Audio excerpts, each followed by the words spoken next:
can do that. Yes.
That's not what I'm going to do.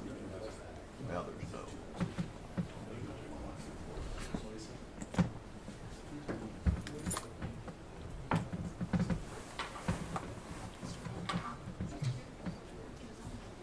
No, that's not right. It actually might be our projector. John, is this for the projector? Yeah. No, I think this is for the projector.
Duke coming today? Sorry? Is Robert Duke coming today? Robert, Okay. Your office is in Circus. just one. Because we'll need him here every day. I know If what that it's, doesn't happen, obviously. But I'm telling you what we need.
You guys have everything you need?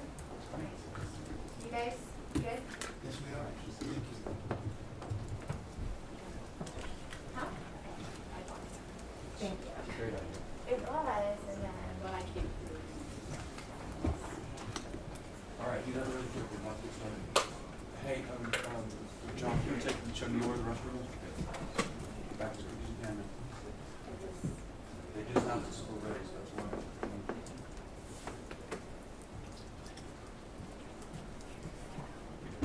Shannon, just let you know, Mr. Hassel's gonna use the restroom. real quick. I think we've got time. I just Okay. wanted to get in here early because sometimes things don't work and it's not working. So let me call IT because there's Sure. no power.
Mr. Rindall and Mr. Bankston, can you speak with me, please?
I will tell you.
haven't brought the jury in because I need to put one or two things on the record first.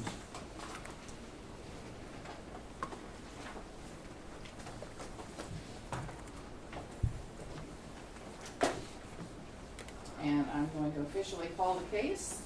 This is cause number D1GN 18001835, Neil Heslin and Scarlett Lewis versus Alex E. Jones and Free Speech Systems LLC. Could I have announcements for the plaintiff, please? And if Mr. Bankston, you'll just announce everybody, please. Sure, Your Honor, Mark Bankston for the plaintiffs, along with Wesley Hall, Kyle Farah, and William Ogden. And your clients are with you today? Yes, Your Honor, announcement also is my client is Neil Heslin and Scarlett Lewis. All right. Mr. Reynal? Andino Reynal for defendant Alex Jones. With me in the courtroom, Joe Magliolo, West Medlin. And you also represent Free Speech Systems, don't you? I do, Your Honor. All right. Okay, and I know you'll make those introductions again when the jury comes out. That's fine. This is just for the record here today. We previously had a discussion off the record, myself, Mr. Bankston, and Mr. Reynal, regarding an opening statement by the court to the jury, just to lay the land a little bit for them. I'm not going to read it now because I'm going to read it in a minute, but I want to put on the record that you're in agreement with this statement, Mr. Bankston. No objection, Your Honor. And Mr. Reynal. Subject to our prior objection regarding bifurcation, we agree to the court's language.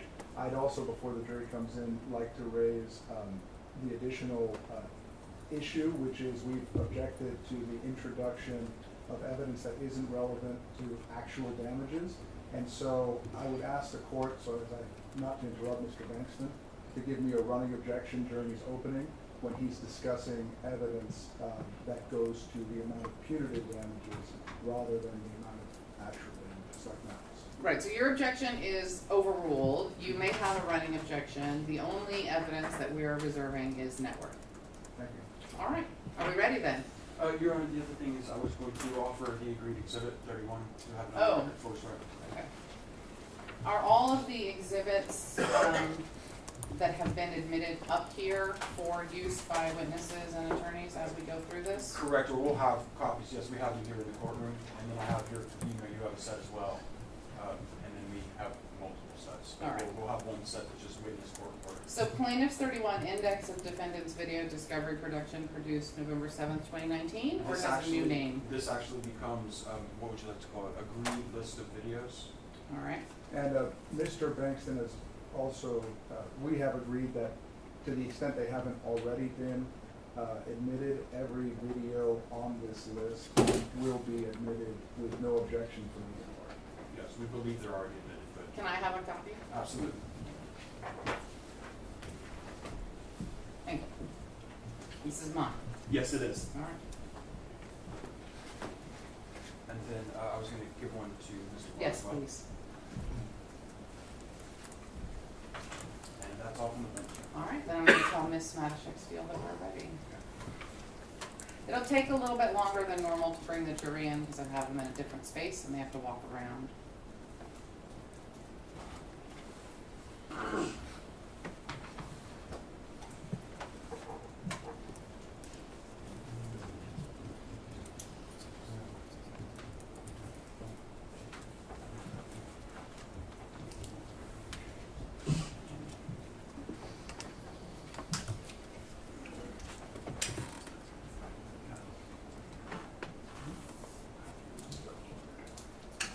Hope everybody found parking.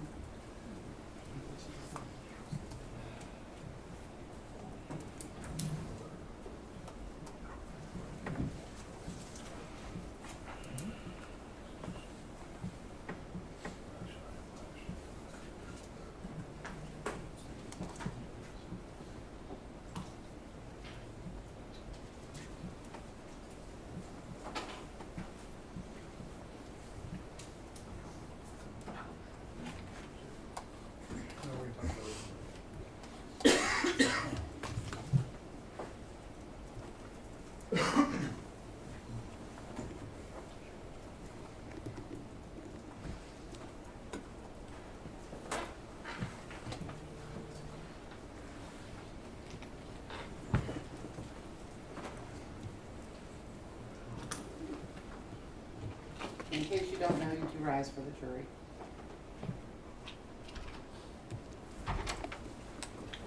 All rise. Court 59, District Court is now in session. The Honorable Judge Maya Gamble presiding.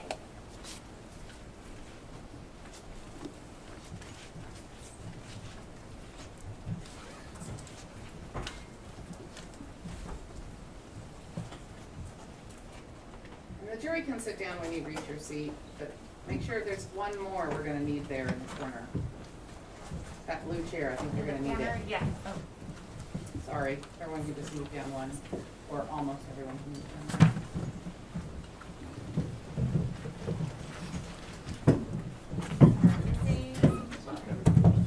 Did you lose them in the hallway?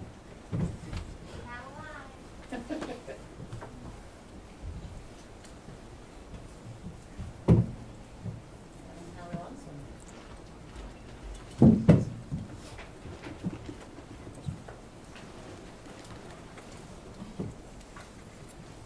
You may all be seated while we wait for them.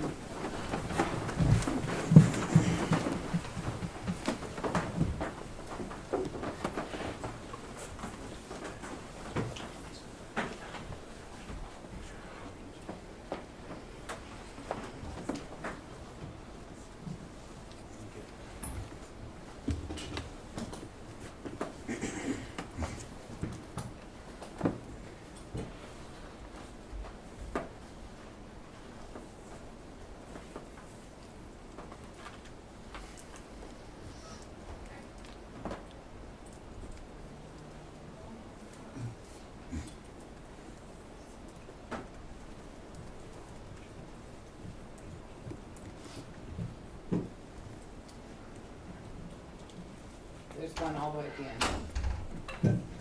In the future, just let's fill all the way in at the end. All right. Good morning.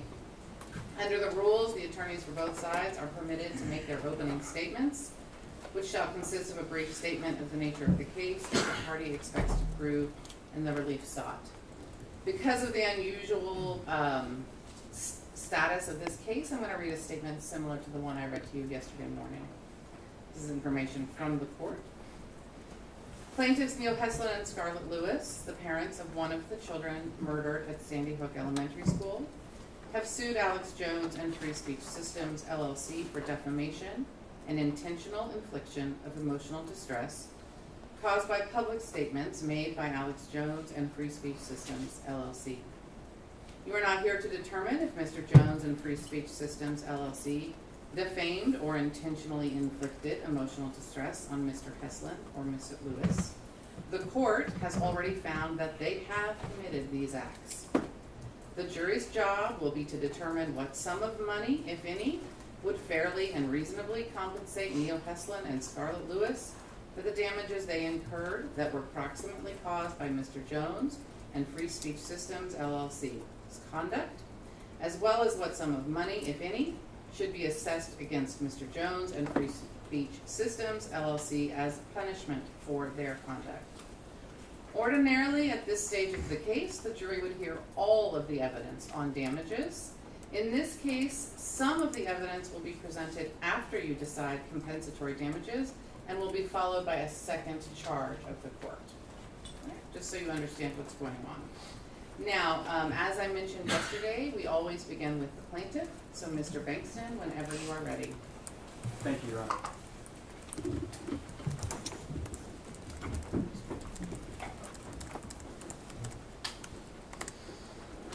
Ladies and gentlemen, my name is Mark Bankston, and I'm here to talk to you about two rules first.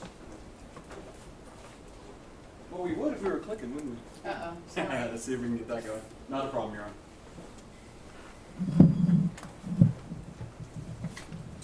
There you go, thank you. Like I said, Mark Bankston, I first want to talk to you about two rules. This is the first rule. You can't recklessly tell lies about someone. You can't do it. If you do it, and you cause someone damage, you're responsible. This is the second rule. You can't recklessly tell lies about something important to someone. In this case, like the death of their child. If you do that, you know you're going to cause them harm. You're responsible for that. You're here because those rules are broken. And they were broken in a way in which the world has never seen before. But before we get into that story, you're going to need to understand two things. Who is Alex Jones? What is InfoWars? This is Alex Jones and InfoWars. Alex Jones is one of the country's most popular and most influential media personalities. InfoWars is one of the nation's most popular and widely watched media networks. Now, some of you may be forgiven for not knowing about Mr. Jones or the fact that InfoWars is one of our widely watched news networks. And the reason is because we now live in a world of bubbles. We now live in a world where we all watch different things. We don't all just turn on the news on one of the three major networks and watch it back in like the 1950s. We now live in a world where significant parts of this country get their information from things that other parts of the country would never even see. And over the last decade, Mr. Jones has become incredibly influential over a segment of this country. And the thing about Mr. Jones' business is it doesn't quite operate like most media businesses do. Right? Most media businesses are a bit different than Mr. Jones. Mr. Jones started on radio. Right? That's where he became a big star. But Mr. Jones is one of the first people in this country, of media people, to understand the internet and what it could do. And long before most major media organizations even made their first steps into the internet, in the very early days of the 2000s, Mr. Jones was on the internet. And as a result, he has these radio shows, a live broadcast nearly every day. He has an internet website, InfoWars.com, where you can view videos, news articles. And he has a YouTube site, or at least he did until very recently, where he got billions of views on that page. The other thing that's different about Mr. Jones's business is that most media businesses make their money through advertising. And you're going to hear from the evidence in this case that Mr. Jones makes a little money that way. That's how they operate. But the main way that this business operates affects the news they cover. Because what they really do, the primary way the business operates is to sell products. As you see here on the screen in Exhibit 15. This is another example that you'll see in the sidebar of the articles you'll see in this case. Here's a product called DNA Force. It claims it's going to overhaul your body's cellular engines and protect them from reactive oxygen species. Now, these kinds of products dictate the kind of news that has to be told on InfoWars, because you want to try to attract the audience that will buy these products. So that's what Mr. Jones did. His programming is very fantastical in some respects. In some respects, it's meant to convince you that powerful, shadowy forces in the world are out to get all of us and have put a cloak over reality. And Mr. Jones is going to take that cloak off and show you the real truth. That's what his media network's about. And for the past 10 years or so, Mr. Jones has become very influential. He has gained a position in media maybe unlike any other media figure in this country. And when he did that, 10 years ago, in 2012, when his popularity was truly exploding, Mr. Jones made a choice. And he made that choice. God, there we go. Made that choice on December 14th, 2012. That was the day of the Sandy Hook Elementary School shooting. Really one of the darkest days in American history. When you got to think back to 2012 when this happened. We've never seen anything like this before. I mean, the idea of someone coming in and slaughtering first graders, we were all of us, in like a collective state of shock over this. But not Mr. Jones. You see, Mr. Jones made a choice that day. Mr. Jones decided he was going to go on the air that day with the title of a video. And that video was called Connecticut School Massacre Looks Like False Flag, says witnesses. Now, what's a false flag? It's interesting, it's an older term, it's a naval term from 17th, 16th century.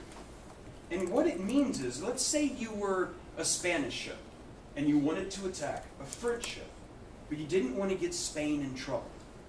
Well, what you could do is you could put up a British flag on your ship. You could fly a false flag. That's what that meant, so that you could attack the French ship without getting Spain in trouble. That's where the term comes from.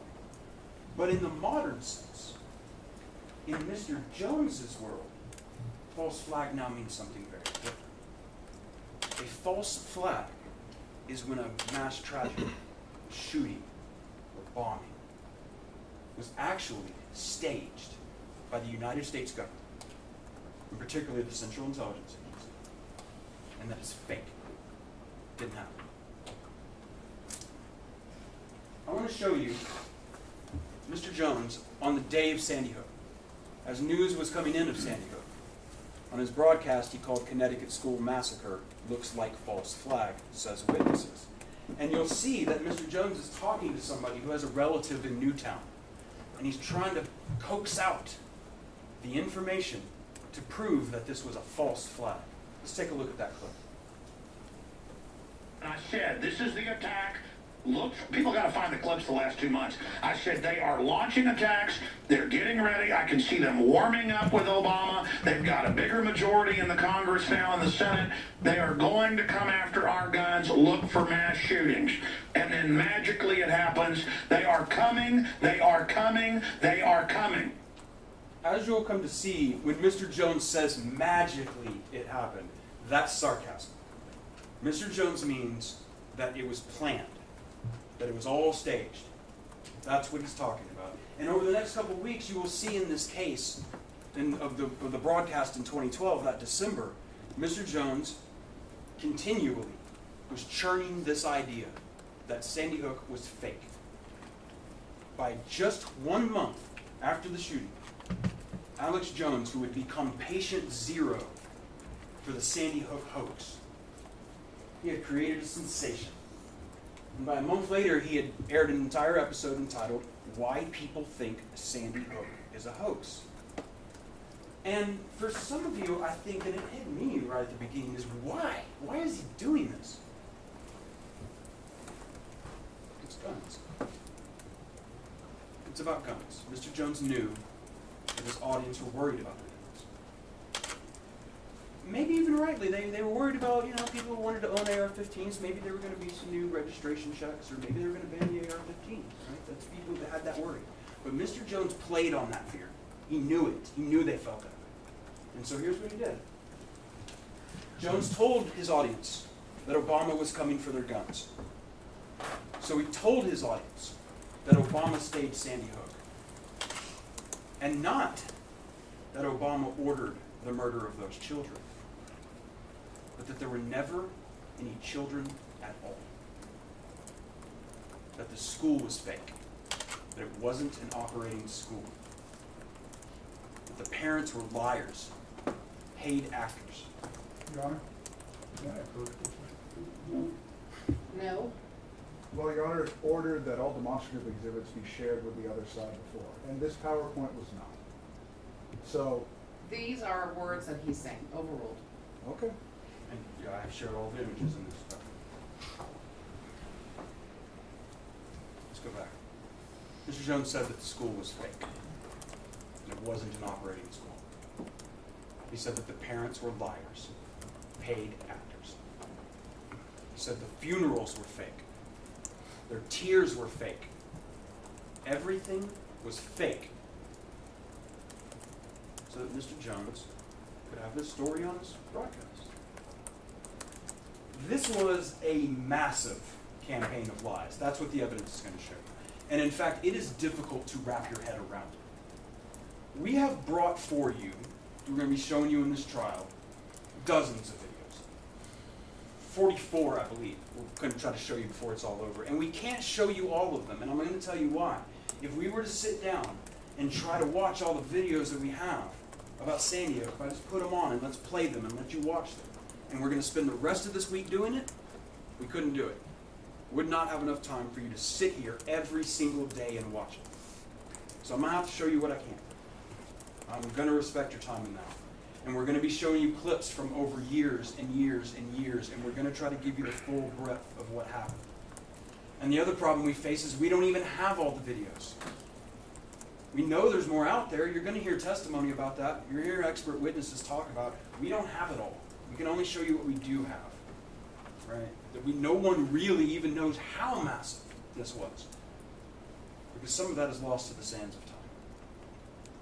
But this was done. This massive campaign of lies was accomplished because Mr. Jones recruited wild extremists from the fringes of the internet who were willing to be as cruel as Mr. Jones needed them to be. The first one of these is a man named Wolfgang Halbig. You're going to hear a lot about this man during this trial. Wolfgang Halbig, you will hear, was a former Florida state trooper. And then apparently he started some sort of security business. And Mr. Halbig was on InfoWars all the time. They just had him on over and over and over. Because Mr. Jones needed somebody who could pretend like they were going to support what he was saying. And Mr. Halbig was willing to do that for attention. I want to show you of the many, many times that Mr. Halbig was on. Let's first watch this first clip from September 25th, 2014, in an episode entitled Connecticut PD has FBI falsify crime statistics. All right, and what you're going to see in this video is Mr. Jones describing Mr. Halbig, and then I want you to pay attention because you're going to see something very strange. You're going to see Mr. Jones do mocking imitations of the parents crying to try to say that they're fake. You're going to see Mr. Jones say that there are photos of their children that prove that they're still alive, that they faked their deaths. Let's take a look at what Mr. Jones said there. We're fearless, folks. Support us. Support Wolfgang. This is not a game. They are hopping mad. We're covering this. CNN admits they did fake scud attacks on themselves back in 1991, 1990. Would they stage this? I don't know. Do penguins live in Antarctica? Wolfgang W. Halbig's our guest, former state police officer, then worked for the Customs Department, and then over the last decades created one of the biggest, most successful school safety training groups, and he just has gone and investigated, and it's as funny as a $3 bill, and they've been, but man, Wolfgang, you dropped a bombshell of your scores of points, your 16 questions. If you've got a school of 100 kids, and then nobody can find them, and then you've got parents laughing on, and then they walk over to the camera and go, and not just one, but a bunch of parents doing this, and then photos of kids that are still alive, they said died. I mean, they think we're so dumb that it's really hidden in plain view. And so the preponderance, I thought they had some scripting early on to exacerbate and milk the crisis, as Rahm Emanuel said. But when you really look at it, where are the lawsuits? There would be incredible lawsuits and payouts, but there haven't been any filed, nothing. I've never seen this. This is incredible. That's Mr. Halbig you're seeing on the screen right there. Mr. Halbig will come on the show and they'll do interviews, and we'll see some from Mr. Halbig too. We're going to see some videos of him talking. But that's the guy that he would be bringing on these shows to talk about this over and over and over and over again. The following day, they published this article on InfoWars.com. This article reads, FBI says no one killed at Sandy Hook. Now, let's just make this clear. Everyone now agrees. You're going to hear testimony from the author of this article. This is obviously wrong. You're going to hear, he didn't read the chart right. He just didn't scroll down. And they went with this and put it out to their audience. And the important thing about this is this story was InfoWars' third most popular story ever. This was a viral sensation. Millions and millions of people saw this article. You're going to see the data on that. And when Mr. Jones realized the explosive popularity of these kinds of things, he doubled down. You gotta remember, we're 2 years out from Sandy Hook. No network is covering Sandy Hook anymore. Mr. Jones, though, saw how this was doing with his audience. It became an obsession at InfoWars. you're going to see that there are parts of Mr. Jones' show. You know, he has his live show, and he has these internet videos he puts up, and he also, he does a radio show. So he has call-in guests sometimes, or call-in listeners, who will call in and talk about things with Mr. Jones. And they were eating the Sandy Hook stuff up with a spoon, and Mr. Jones kept inflaming it. Here's an example from December 29th, 2014. This was called America, the False Democracy.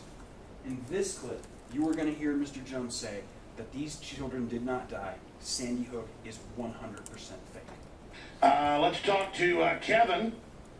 Kevin, go ahead. You're on the air. Hi, I was calling about Sandy Hook. Basically, my take on it is I live about 50 miles from Newtown, and the whole thing is pretty much the next step in reality TV, because with other false flags like 9/11 or Oklahoma City or the Boston bombing, at least something happened. With Sandy Hook, there's no there. You've got a bunch of people walking around a parking lot, is pretty much what it comes down to, and none of the evidence... No, I've had the investigators on, I've had the state police have gone public, you name it. The whole thing is a giant hoax. And the problem is, how do you deal with a total hoax? I mean, how do you even convince the public something's a total hoax? Very hard, because, anytime I talk about this issue with people, you get criticized, blackballed, ridiculed, called every name in the book, or they respond with the magic words. They were saying on TV, there's no statement more proof positive of somebody who's been brainwashed by that stuff, mainstream media, than those words.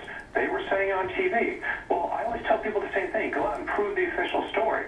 And I knew the millisecond this happened with that now fake picture of the kids being let out of the school, that there's nothing that's going to sell this agenda like dead elementary school kids. Well, that's right. The general public doesn't know the school was actually closed the year before. They don't know they've shielded all, demolished the building. They don't know that they had the kids going in circles in and out of the building as a photo op, blue screen, green screens they got caught using. I mean, the whole thing. But remember, this is the same White House that's been caught running the fake bin Laden raid that's come out and been faked.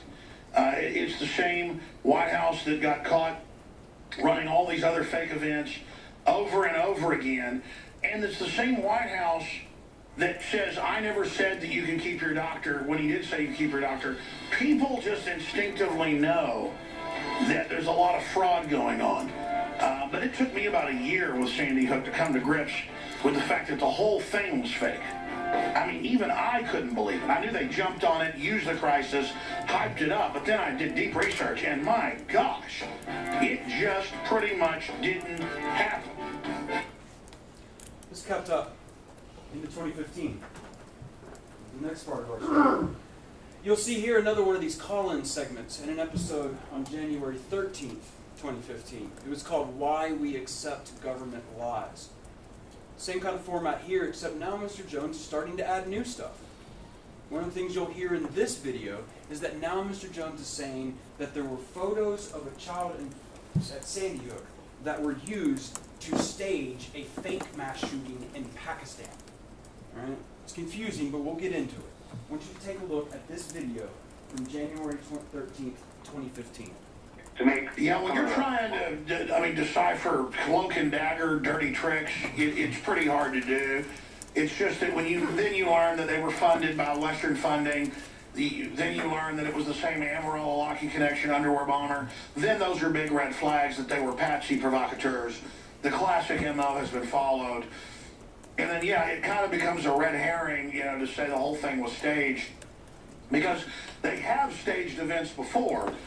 But then you learn the school had been closed and reopened, and you got video of the kids going in circles in and out of the building, and they don't call the rescue choppers for 2 hours, and then they tear the building down and seal it, and they get caught using blue screens, and a email by Bloomberg comes out in a lawsuit where he's telling his people, get ready in the next 24 hours to capitalize on a shooting. So Sandy Hook is a synthetic, completely fake, with actors, in my view, manufactured. I couldn't believe it at first. I knew they had actors there, clearly, but I thought they killed some real kids. And it just shows how bold they are, that they clearly used actors. I mean, they even ended up using photos of kids killed in mass shootings here in a fake mass shooting in Turkey. So, or Pakistan. The sky is now the limit. I appreciate your call. Shortly after this, InfoWars got its first YouTube strike. This means somebody made a complaint against the channel. In this case, it was a father of a victim. There was a father who had complained to InfoWars because their son's photo was used in one of their videos. It was this whole thing about the Pakistan shooting, and we'll get into that. It's not important now. It's obviously a lie. But when they used the son's picture, they complained to YouTube for copyright reasons. That's how they figured they could stop him. So YouTube issued him a strike. But InfoWars smartened up after this, and they realized don't use pictures of children. That's what you're going to see. So from this point forward, you'll see Mr. Jones react about this and say, this is, unjust to me, and I'm going to keep doing it. And it did. It kept up. Mr. Jones had Mr. Halbig all through 2015. And you'll see on March 4th, 2015, in this video, it's called a new bombshell Sandy Hook information inbound. Now, before we look at this video, I want to talk about, you've heard some of them already. Mr. Jones is going to keep repeating these same false claims. He's not questioning anything. You got to make sure there's a big difference here. He's not questioning. He's not going, something fishy might be going on at Sandy Hook. These aren't questions. He's just stating facts falsely. And here they are. You'll hear about Anderson Cooper on a blue screen. You might know about blue screen from like Marvel movies. This is how they composite somebody into something. The argument here is that Anderson Cooper of CNN did an interview with a parent in Newtown, and they weren't really in Newtown. They were really on a CNN studio in Atlanta, and they faked it and made it look like Anderson Cooper was there with the parent. But these people weren't even at Sandy. It's a lie. You're going to see it's a lie. It's just an obvious lie. You're going to hear them talking about kids walking in circles, going around the building, doing drills. And you're going to see the video he's talking about in his videos. He's going to play it. And what's most astonishing is the video he's showing, the building in the video, isn't even the Sandy Hook school. He just lied to his viewers. It's a firehouse in Newtown. And you're going to see that this video is hours later in the day when parents were showing up to pick up their kids, find out what happened. And there's a group of adults and teenagers and all walking around the building to get to the front of the building. And Mr. Jones tried to sell this to his audience to say that this was fake. It shows that it was the children were actually being let out of the front of the building and then back into the building. And he'll say, well, you should be getting them away from the building. It's not even Sandy Hook. He's going to talk about men in SWAT gear caught in the woods. But you're going to see video that proves that they actually knew that the video they're talking about, it's helicopter footage, was taken well into the afternoon, hours after the shooting, had nothing to do with the shooting, and you're going to find out it's some reporters who tried to get too close to the school, take pictures. It's all in the police reports, it's all public, but he tried to convince his viewers that these were CIA operatives or whatever, in SWAT gear to facilitate the shooting or something. Whatever false thing he thought was going on here. Let's talk about how the school was actually closed. It was not an operating school. That they just opened it up for this day to stock it full of people and did like a stage production, but it was all not real. And it's these kind of statements that you're going to see in this case. And the internal communications inside InfoWars, they knew this was a lie. They're not that. They know there's copious evidence out there if you really go look for it that Sandy Hook was open. They were saying this knowing it was false. You'll hear him talk about a Michael Bloomberg email the day before. Michael Bloomberg is the former mayor of New York City. And part of what he has done since being mayor is he's been a real big gun control advocate. And they want to have their viewers believe that Michael Bloomberg sent an email to his supporters saying, hey, 24 hours from now, we're going to have a mass shooting. Everybody get ready to mobilize on it. As if Michael Bloomberg had foreknowledge that they were going to fake this shooting. You're not going to see this email because obviously it doesn't exist. It's made up. Just a lie. You're going to hear about rescue helicopters. Why weren't the rescue helicopters called? But you're going to find out Mr. Jones doesn't know where the rescue helicopters were coming from. He doesn't know how close the hospital was to Sandy Hook Elementary. And you're going to hear that those EMS, they would have gotten there way faster than a helicopter from way far away. You're going to hear all sorts of things about the ambulances and the EMTs. He tells his audience that they never even allowed EMTs in the building. And I'm guessing here so you don't have to get the EMTs in on the conspiracy, right? You just keep them out of the building, they'll never know it was all fake. It's garbage. EMTs went in that building, anybody can verify it, it's not hard to figure that out. Most of them have given interviews about what they saw that day. It was the worst day of their lives. You're going to hear about that response that day. And yeah, EMTs were in there. He's going to tell you that they sealed the death certificates and that even owning one is a felony. That's on an InfoWars episode you're going to see. And the truth is, any one of you could right now call up Newtown Clerk and get one for $20. Any of the victims. It's just a lie. You're going to hear him say, as you've already heard him say, that there are photos of the victims who are still alive. This is so disgusting, so repulsive, that I feel silly standing here and telling you that's false. But that's what I have to do in this case. That's where we're at. I want to show you a video of him saying all these things. This is when Mr. Halbert comes on the show again, and let's listen to what Mr. Jones has to say. Mr. Halbig, thanks for coming on. Recap who you are.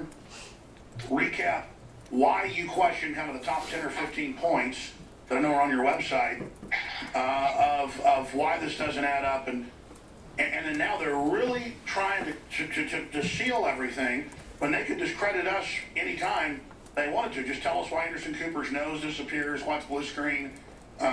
Just tell us why the people are walking in circles in and out of the building. It appears to be staged. Tell us why they said they didn't catch somebody in the woods when they did. Tell us why the school was closed before and then after, why they've sealed it all, why they've now torn it down. Tell us why Bloomberg sent out an email to his people the day before saying get ready to launch an operation to capitalize on the mass shooting.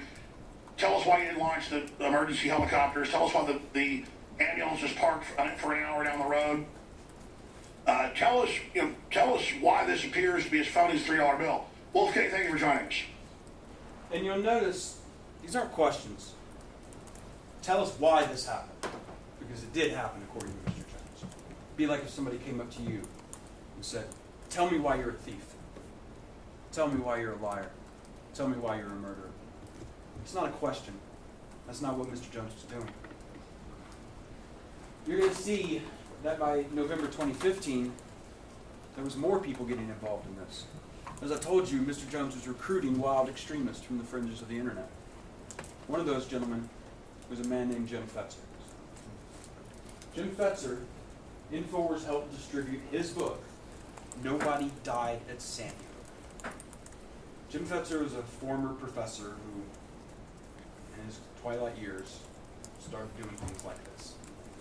And wanted his stuff featured on Mr. Jones' show. And InfoWars wanted to help him. And you're going to see the internal emails in which InfoWars helps him distribute this book. This horrific book.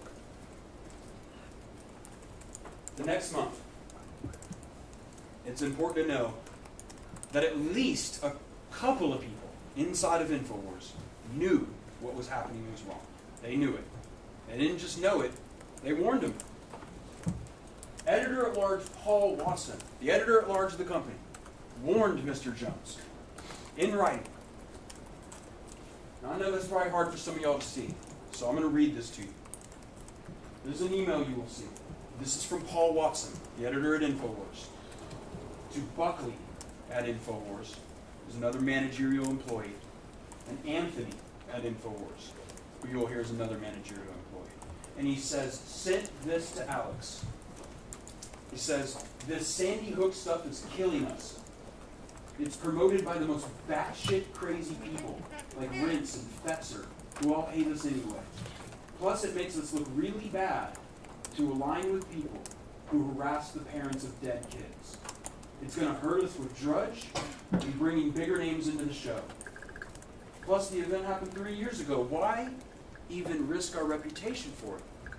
And when he's talking about Drudge, some of you probably know he's talking about Drudge Report, a website that compiles news links.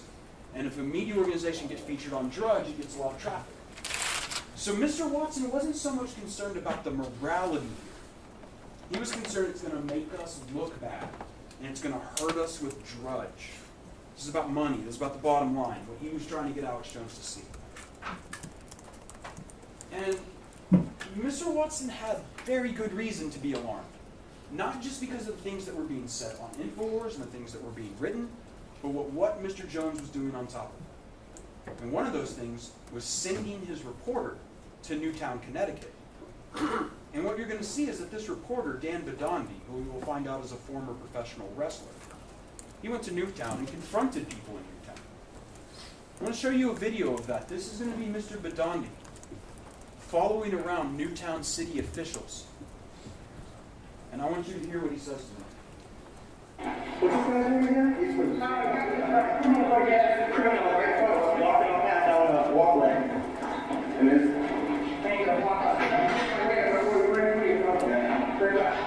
trippy crook, piece of shit. He's covering up the whole operation. They had communication with the helicopter. They're lying on the stand. That's perjury, sir. You know what perjury is? I'm going to jail, criminal. Truth is out there. You're going to jail, criminal. Have fun with your retirement. And you, sir, defending criminals, how do you feel about that?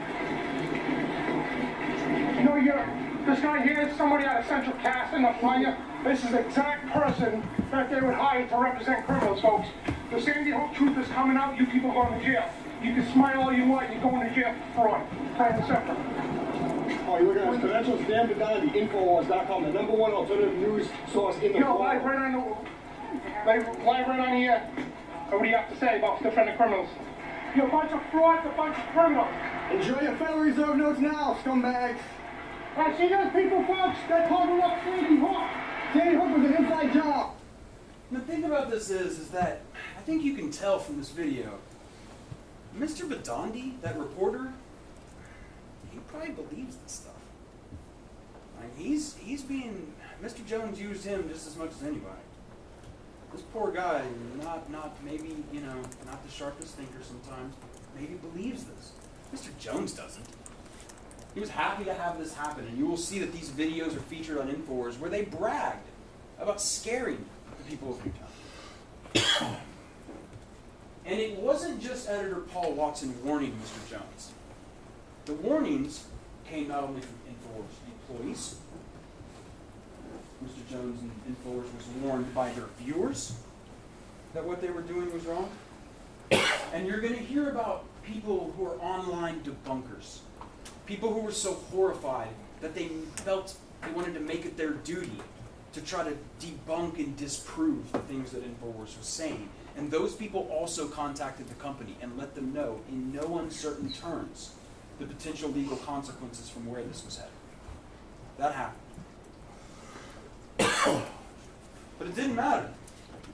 It didn't matter that they warned them, told them that what they were doing was wrong, told them that what they were doing was false, because InfoWars already knew that. They already knew they were lying. They knew it was false. Here's the thing. You're going to see that you're going to hear testimony from the company that they admit they received a huge volume of emails from Wolfgang Halbig and Jim Fetzer that were crazy. And they knew that. And they admit it. And you're going to hear that they knew that Halbig and Fetzer and others were harassing the parents. And they didn't care. It didn't bother them in the slightest. This kept up into 2016. And one of the things that you might remember about 2016 is the 2016 presidential election. Mr. Jones became a major topic during that election. Some of you may remember, in fact, that Mr. Jones' lies were discussed by Clinton in her campaign speeches. Mr. Jones didn't like this. Mr. Jones fashions himself as a political enemy and rival of Hillary Clinton. And when she said this about him, he was mad, and he decided to respond.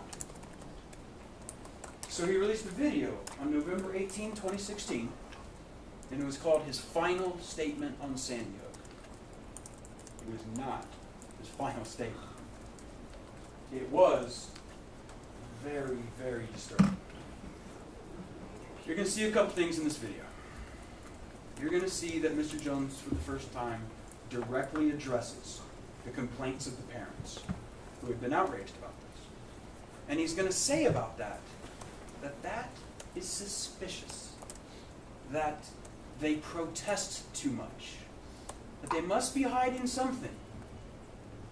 And at the end of this long rant, you're going to hear Mr. Jones look right into this camera, tell the people directly. He will address the people who say they're parents that I see on TV. And what he says to them is, my heart would go out to you. But the problem is, I've seen actors before, and I know when I'm watching a movie, and I know when I'm watching something real. You see Mr. Jones nodding along with that. You'll hear him say And why should anybody fear an investigation if they have nothing to hide? In fact, isn't that in Shakespeare's Hamlet? Methinks you protest too much. So here is my statement for the media when they call up, saying, where do you stand on this? Where I've always stood. When there were other mass shootings, I would simply point out that they're very rare statistically, and why should we all give up our rights because some other bad person does something? A guy with a car runs over 50 people. Do we ban driving cars? It's the same thing. And there have been other instances of shootings that are very suspicious. Aurora is one. Just look into that. But this particular case, they are so scared of investigation. So everything they do basically ends up blowing up in their face. So you guys are going to get what you want now. I'm going to start reinvestigating Sandy Hook and everything else that happened with it. I'm on the show signing off from InfoWars.com. If you're watching this transmission, think for yourself. I know it's a thought crime.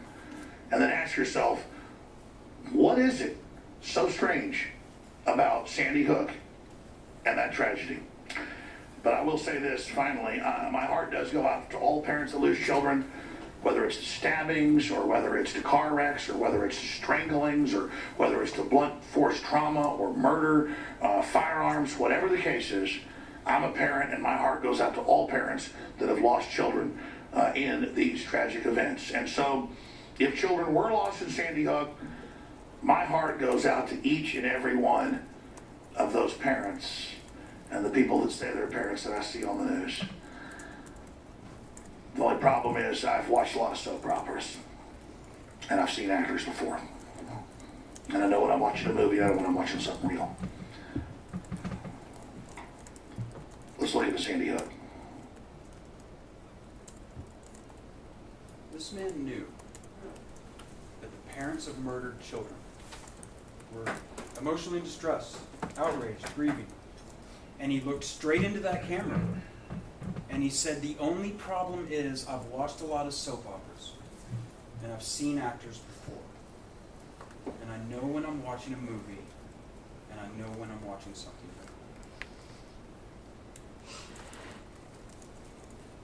It kept going. It just kept going. It doesn't stop. 2017. And it's still going. They're still making videos saying it's phony as a $3 bill. In fact, one of those from that year that I want to talk to you about was called Sandy Hook Vampires Exposed. And in that video, Mr. Jones says that the media, the Central Intelligence, the parents that say they're parents that he sees on the news, people who are the fake crisis actors, people who are faking the interview with Anderson Cooper, they're all vampires of Sandy Hook. And he says, all the same fake stuff again. The school wasn't even open. It was rotting and falling apart. Didn't even look like a real school. And he asks, why haven't we seen pictures of bodies? Him and his nightly news director, Mr. Dew, they wanted to see the bodies. And at this point, in 2017, they are at their breaking point. At this point, there had been an ongoing nationwide controversy that was all churned by Jones. There was Jones's public denial of their son's violent death. And they were getting harassment by Mr. Halbig and other followers of Jones. They were at their breaking point. And so Neil made a decision, a very tough decision. He made the decision on June 19th, 2017. He decided he agreed to an interview with Megyn Kelly. I think some of y'all may remember Megyn Kelly used to have an NBC show.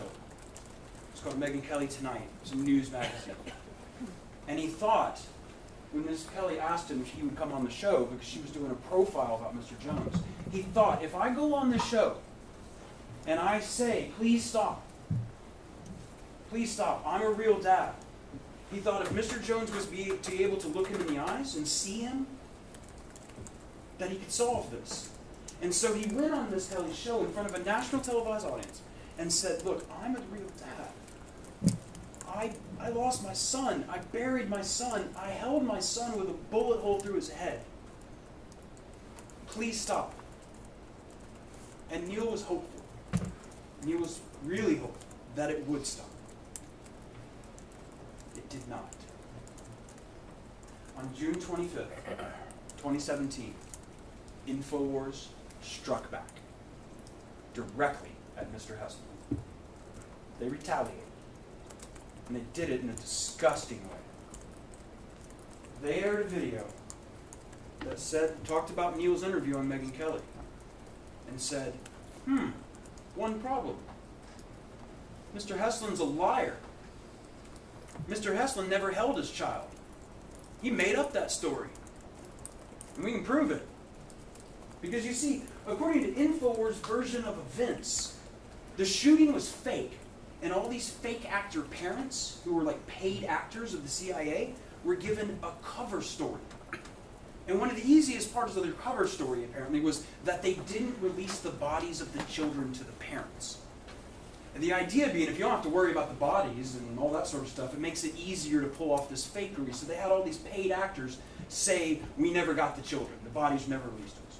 But the allegation here is that Mr. Hesselin forgot his cover story and said something that wasn't true, that he held his child.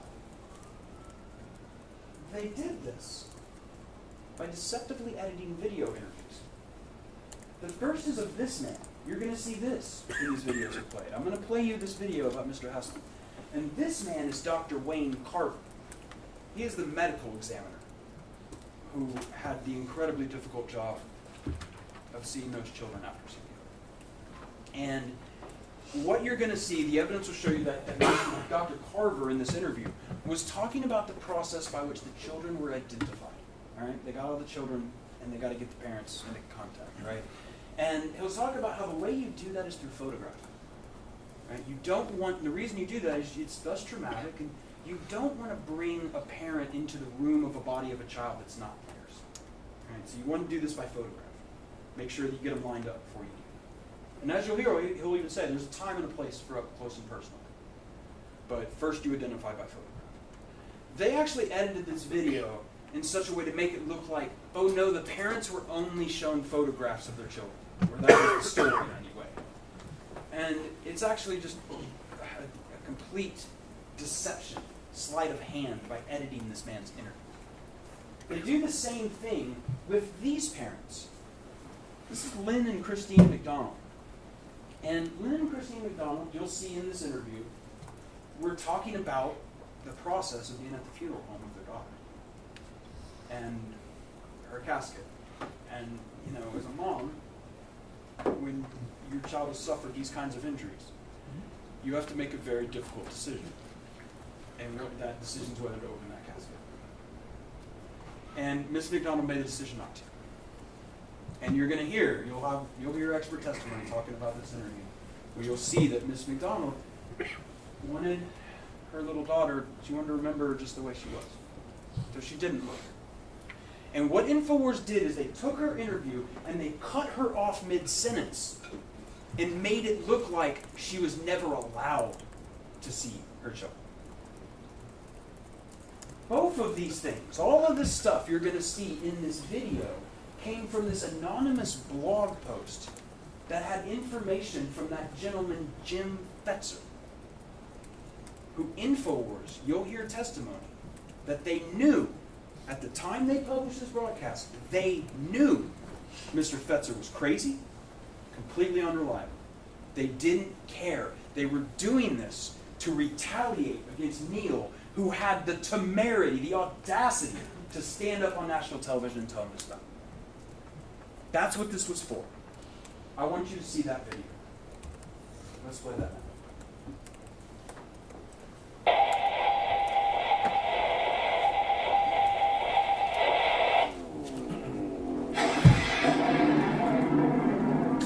Folks, now, here's another story. You know, I don't even know if Alex knows about this, to be honest with you.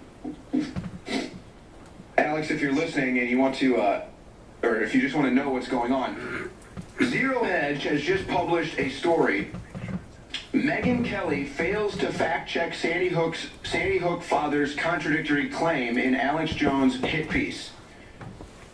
Now, again, this broke, I think it broke today, I don't know what time, but featured in Megyn Kelly's expose, Neil Heslin, a father of one of the victims, during the interview described what happened the day of the shooting, and basically what he said, the statement he made, fact checkers on this have said cannot be accurate. He's claiming that he held his son and saw the bullet hole in his head. That is his claim. Now, according to a timeline of events and a coroner's testimony, that is not possible. And so one must look at Megyn Kelly and say, Megyn, I think it's time for you to explain this contradiction in the narrative. Because this is only going to fuel the conspiracy theory that you're trying to put out, in fact. So, and here's the thing too. You would remember, let me see how long these clips are. You would remember if you held your dead kid in your hands with a bullet hole. That's not something that you would just misspeak on. So let's roll the clip first. Neil Heslin telling Megyn Kelly of his experience with his kid. At Sandy Hook Elementary School, one of the darkest chapters in American history was a hoax. I lost my son. I buried my son. I held my son with a bullet hole through his head. Neil Heslin's son Jesse, just 6 years old, was murdered, along with 19 of his classmates and 6 adults, on December 14th, 2012, in Newtown, Connecticut. Yeah, I dropped him off in 904. That's when we dropped him off at school with his book bag. Hours later, I was picking him up in a body bag. Okay, so making a pretty extreme claim that would be a very thing vivid in your memory, holding his dead child. Now, here is an account from the coroner that does not corroborate with that narrative. We did not bring the bodies and the families into contact. We took pictures of them, of their facial features. You have, it's easier on the families when you do that. There is a time and a place for up close and personal in the grieving process. But to accomplish this, we felt it would be best to do it this way, and you can sort of you can control the situation depending on the photographer, and I have very good photographers. It's got to be hard not to have been able to actually see her. Well, at first I thought that, and I had questioned maybe wanting to see her. Okay, so just another question that people are now going to be asking about Sandy Hook. The conspiracy theorists on the internet out there that have a lot of questions that are yet to get answered. I mean, you can say whatever you want about the event. That's just a fact. So there's another one. Will there be a clarification from Heslin or Megyn Kelly? I wouldn't hold your breath. So now they're fueling the conspiracy theory claims. Unbelievable. We'll be right back with more. The man you just saw, his name is Owen Schroyer. He's another media star at InfoWars, sort of Mr. Jones' protege. And what you just saw there was a manufactured, fabricated lie, specifically engineered and calculated to hurt Neil Heslin and Scarlett Rose, to retaliate against Neil for daring to speak out, proposing any sort of resistance to Mr. Jones' years of cruelty. They struck back against him. And it didn't end there. Right? Now Neil and his family had been introduced into the Sandy Hook conspiracy. They were a key part of it now. They were a focus of this lie. And it didn't end. A month later, you're going to see that there was significant controversy over this video you just saw. And Mr. Jones, a month later, doubled down and defended it. He got on a show, he played that entire video again, and then he said this. He said, was a month ago. He, meaning Mr. Schroyer, had said, I wouldn't hold my breath looking for a response. We've not seen a clarification. Mr. Jones then said, the stuff I found was they never let them see their bodies.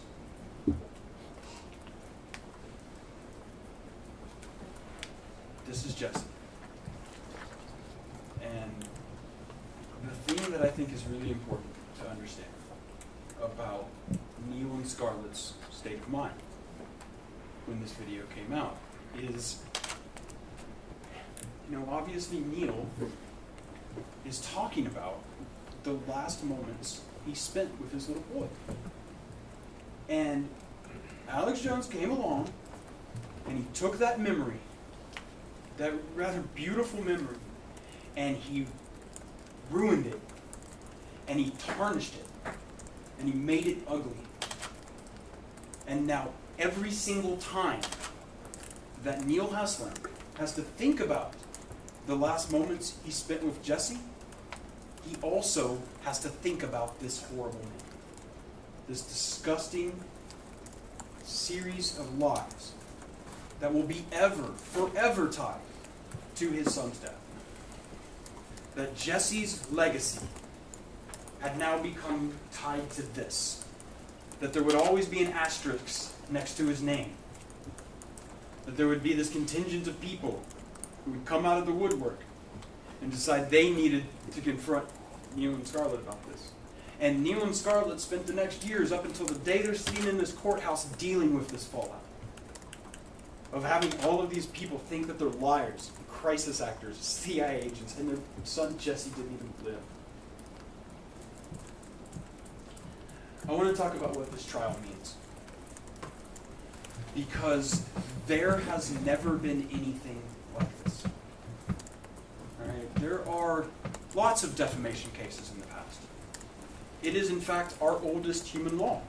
Objection to argument, Your Honor. Overruled. Defamation is one of the oldest laws we have in human society. Many of you know it in another form, in its earliest form from the dawn of man.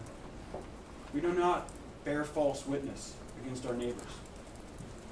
We believe that as a people, and we have since the moment we all started sitting down and living in cities together. And in the modern form, we see defamation cases. And that would, sometimes be about a news article, or a book, or a video on TV, or in some cases, maybe a couple of articles, or a series of videos. But never in the human history of defamation has somebody for 10 years, over and over and over, to a global audience, harassed, lied, and attacked the parents of murdered children for 10 years, causing huge portions of this country and indeed the globe to doubt them and their story. It has never happened. Where people are showing up and confronting the parents of murdered children in public, threatening their lives. It's never happened. This trial is different than anything that's ever gone on in this courtroom. And you're not here to decide whether all this happened. I think we all know that now. We're going to see the videos. Nobody doubts that the videos were published. You're going to see the black and white documents. You're going to see the internal emails. But you're not going to have to decide whether all this happened. And you know that you're not here to decide whether Mr. Jones is legally responsible. It's also not something you need to decide. And this also has nothing to do with the Constitution, because defamation is not protected by freedom of speech. Okay? We decided that long ago as a people. It actually recalls some of the words written by our old Chief Justice, William Rehnquist, the former Chief Justice of the United States. And he wrote in Hustler versus Falwell. Your Honor, same objection to argument. I'm going to allow it, but we'll make sure you. It's very brief, Your Honor. Okay. So overall. In Hustler versus Follow, Justice Rehnquist said this: false statements of fact are particularly valueless. They interfere with the truth-seeking function of the marketplace of ideas, and they cause damage to an individual's reputation that cannot easily be repaired by counterspeech, however persuasive or effective. It's for that reason that we do not protect defamation, false speech. Because speech is free, but lies you have to pay for.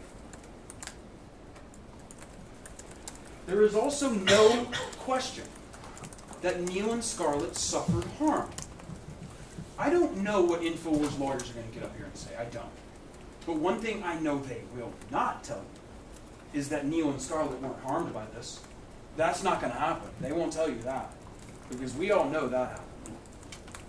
And the testimony will show that Free Speech Systems admits that its conduct harmed the plaintiffs.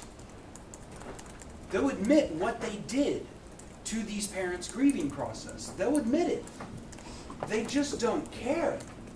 And they do not believe that they should have to pay anything beyond $1 for it. They think that the pain that they admit that they caused has no value. None. They're going to stand up here after the things that you've just seen, admitting that they did wrong, admitting that they caused the harm, and they're going to have the absolute gall to say, give them $1. That's what they're going to do. You have two tasks. There's two things you got to do while you're in this courtroom. The first task is, how much money should Neil and Scarlett be paid for the harm Mr. Jones has caused? The second thing you're going to have to consider is, how much money will it take to punish Mr. Jones for his actions? That's it. Those are the only two things you're here to do today, or through this trial. And I want to talk really briefly about the burden of proof for doing that, because that came up a little bit during jury selection. And you'll notice they use this term, preponderance of the evidence. And ever since I came out of law school long ago, I do not know why we use words like that. That is dumb. Why do we talk that way? It really, because there's such an easy way to say it, and I think everybody in the courtroom will agree with me, the defense counsel will agree, that what preponderance of the evidence means is a fact more likely true than not true. Just a slight tipping of the scales. If you think you could flip a coin flip and it's better than those odds, that's more likely true than not true. And that's how we decide things in a civil court. Obviously, most of the things, like about whether he did something wrong or whether these videos are published, you won't have to decide that. So this actually isn't going to be that difficult in this case, because the evidence that you're going to see is going to fill up that scale you see that's pushing down.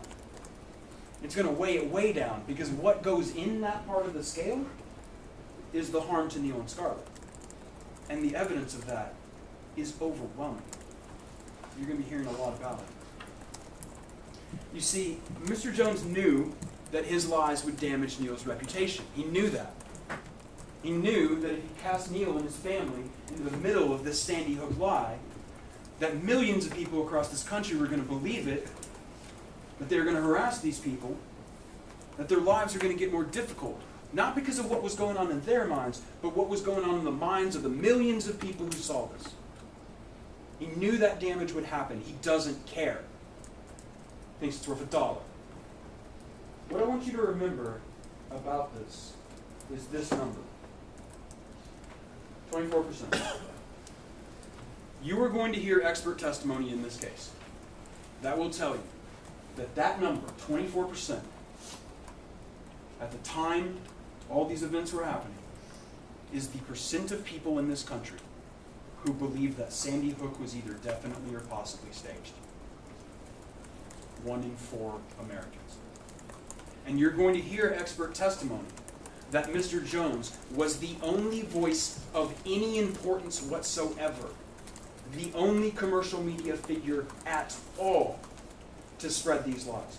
That there was These were things that were confined to the weird corners of the internet, bizarre Facebook groups and weird little YouTube videos and, these crank professors writing their anonymous blogs. Nobody with millions and millions and millions of followers.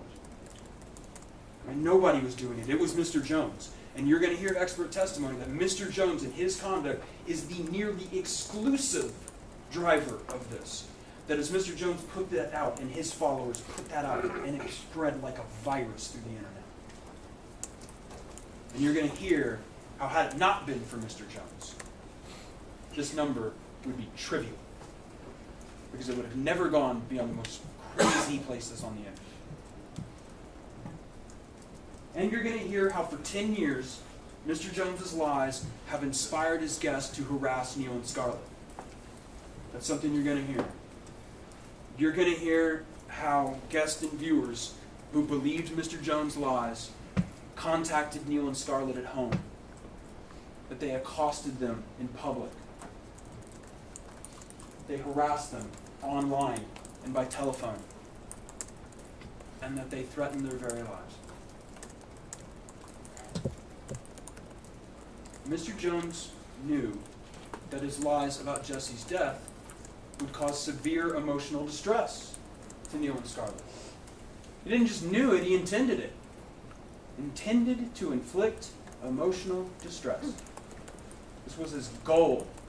It wasn't that he committed an accident. It wasn't that he was just not careful. He intended to hurt them, and now he wants to pay a dollar. But for 10 years, Mr. Jones has robbed Neil and Scarlett of the time they needed to heal over the violent death of their son Jesse, because Mr. Jones wanted to sell more of his products. That's the reality.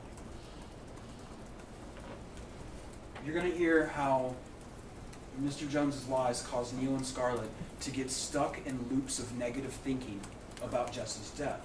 And what we mean by this is when your thoughts don't have an off switch. You're going to hear expert psychological testimony, medical testimony from medical experts, that what this is called is forced rumination.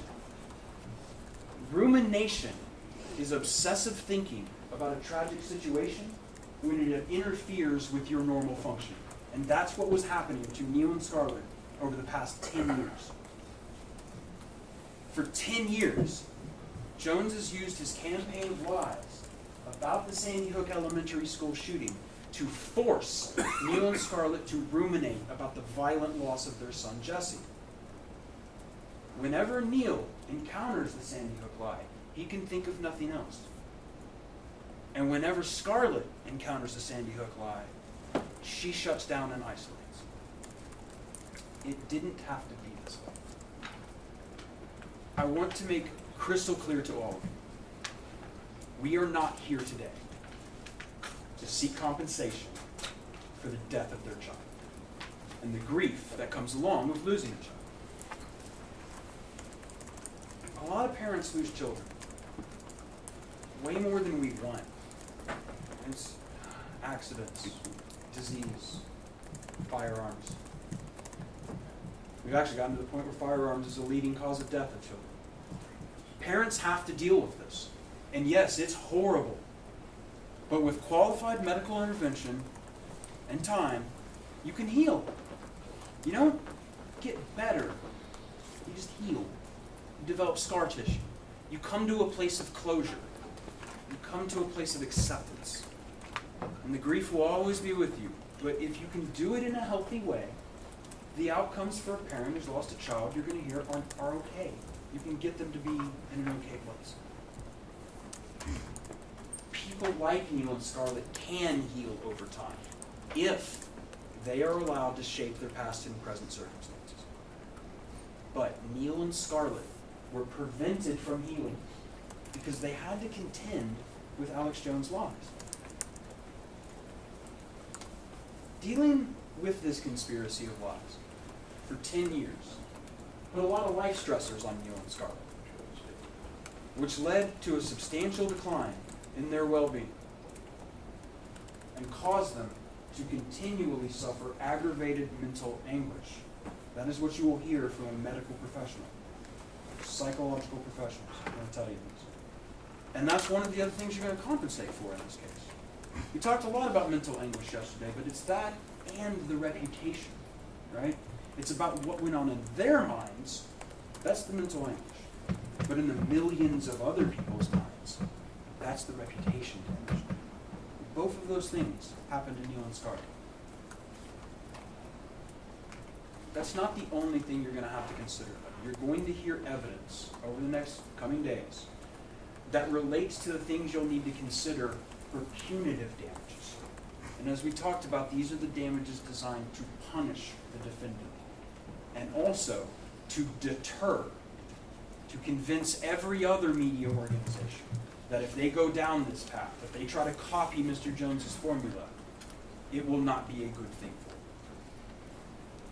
Hopefully, this trial will be able to deter and prevent any other media organizations from following the same cruel path.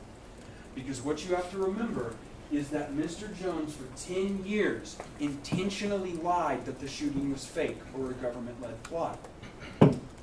When I say 10 years, it's because I want you to understand this hasn't stopped. Bringing this lawsuit did not solve this. You can look at what Mr. Jones has said afterwards, and you can see inside of his mind and know how malicious he was, because he is still saying Sandy Hook is synthetic. I want to show you a video from October 1st, 2021, just last year, in which Mr. Jones says that, you know what? My original instinct was right. You know, at first I thought it was fake, and then I thought maybe it's real, and now, he says, seeing how fake and synthetic everything is, maybe I was right. Maybe Alex Jones is always right. That's what you're about to hear him say. I want to show you this video from October 1st, 2021. Just like the New York Times lying about WMDs on purpose and all the evil things. But I questioned one of the big events they hyped up because of a lot of the anomalies, and I have a right to question that. In fact, I, for a while, thought it didn't happen, then I thought it probably did, and now, seeing how synthetic everything is, maybe my original instinct, maybe Alex Jones is always. I'm pretty much right 99% of the time, folks, and so are you. I mean, we all know this is easy to look at to see what's happening. And you've seen it here today. Mr. Jones still nodding along. Mr. Jones, you'll hear, he still thinks it's a cover-up. Sandy Hook. Keeps pushing it because it's important that his audience not hear him retract. It's important that if he was to go out and say, yeah, I was wrong. Yeah, I need to be accountable. That will destroy him with his audience. Can't do it. He won't do it. You need to understand that he intentionally lied to sell supplements. That's what he did. Mr. Jones used Jesse's death to sell his products. That is the reality. And Mr. Jones retaliated against Neil for speaking out. Mr. Jones told the world that Neil was lying about holding Jesse's body. Because Mr. Jones will do or say anything to protect his ability to profit off his lies. This is a case about creating change. You have the power to stop this from ever happening again. You can put an end to these lies by punishing Alex Jones. You can make that part of Jesse's legacy. You can make Jesse's legacy this trial, in which he can hopefully, Jesse's legacy can prevent this from ever happening to another family, to another set of victims. That can be Jesse's legacy. But just as importantly is compensating Neil and Scarlett for the harm that they suffered. And I remember when we were talking in jury selection, when my partner, Mr. Ball, was talking to me. A lot of us were talking about how it's difficult to wrap your mind around something abstract, like mental anguish, reputation damages. And I know one of the things you're going to find out, that's why we all are for it. We're going to tell you everything we can. We're going to give you all the instructions we can. We're going to show you all the evidence. But it's going to be up to you. And one of the ways that I think, right now, obviously I'm just an opening statement. I can't show you everything. But one of the things I think you should think about, a number you should keep in mind, something to help wrap your head around this level of damage, is this number, that 24%. The number of people in this country who believe that Sandy Hook was definitely or possibly staged. This pool of people who do not believe Neil and Scarlett, these pool of people who doubt them, from out of which come these followers who harass them. That group of people is 75 million people. And we would submit to you that a fair measure, analysis of the level of harm that was done to Neil's reputation out of all of this is $1 for every one of those people. Just $1. 75 million. And we would submit to you too that the emotional damage that was done to Neil and Scarlett, which you will hear through medical experts, we'd submit to you that that is at least as valuable as what happened to their reputation. At least. In this case, that has never had anything like this ever happen before. Another 75 million. And that is why, at the end of evidence, we're going to come and we're going to ask you for a verdict of $150 million. Now that is a huge verdict, to be sure, but it is one that will do justice to the level of harm done in this case.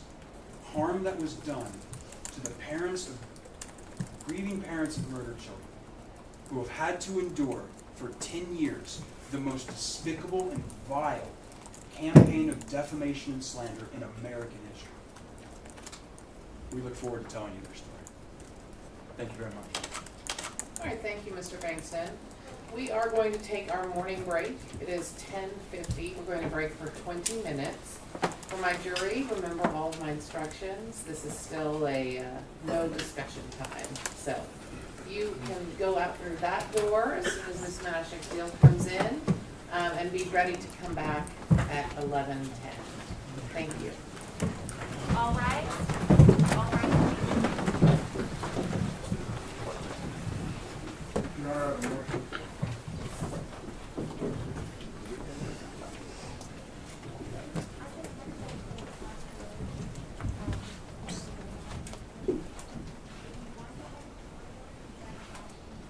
And just whoever is last, make sure you shut that door behind you, please. Thank you.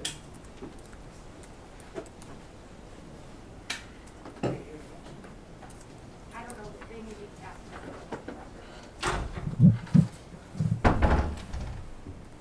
All right, you may be seated. Yes, Mr. Reynolds? At this time, the defense would move for a mistrial based on a violation of the Civil Practice and Remedies Code, Chapter 31.0011. Mr. Bankston's opening statement squarely put before the jury content that the Civil Practice and Remedies Code that the Texas legislature says should not be in an opening statement in the first part of a bifurcated trial, and therefore we'd ask for a mistrial. All right, well, this is not, as we have discussed at length, a traditional bifurcated trial. The only element, the only issue, and the only type of evidence that is bifurcated is the evidence on Mr. Jones and Free Speech Systems' net worth, which was not discussed in the opening statement. The motion is denied. Thank you, Your Honor. And just a reminder that we'll need to take up a quick thing about a board here. That's fine. If I stand up, everybody stands up. Thank you.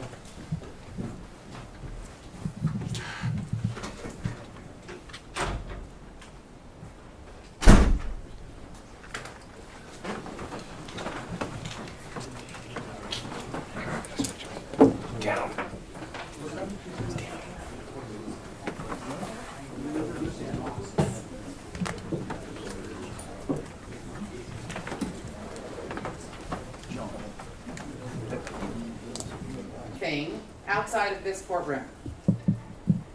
Every participant in this trial, every party, every lawyer is ordered to be silent outside of this courtroom, or if there is any member of the jury within sight. And On the 5th floor entirely, no talking about this case at all. No talking about anything. Because my jury cannot be hearing any of that. Is this understood? Yes, Your Honor. Yes, Your Honor. We need to shut that door. Can you do it? I didn't know if you need the rest of my counsel. They just came and told you you needed me. They are welcome to come in. I need at least one person from each side, and I needed Mr. Jones to hear me that if he is asked a question, he is not allowed to answer on the 5th floor. You can go down to the 1st floor, it's fine. If you see a jury member, you may not say anything. And neither may anyone else. I just don't think they're going to be asked. Also, at 5 o'clock, this building is closed. So if you want to be interviewed, you got to do that outdoors. Or even if you don't want to be. It's outdoors. It's not in the building. We end at 5, and everyone must immediately pack up and leave. Potentially the lawyers can stay and talk to me. All right. What was the issue? Mr. Bankston doesn't like my demonstrative exhibit. My other claim is this one is just broadcast. That's not a thing. They don't broadcast over airwaves. It's just factually incorrect. But as far as this one, we want to put that on there. Okay, so my problem here, my objection here, Your Honor, is that this is a factual claim that there were 27 hours spent on Sandy-Hook, and that constitutes less than 1% of its number, but they violated discovery orders to produce us that material. We know there's tons more of Sandy-Hook videos. We've had briefing this court and the experts to prove it, and we've never been able to establish the total amount of time that they spent on it. And they could have established that, they did not. Can I put this down? You can. I've seen it. Your Honor, we just had a conference where we agreed on Exhibit 31 as being the totality of the Sandy Hook videos. I mean, we just did that. That is Well, I wasn't in the conference. What was agreed to me was that these are the videos that are admitted in court. This case is in its unique and frustrating situation because of the choices your clients have made. Period. I understand, That's Your the Honor. end of the day on that. Counsel and I agreed on Exhibit 31 as a summary exhibit of the videos that were done between 2012 and the filing of the lawsuit in 2018. I wasn't there. What was presented to me is here's an agreed list of the videos admitted into evidence. Those are two different things. I would love to be presiding over a trial in which a full discovery process unfolded properly and according to the rules. It did not. Not because of my choice, not because of the plaintiff's choice, because of the defendant's choices. They are stuck with the consequences of those choices. I'm not gonna let you use those demonstratives. Understood. Anything else? We had the issue that I raised to you in chambers earlier. I don't know how you do it. I don't want to have that conversation out here. Out here, exactly. Yes. So whenever you want to, just let me know. All right, so I'm not done with my break. We're gonna go about 3 more minutes over because I had to deal with all of that. I'm gonna make sure that whoever is out there, and I don't know who it is, knows what my orders are now going forward. Mr. Bankston, you'll tell your team. I think all of you were in here when I issued the orders about the hallway and the building. Is that right? All right, so then everyone should understand that. All right, I'll be back in a few minutes.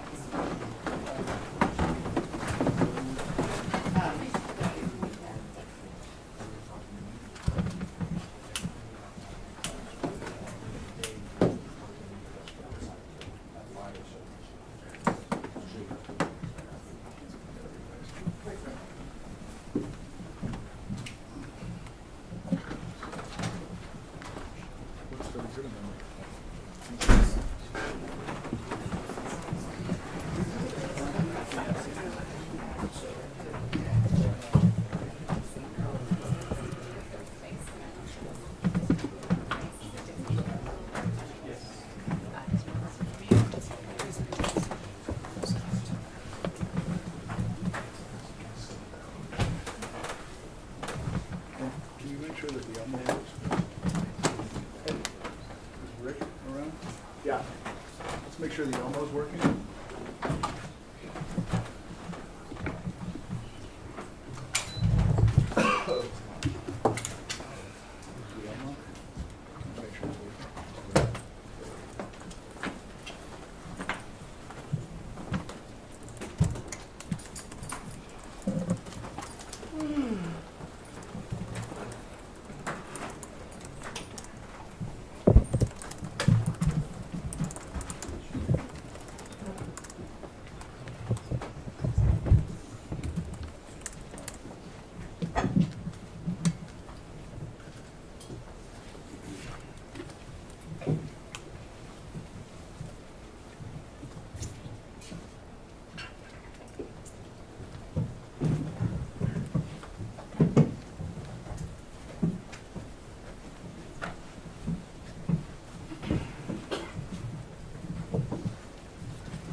All right, you may be seated.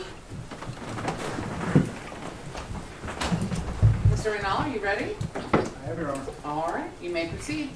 May it please the court. Yes.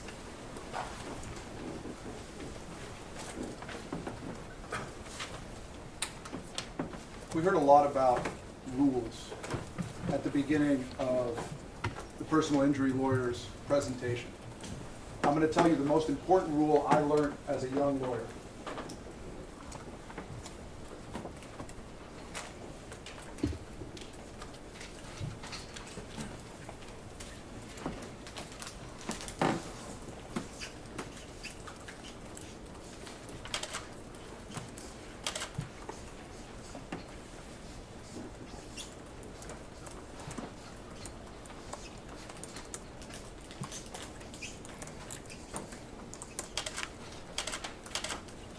In case anybody can't read my handwriting, that says do not lie to the jury if you hope to get the verdict that you've requested.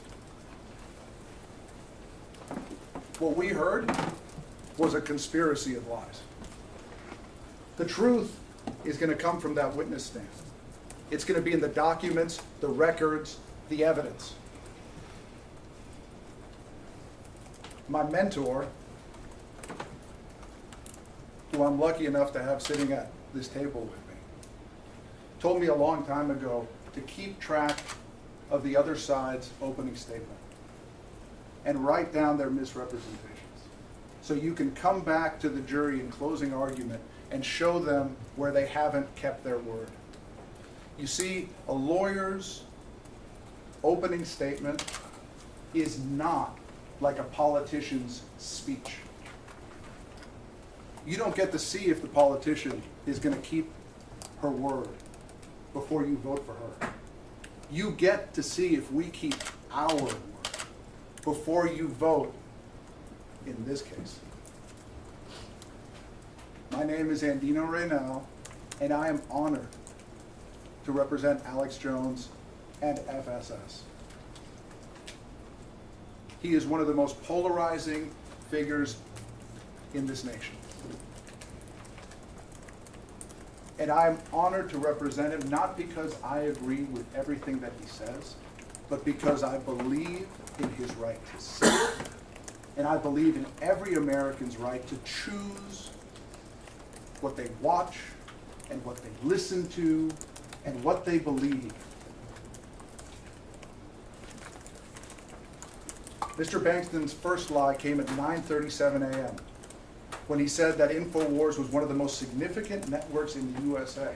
In fact, the evidence will show that in 2018, InfoWars was completely deplatformed. You will not find InfoWars on YouTube. You will not find InfoWars on Facebook. You will not find InfoWars on Twitter. You will find it absolutely nowhere. Mr. Jones has been canceled, punished for statements that are related to this case. Statements we don't dispute were wrong.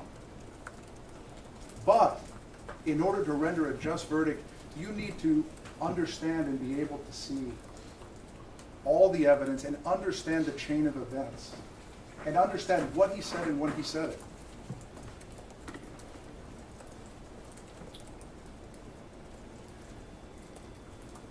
I'm going to take my time, and I promise not to go on for too long.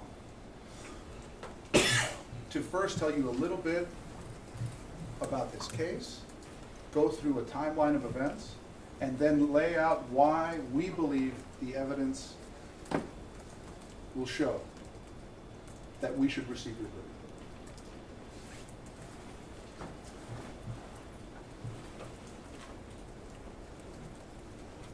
On December 14th, 2012, Adam Lanza, a mentally disturbed young man in Connecticut, woke up early. He got a .22 caliber bolt-action rifle, went to his mother's room, and shot her in the head while she was sleeping. He then armed himself with a long gun and 2 pistols, and some reports say he drove by the high school where he'd been a student, saw 2 police cars, and diverted to the elementary school. He shot his way in and killed 20 first graders, 6-year-olds, and 6 school employees. In the span of 10 minutes, he created pain that would last a lifetime. Alex Jones was 1,500 miles away in Austin, Texas, dropping off his own 6-year-old at school. When he heard about the event, he was shocked and saddened, just like everyone else in America. He was also suspicious. Alex Jones has hosted a show called InfoWars since the late 1990s. He started out on Austin Public Access. InfoWars is a talk show where Alex Jones discusses, and some of the people who work with him, discuss conspiracy theories. And they discuss government cover-ups. And they discuss lies told by the mainstream media. And they try to give an alternative view. Mostly it's a college. So let's discuss what happened and go through the years. I want to clarify something. Because you're going to watch the videos. The videos are the most important part of this. Not cherry picking little snippets, but actually watching the videos. And I hope you hold the plaintiffs accountable. You're going to hear that Alex Jones was concerned about the government's response on the day of Sandy Hook. You're going to hear that he suspected the government, that he thought the government might have been involved. You are not going to hear him say that he didn't think any kids were killed at any time in 2012 or 2013, okay? So when you watch those videos, and watch them, when he says staged an attack, he means they committed an attack, okay? When he says false flag, he means the government attacked its own citizens to try and achieve a political end. Alex Jones doesn't trust the government. Millions of Americans don't trust the government. So let's talk about 2012.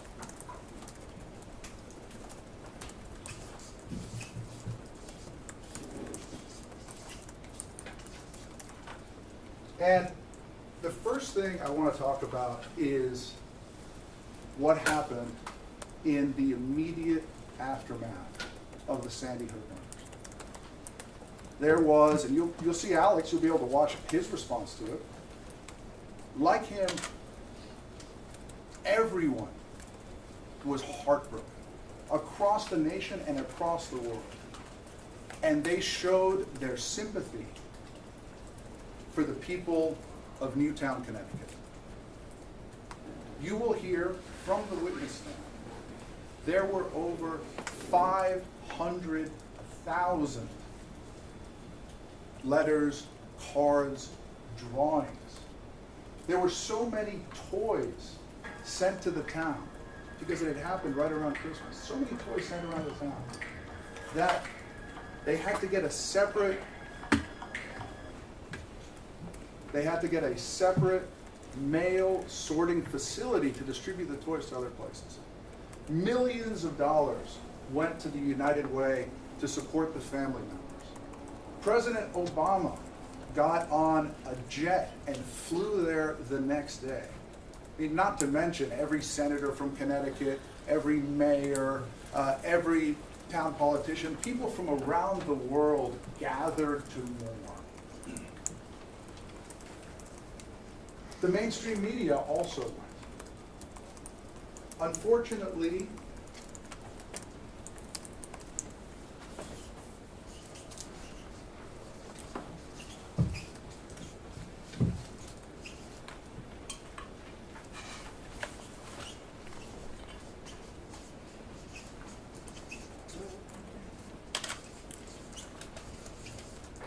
mainstream media.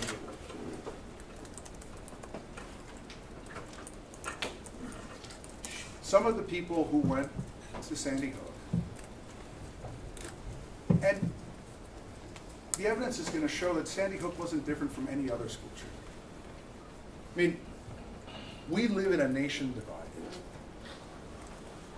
If you're blue, every time there's a school shooting, it's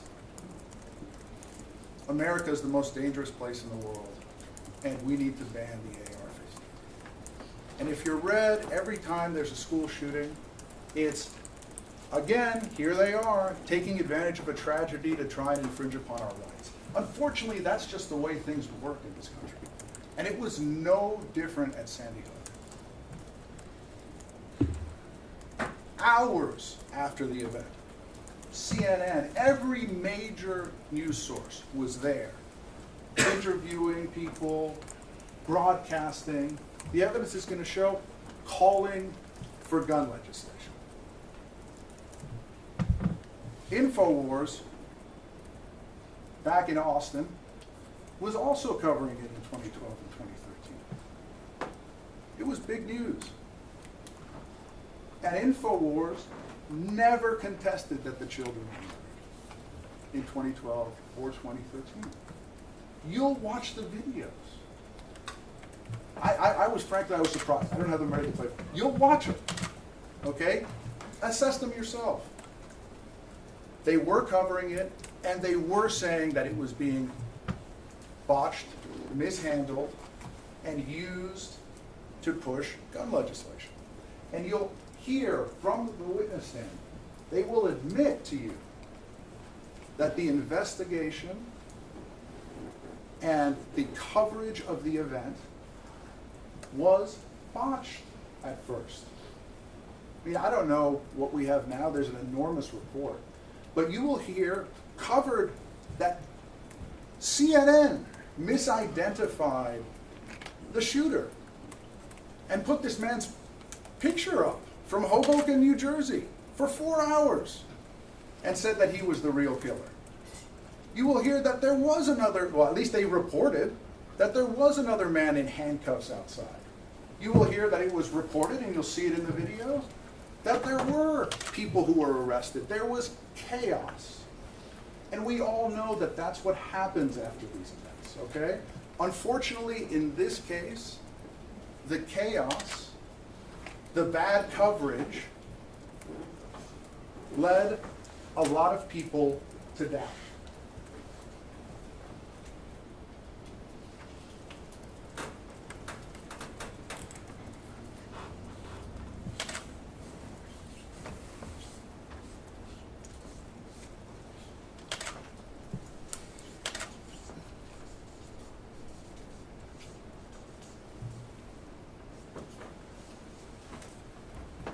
People who became known as truthers or the truth community.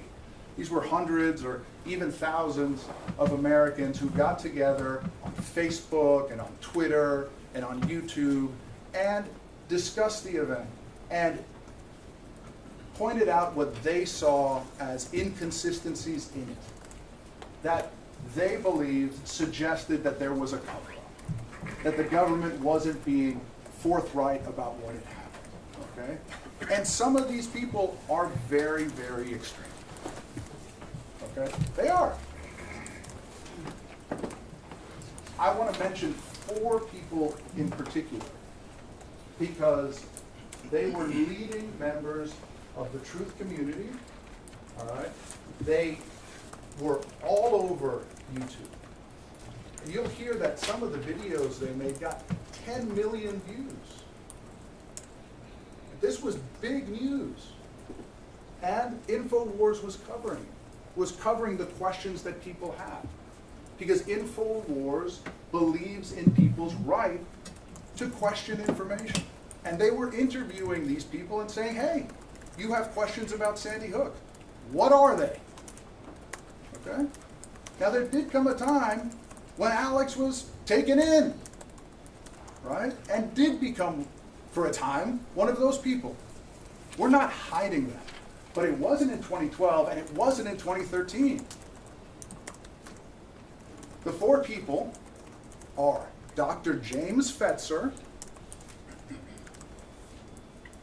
who was a professor at the University of Minnesota at the time, Dr. James Tracy, who was a professor at Atlantic Florida University of Media Studies at the time, Wolfgang Halbig, who you'll see, who was a Florida state trooper,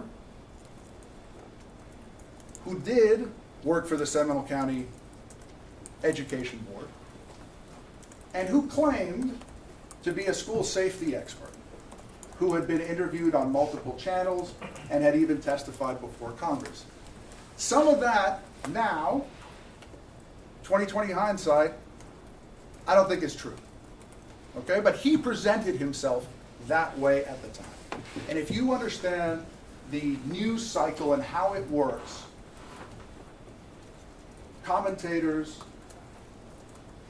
people on talk shows, they get information, they run with it. Alex Jones was wrong to believe these people. But he didn't do it out of spite. The evidence will show that he did it because he believed it, because he thought it was important coverage, because he thought that these people had a right to say what they were doing, that a citizen has a right to get on InfoWars and talk about what their questions are.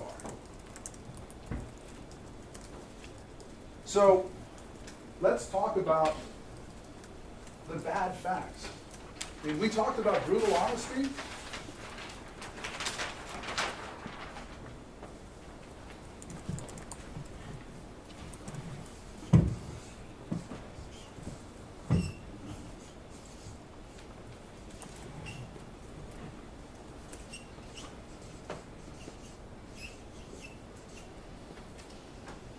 (2014 to 2015) in the summer. For the rest of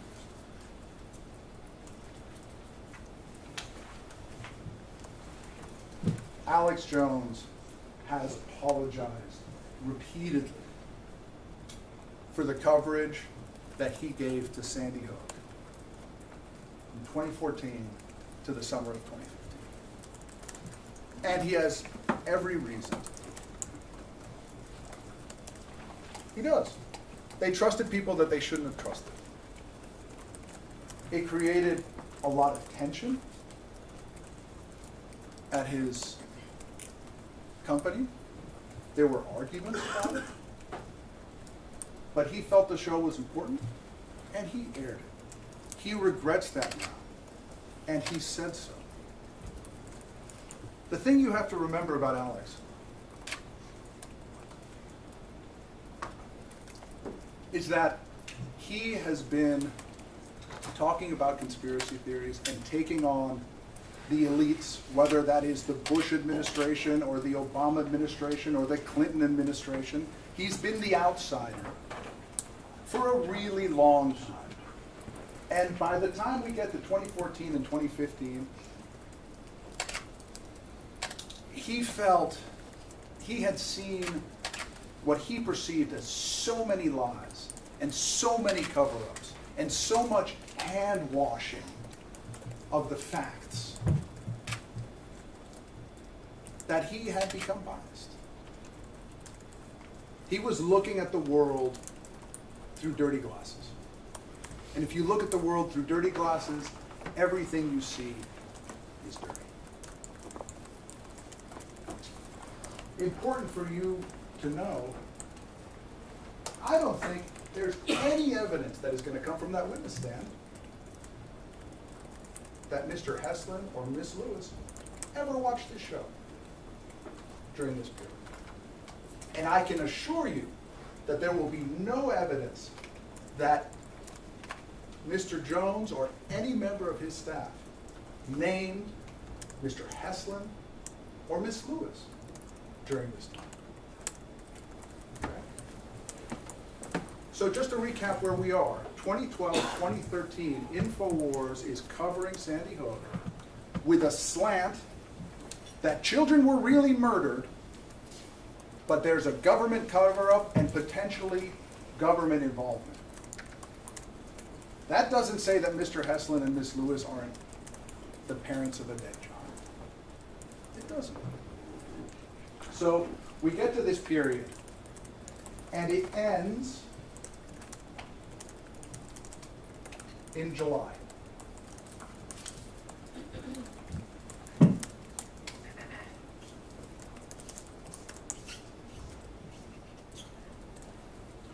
And after July, we have quiet from InfoWars on this topic. Yeah. I'll object to the reasons we just discussed about the motion, so to claim that InfoWars was quiet in July, so whenever that's...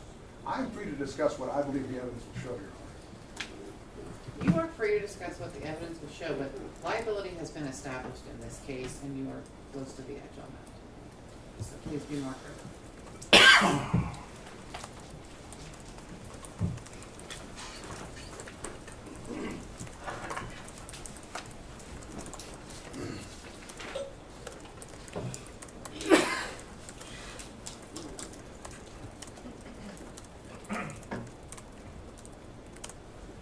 Let's talk about 2016.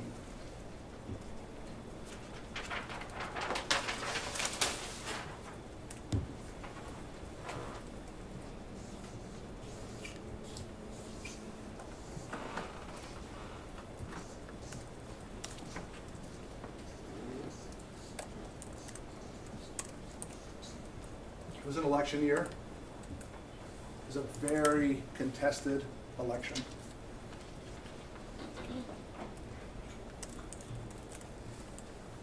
And Mr. Jones, for the first time in his entire career, supported a candidate. And he was associated with Donald Trump. Hillary saw that as a liability for Trump and made Alex a big part of her campaign, saying that Alex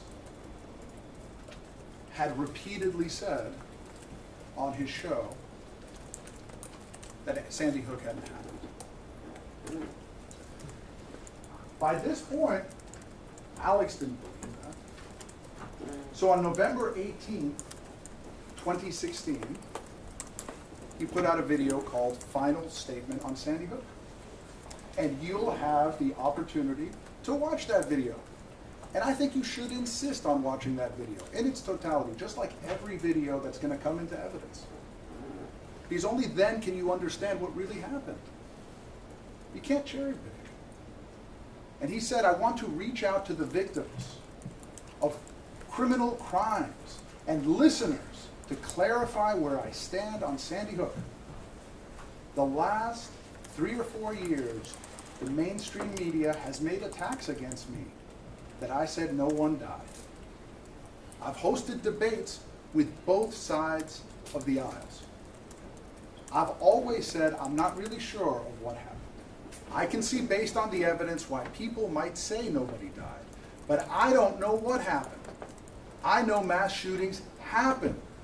The official story, however, of Sandy Hook has more holes in it than Swiss cheese.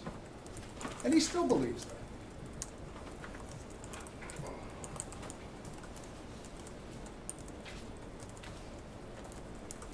That's it. Only statement on Sandy Hook for the whole year.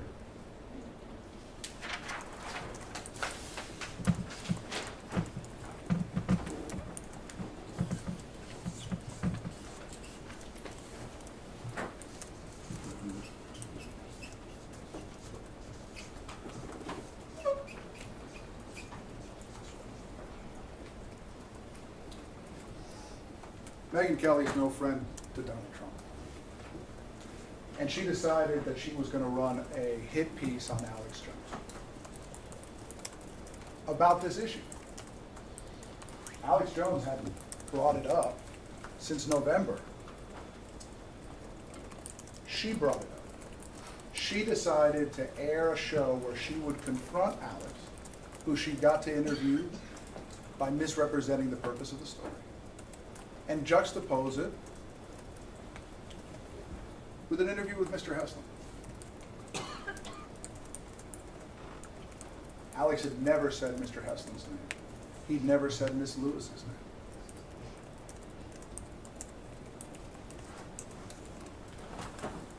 The show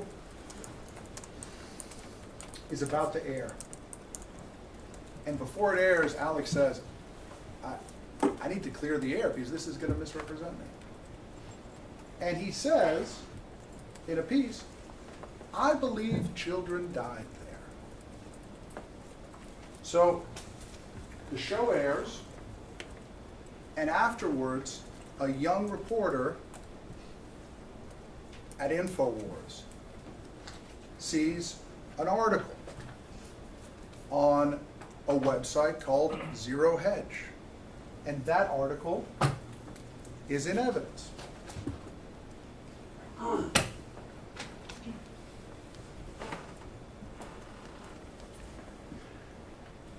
And the judge has already found InfoWars, or Free Speech Systems, parent company for InfoWars, and Alex Jones guilty for those statements. But you are free to consider the intent with which they were made in determining whether they were made maliciously or in good faith. And you're going to hear from the reporter who made the statements. Your Honor, I'm going to have to object again to the context. So you're going to have to explain the difference between defamation and intentional infliction of emotional distress.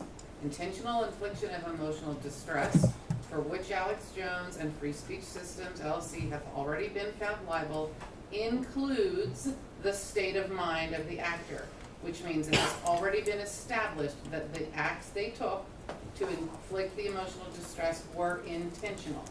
Defamation does not include that in the same way. So you're going to have to clarify that if you're going to go down that path. I think the court has already clarified.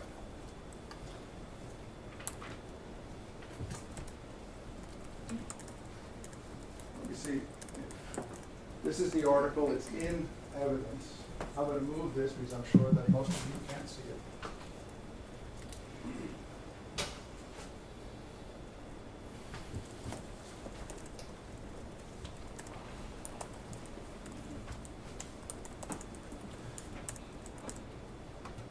And basically, the article, you'll have it, you can read it, you can fact check me. But basically the article says that Megyn Kelly isn't doing a good job fact checking her sources because she didn't run down a seeming inconsistency between what the coroner said about the parents not being brought into contact with the bodies on the day of the shooting and what Mr. Heslin said about holding his child on the day of the shooting. And interestingly,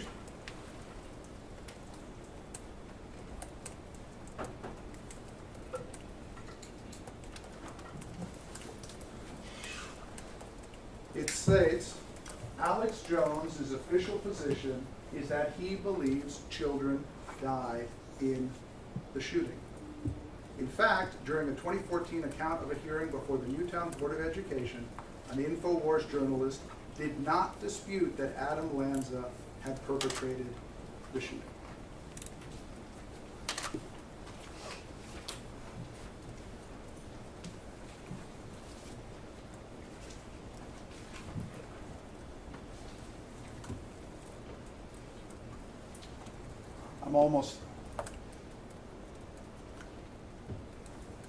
There are 4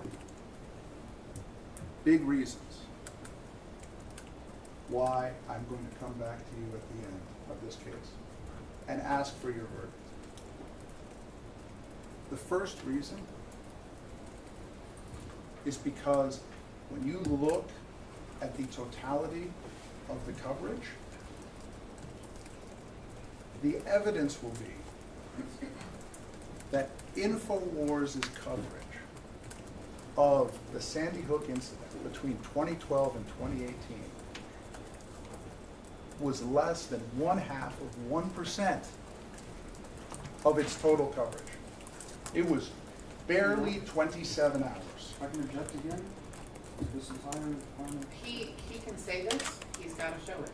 Okay, thank you. Less than 1/2. And remember rule number 1, the lawyer who lies deserves to lose. Okay? Less than 0.5% of total coverage on the show. Okay. And important to add to that is, remember, you got CNN and Fox and every other newscast covering this issue, right? Especially back in 2013. And InfoWars is a whisper in a hurricane. Point number 2. The no one died at Sandy Hook lie did not begin with Mr. Jones. It began with Fetzer and Tracy and Halbeck and a guy named Steve Pachenik, who was a former State Department official and a psychiatrist.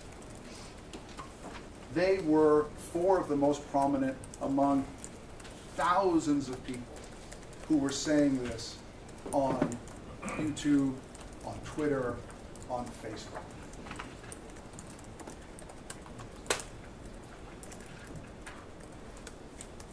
Given that, it brings me to point number 3. You are still allowed to decide how much damage Alex Jones caused. And in doing so, you can assess whether his words made their way to the ears of the plaintiffs. You can assess whether anybody was moved to act by anything that Alex Jones said. And the evidence will show that he did not cause the harassment.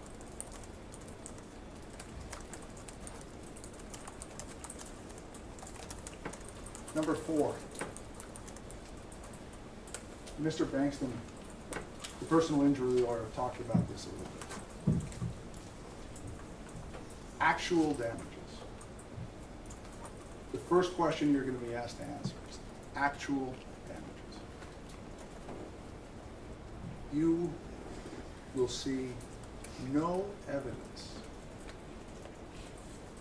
that it was Alex Jones, the talk show host, and not Adam Lanza, the mass murderer, that caused the mental anguish that is honestly suffered by Mr. Heslin and Ms. Lewis.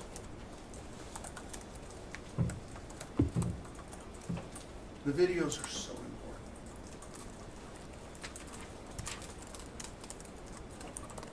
Watch.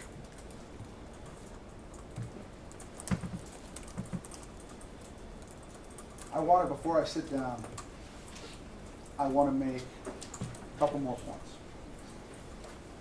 Number one, Alex Jones has apologized repeatedly for what he said. And I expect he'll do so again here. Alex Jones has already been punished.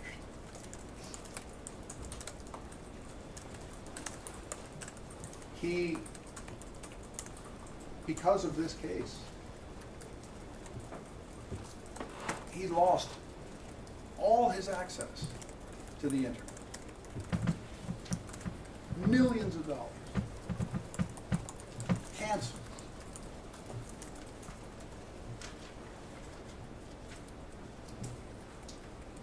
He regrets what he did. And he's paying a price for it. He's paying a price for it today. He pays a price for it every time somebody on the street chases him and says, "You killed the children at Sandy Hook," and throws coffee on him. And because he's been canceled, nobody can hear his side of the story. Nobody can see the texture of reality. We are not cardboard cutouts. We are all real, complex people. People make mistakes. They pay for it. They want to tell you this is the great Satan. This man is not a cardboard cutout. He's a human being just like every one of us with his own ideas. You will be able to decide.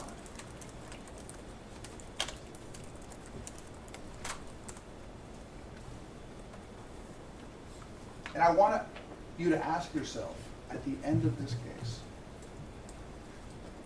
is this an honest attempt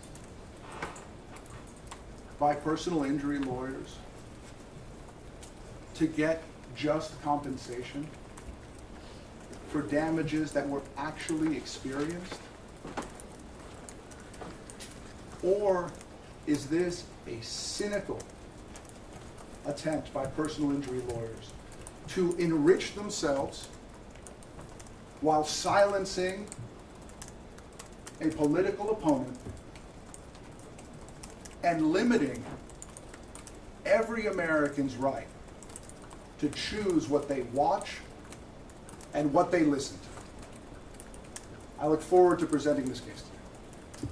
All right, thank you, Mr. Reynal. Before we break, I see people with gum in their mouth. It's clearly stated on the door, there is no eating, there is no gum in this courtroom. If I see it again, I'll stop. I'm talking, sir.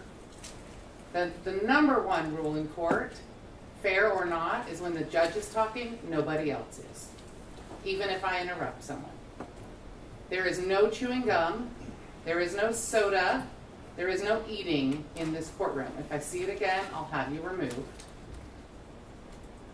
There is no recording of any kind of the YouTube feed or the proceedings in this courtroom without prior written permission signed by me.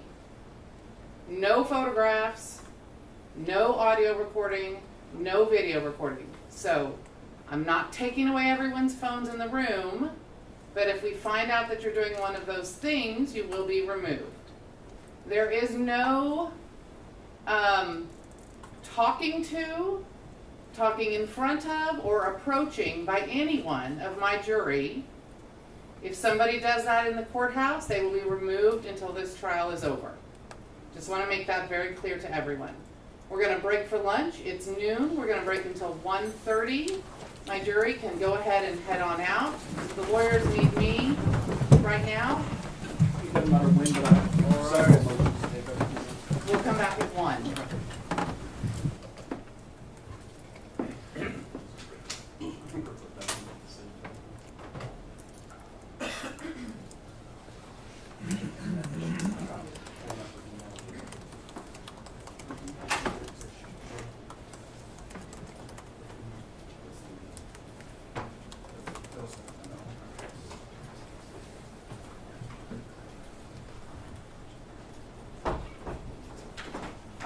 Mr. Reynolds? First on the United Way, it was certainly not my intent. I think I said that the United Way received millions of dollars in donations to support the parents and the families of Sandy Hook. I don't think that's collateral source. I mean, I think that's what the evidence will be, that the United Way took in all that money. I certainly didn't mean to insinuate that they turned around and gave it to Mr. Hudson and Ms. Lewis. And I think it's easily covered in the testimony. The money came in, it was spent on all sorts of things. I'm not going to get into it, but there's lots of allegations that it was misspent on other things by the United Way. I'm not really sure what relevance it has to this case at all. I think it's relevant because part of we expect to hear from the plaintiffs that Mr. Jones's statements were hurtful to them because it negated their experience, their tragedy, the loss of their child. And we believe they're going to have an expert who's going to testify. We think that the fact that the whole community was supported throughout this period by everyone is relevant to determination of to what extent they felt supported, to what extent the diagnosis, which is based on being negated, is relevant. So they're going to call an expert, and I expect that the expert's going to use examples and say, when somebody has their experience of trauma negated, it re-victimizes them. That might very well be true in the case of sexual assault or something where you reach out to an authority figure and the person says, I don't believe you that you were raped or raised. But our case is distinguishable. There was tremendous outpouring of support for the families to help them heal. And that's relevant to the amount of mental anguish that they suffer. Your Honor, I would just like to say that if he felt that a collateral source issue of benefits was relevant, he was obligated under the standing order to approach the court and secure a ruling before putting it in front of this jury. This jury has now been poisoned to think that these plaintiffs have been part of the recipients of millions of dollars, which is exactly what Mr. Jones said he was going to do and why we brought him. And he just did it. If I were going to violate Your Honor's ruling, which I certainly did not intend to, it wouldn't be in a 2-second throwaway comment after saying they got cars, flowers, toys, and charities. All right, what's the rest of your response? The issue of net worth, I said nothing about Mr. Jones's net worth. Mr. Bankston made deplatforming part of his opening statement. To say somebody has lost millions of dollars doesn't say anything about what their net worth is. I mean, deplatforming, he brought that into this trial, right? And there are consequences to deplatforming. They're painfully obvious, and one of them is loss of revenue. Your Honor, my response to that is he not only said he lost millions, but tied that into saying he lost everything and has already been punished. These comments were clearly to imply evidence of net worth. That's what our motion is on. By putting this into the trial, the only way I could rebut it is, for instance, putting in the amount of revenues for the years that he listed up there. When he said, 2016, he lost, here's saying he lost these millions. We have evidence of where his revenues were, and they're $165 million over a couple of years. And this jury here is giving the idea that he's destitute, which is going to prejudice their compensatory damages because they're going to say he can't get blood from his stomach. And this has radically reshaped this trial now, because this jury has been given a story of this, that they should have sympathy for Jones because he has lost so much, and now he has lost everything. Those millions of dollars really affect us. If we're bound for the rest of the trial on that, this jury's not going to return a correct verdict. Okay, and then on the apology. With the $1 million first, Your Honor, or the apology? No, you already responded to his argument. No, the sanction, the $1 million sanction. Oh, so, sure, you can address that one too. The Court of Appeals, I think, Court of Appeals denied our motion on a Friday. The sanction was due on Monday. I have a check overnighted from InfoWars for what I believe to be the correct amount. It was $966,000. put on it the names of all the or I instructed my client, his father, particularly to put on it the name of the law firm and the name of the plaintiffs, and had it delivered to their offices.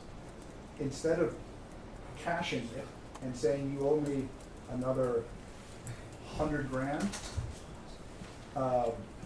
Mr. Bankston called me and said, you know, the check's not legible, it's for the wrong amount, reissue me a new check. Okay, so I called my client and they are putting a stop payment on the old check. I think they already have, and they're coming up, they're gonna do a new check that has everything typed on it. I thought I was gonna have it today. I'm sure I'll have it tomorrow. I mean, you know, there's lots of good faith. $966,000 is not peanuts. And Mr. Bankston could cash the check and said, you owe me $100,000. Your Honor, I could not have cashed the check. Did you try? The check was. No sidebars. The check was completely illegible. I can show that to you if you like. It was written to the wrong clients. I cannot take money from these plaintiffs that is owed to them. I don't know why the check would be written to anyone other than the attorneys, and to go into their account and then be dispersed properly. That's the way we do things like this. It's always written to the attorneys. Look, the aw shucks, I just made a mistake, I don't know quite what I'm doing, enough of that, okay? You know exactly what you're doing, you're very competent. I don't appreciate you pretending to not be. Get the check here tomorrow, made out to Mr. Bankston's law firm, in the correct amount. If you don't know what the correct amount is, send Mr. Bankston an email and ask him what it is. If you disagree with his response, let me know before we leave today, and we will have a conversation about it. Thank you, Your Honor. I don't want to open up the whole trial with regard to net worth, because we went through that a week ago. What I heard Mr. Reynal say was InfoWars lost everything. Now, I know Alex Jones is InfoWars, and InfoWars is Alex Jones. That's been established in this case. The same goes for Free Speech Systems.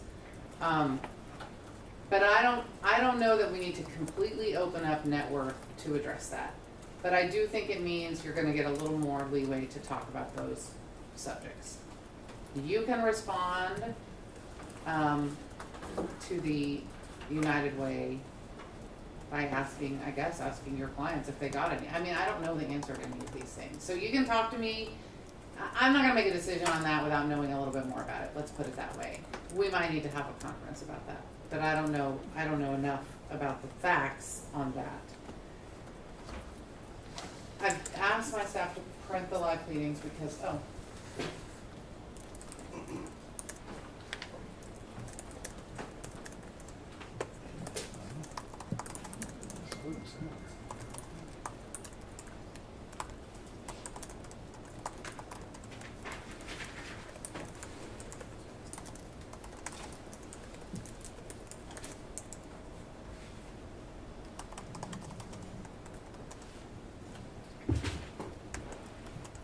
I do not see in your answer anywhere that you plead 73003A3.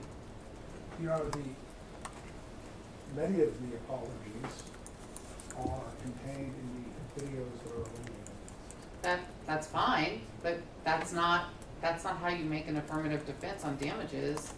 You have to plead it. You didn't plead it. You've already argued in your statement to the jury that he's been punished and shouldn't be punished more because he's apologized. So what am I supposed to do with that now? You weren't allowed to do that.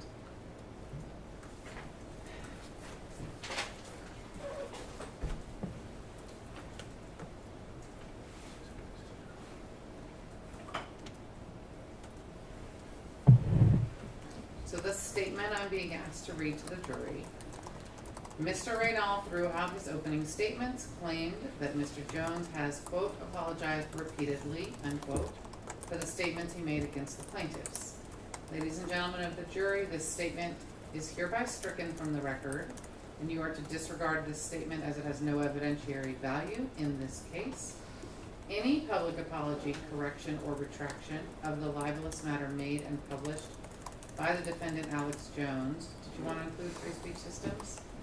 Sure, that's yes, Your Honor. I mean- We should, just for clarity for the jury. May not be considered as evidence of mitigation damages in this matter for Texas law. Can I ask the court a question? I don't think so. Okay, just, You can write a note to your co-counsel, but it's one attorney per proceeding, section, argument, witness. thank you.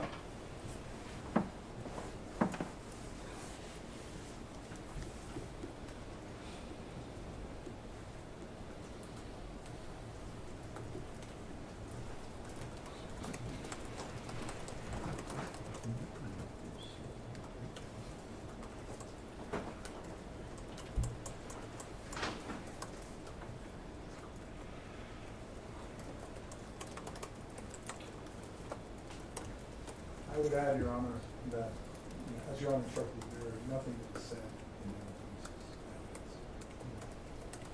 in the You want me to add that to this proposed statement? No. No? No. Oh, okay. Are you making an alternative suggestion of a statement I might give to the jury? I'm not sure why you just said that. My father. He was,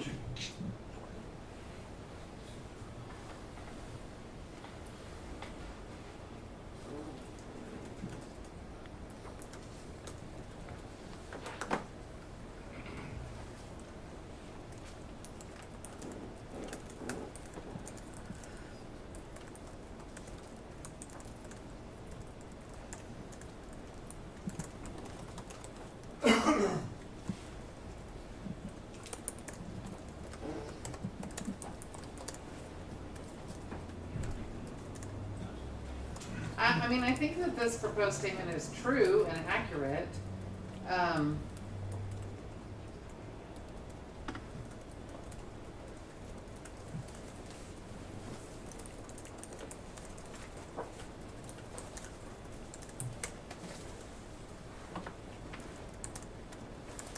I'm willing to add that, as a reminder, what the lawyers told you in their opening statements is not evidence.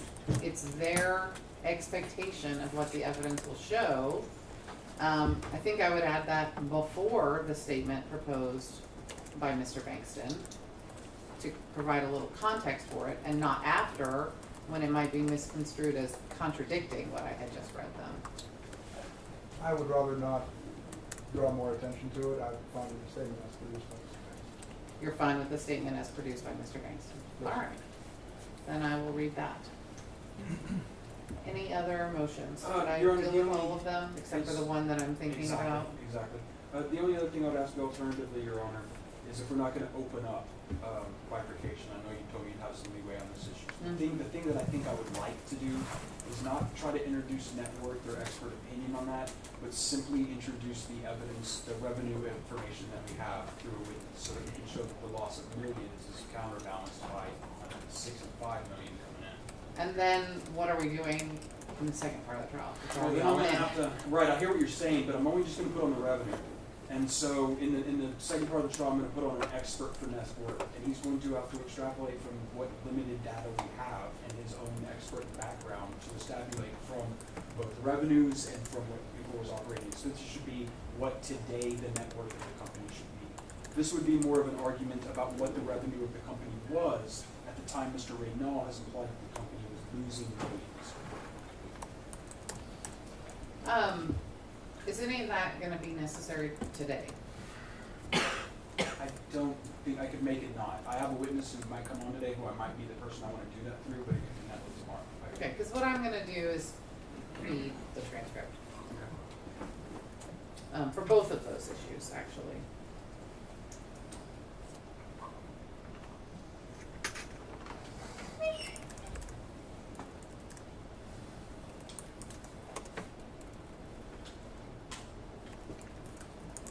Was there any other motion, Mr. Bankston? No, Your Honor, that's all from the plans. Anything from you, Mr. Reynolds? No, Your Honor.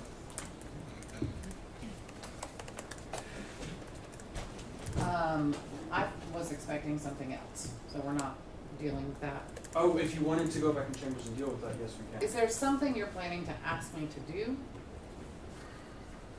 or you just want me to know about it? Yeah, it doesn't need to be on camera. I understand, Right, but yes, I'm gonna ask you to do something, I'm not sure if you're gonna do it or if you're gonna do something else. But yes, I do have a specific request. all right, well, we'll take that up later. Okay. I don't wanna make the jury wait longer. All right, we are ready to bring the jury back, yes?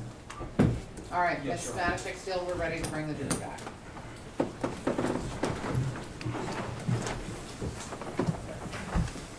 Is anyone invoking the rule? Defense would invoke the rule, Your Honor. So we'll do that once I ask for the first witness, then you can do it. Well, they need to stay in here until I swear Oh, them. okay. Yeah. Okay. So if they're in the building and they're gonna be a witness, they should be in here now. Mr. Banks and Ms. Carpole will be here. Okay. And we'll bring them all up, I'll swear them all in, and the rule and the rest.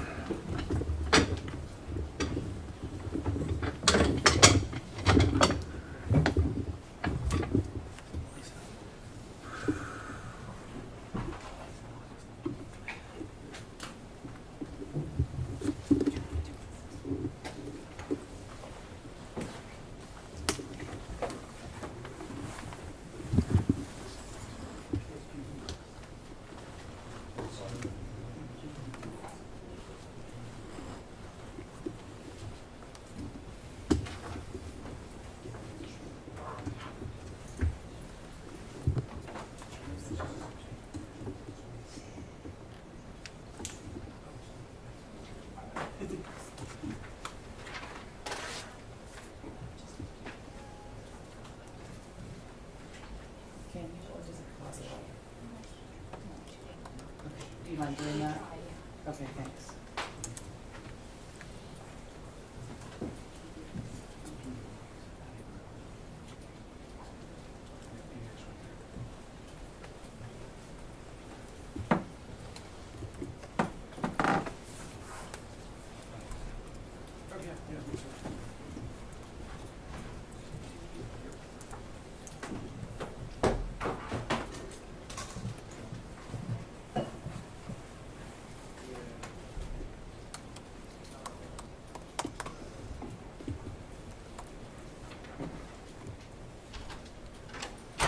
All rise.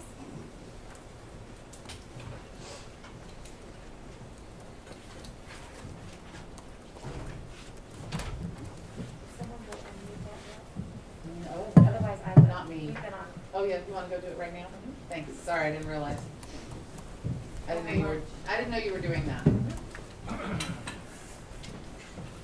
sorry. I'm sorry.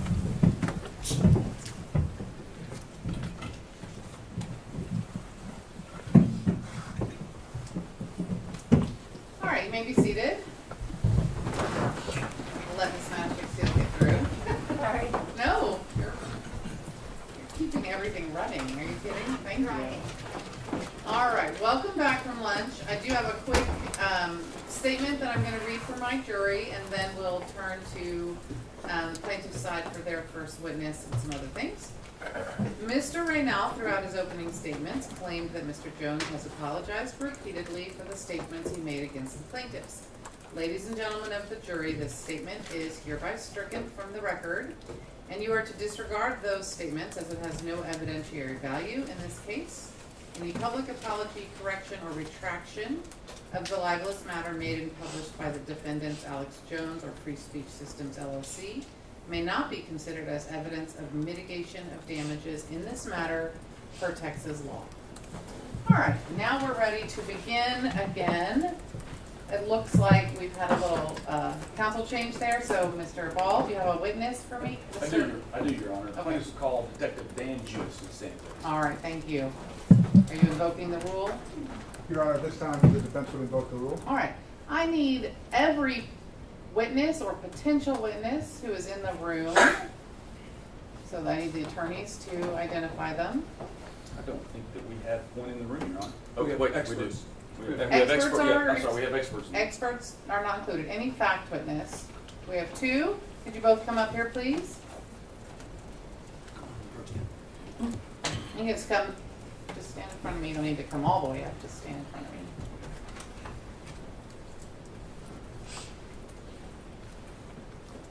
stand right there, and then I need your names for the record, please. Sir, you go first. Daniel Jewis, Jewis. Thank you, ma'am. Daria Karpova. Daria Karpova. Karpova. All right.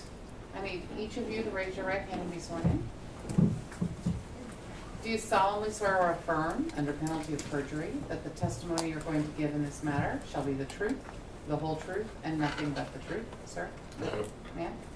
Thank you. Lower your hands.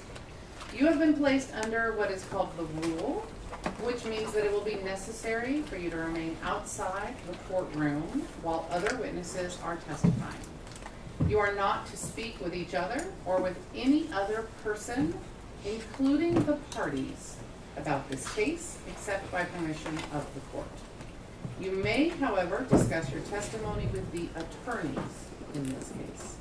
You may not and are not to read any report of or comment upon the testimony in this case while under the rule.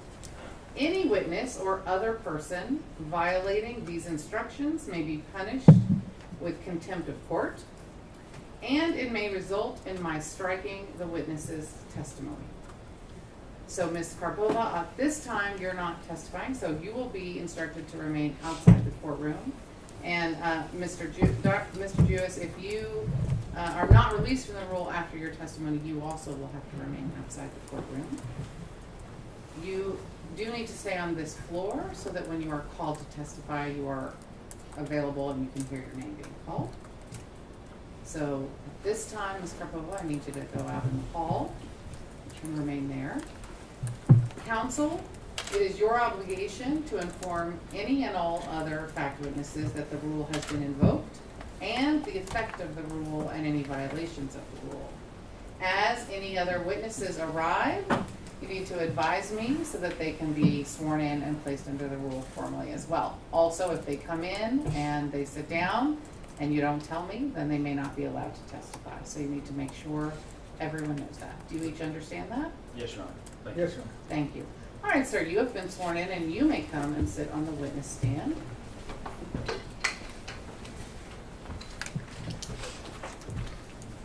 You can sit down, and there is water in a pitcher and cups if you need them. You should not need to lean into the microphones. It should pick up your words. I'm going to give you a few instructions. I don't know if you've testified before. It is not a conversation. It is a question and answer process. And to that end, you need to allow the attorneys to complete their question before you begin your answer, even if you think you know what they're going to ask you. Let them ask the question, and then they'll let you give the answer. If you hear the word objection, you need to just stop talking until I indicate whether it has been sustained or overruled and you can proceed or not. Do those things make sense? Also, sometimes people will answer with nods or uh-hums, things like that. Those don't make for a good record, so I'll ask that you answer all of your questions out loud with actual words. All right? Yes. Wonderful. Thank you. Go ahead. Thank you, Your Honor. Detective, good afternoon.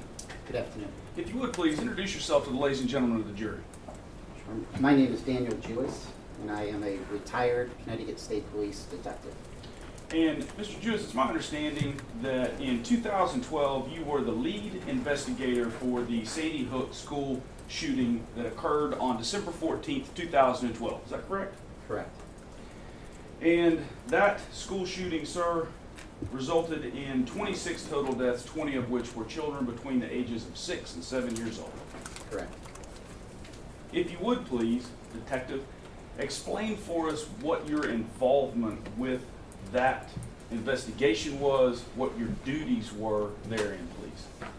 Sure. As a member of the State Police Major Crime Squad, we're responsible for responding, investigating to anything that they designate as a major crime, which obviously the Sandy Hook shooting was. I happened to be off that day, so I was called in like many of my co-workers. We were initially told that there was a reported shooting at a school. Back in 2012, our initial thoughts were not towards an active shooter or a mass shooting. By the time I got to the Newtown Police Department, there was already some of the survivors at the police departments, and we had a pretty good confirmation that there were some fatalities in the school.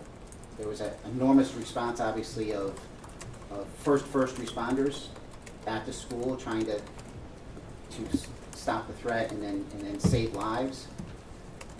We then immediately went into our investigative role, set up our command post operations, and started working with 26 different agencies that ended up responding and helping out with the investigation. Detective Jewis, how is it that you came to be the lead investigator in charge for this particular school shooting, this incident? Sure, the first part of that is just how the state police actually became the lead agency, because you'll see that in many of these other incidents. There's either a federal agency or the local agency, and that was because of some previous work that we had had with the FBI in particular, where there was a clear understanding that we were the ones that handled homicides, and they were a very supportive role, but that this being a mass homicide was something that we were going to handle. Newtown itself is just a mid-sized police department and just couldn't be expected to handle something like this, especially because so many of them were part of the immediate response and obviously had some other needs at that point. The Major Crime Squad that's our premier detective bureau in the Connecticut State Police, and homicides is what we do. The office that I worked out of, which was manned by a sergeant and 6 detectives, was about 10 minutes from Sandy Hook, so we were going to be the main office to investigate that, and at that time I was the senior detective in that office, and so it just made sense that they ended up putting my name on the paper as the lead detective. And that's what it was just a name, because this was such a massive case that there were so many people that played key roles, but they had to identify somebody as the lead investigator. And how long did your role as lead investigator continue, Detective? I don't see an end to that role. So you consider yourself, continued today, the lead investigator on Sandy Hook? I do. Okay. Absolutely. I'm retired, but I still consider myself, that's my responsibility. And we're going to talk a little bit here in a moment about your involvement with the parents, with the community. But before I do that, I kind of want to go back a little bit and talk just a little bit about your background so that we kind of have a foundation for where you're coming from. Is that okay? Absolutely. Okay. In 2012, could you tell us where you worked and lived, Detective? At that time, I was living in Waterbury, Connecticut, which was probably about 30 minutes, 25 minutes from that Sandy Hook community. Again, I was assigned as a detective in the Western District Major Crime Squad, but my office was actually out of the Southbury Barracks, which was about 10 minutes from there. I had joined the Connecticut State Police in 1998 and made detective about 4 years after that. So at that time I had about 14 years in the Connecticut State Police, and I also had done 20 years in the Connecticut Army National Guard, and I retired from there as a master sergeant. Now, where you told us that you lived back in 2012, would you consider that, Detective, in or around the Newtown community where the Sandy Hook Elementary School was located? It is. I mean, Connecticut is only so big, especially compared to a place like Texas. But, you know, we divide the state almost by whether you're east of the river or west of the river. And so I certainly consider myself to be part of that community. Pretty small community overall. Absolutely. I understand that you, I think from what you've told us, you kind of hinted towards it, that you've recently retired from the force. Is that correct? Correct. I retired officially in March of 2021. Congratulations. Hope you enjoy your retirement. It's my understanding, though, that in your retirement you're also kind of busy right now, aren't you? I am, yes. And what are you taking your time up with as it concerns employment and your continued involvement? Sure. So even before Sandy Hook, I had worked with a co-worker, and we did outside training for his small company. That was leadership and team building training. And then after Sandy Hook, there was a lot of requests for sharing of lessons learned, both from the leadership side and the investigative side. And so then that led into my development of another private company called the RAC Academy, which stands for Response to Active Killers. And so now in retirement, I still do that leadership and team building training under Team Training Associates. And then I am fortunately, but also unfortunately, very busy in today's world with the Response to Active Killer training, which my team and I do. And We consult and give training to the full spectrum of people that are involved in active killer incidents, from obviously law enforcement and dispatch, but also I do a lot with school safety and businesses and houses of worship, anybody that would be a likely target of these types of events. And kind of bringing together your experience and how you're applying your experience now with active shooter situations. I don't want to talk about the kind of the shooter itself, but more take you to what you learned and what you did in this Sandy Hook elementary school shooting as it concerned management of and your time with the parents and the families after this took place. Sure. So both in our response and in support of those families, and now it's a large part of the training that I do in the consultation is many of our clientele expect to learn some advanced investigative techniques to handling these types of things. And the reality is it's not required. That's not really there. Law enforcement investigates homicides, and these departments that I go and I work with, they're already good at that. They already have the skills of collecting evidence and doing interviews, and it's going to take them a lot longer, just like it took us, and a lot more resources, so they're going to need a lot more help with that. But the things that I like to concentrate on are the things that caught us by surprise, the things that were off the radar, the things that we never received training for.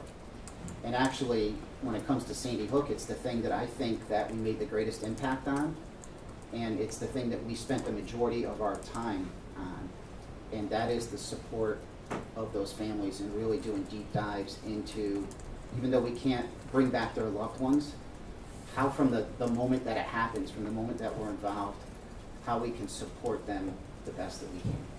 I think one time you had told me in a previous discussion with you something about a butcher block piece of paper.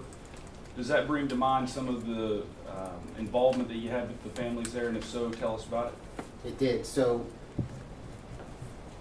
obviously these events are so unique, and so our response, and I don't mean from the response on the scene of stop the threat, yes, those are unique and we didn't need to get into that, but our support of the families cannot roll into our traditional model and go by our traditional policy and procedures, because otherwise we would have to tell those families things such as, it's an ongoing investigation, we can't share information with you, and we'll tell you things once this is all over, and we want to be able to return belongings or actually walk them through the scene until we've come to some type of resolution to this case, which obviously with cases like this are going to take a long time. The first time that came to light was... Your Honor, I'm going to object to the narrative. Sustained. Well, let's try to break it up just a little bit. Sure. As it concerns the work that you did with the families afterwards, were you personally involved with the families who lost loved ones, one of the 20 children who were murdered in the Sandy Hook school shooting? I was, yes. And personally involved with them, how did you make that one of your priorities in your investigation of this? Sure. We quickly identified that our top priority in this investigation was, the first question we always had to ask was, what is best for the victims and the victim's family? That became our immediate top thing in every action that we took before we brought it against a policy or even what state law was. We went and asked ourselves, what is in the best interest of those victims and those victims' families? And that just put us on the mindset that we are here to continue to support them in the best way that we can. And I think I asked this, but I want to make sure. Did you become personally familiar with each and every one of those families that had to go through this tragedy, Detective? They did. There was a couple families that we didn't have direct contact with out of 26 families that we were dealing with. But initially we as in the investigative team had assigned an officer to be assigned to those families to carry out some duties with gathering some initial information for positive identification because they lost their loved ones. But eventually that role transitioned over where myself and another partner of mine were the direct contacts with the family to meet with them individually, in groups, and to answer whatever questions and continue to give them support that still continues today. And so that thought of what's in the best interest of the families, that's something that we actually put up on butcher block, and We hung that in our command post and we hung it in our office, and it was just a constant reminder of what our goal was, because, you know, our shooter was dead, so we weren't preparing to go to trial. We knew that the best thing we could do was to support those families. And I want to capture something you said there. You said that still continues today. Is that one of the reasons, if not the main reason, that you consider yourself to still continue your duty as lead investigator of this tragedy? It is, absolutely. And the families that you've had personal involvement with, you have had personal involvement with the Lewis and Heslin family, correct? I have, yes. And you're aware of our client sitting in the room here, Neil Heslin and Scarlett Lewis, yes? Yes, very much so. I'd like to thank you on their behalf for being here today. You don't live in Texas right now, do you? No, I don't. That's right. Where'd you fly down from? Where do you live now, Detective? I'm still in Connecticut. I just relocated to East Haven, Connecticut. Okay, well, thank you for being here.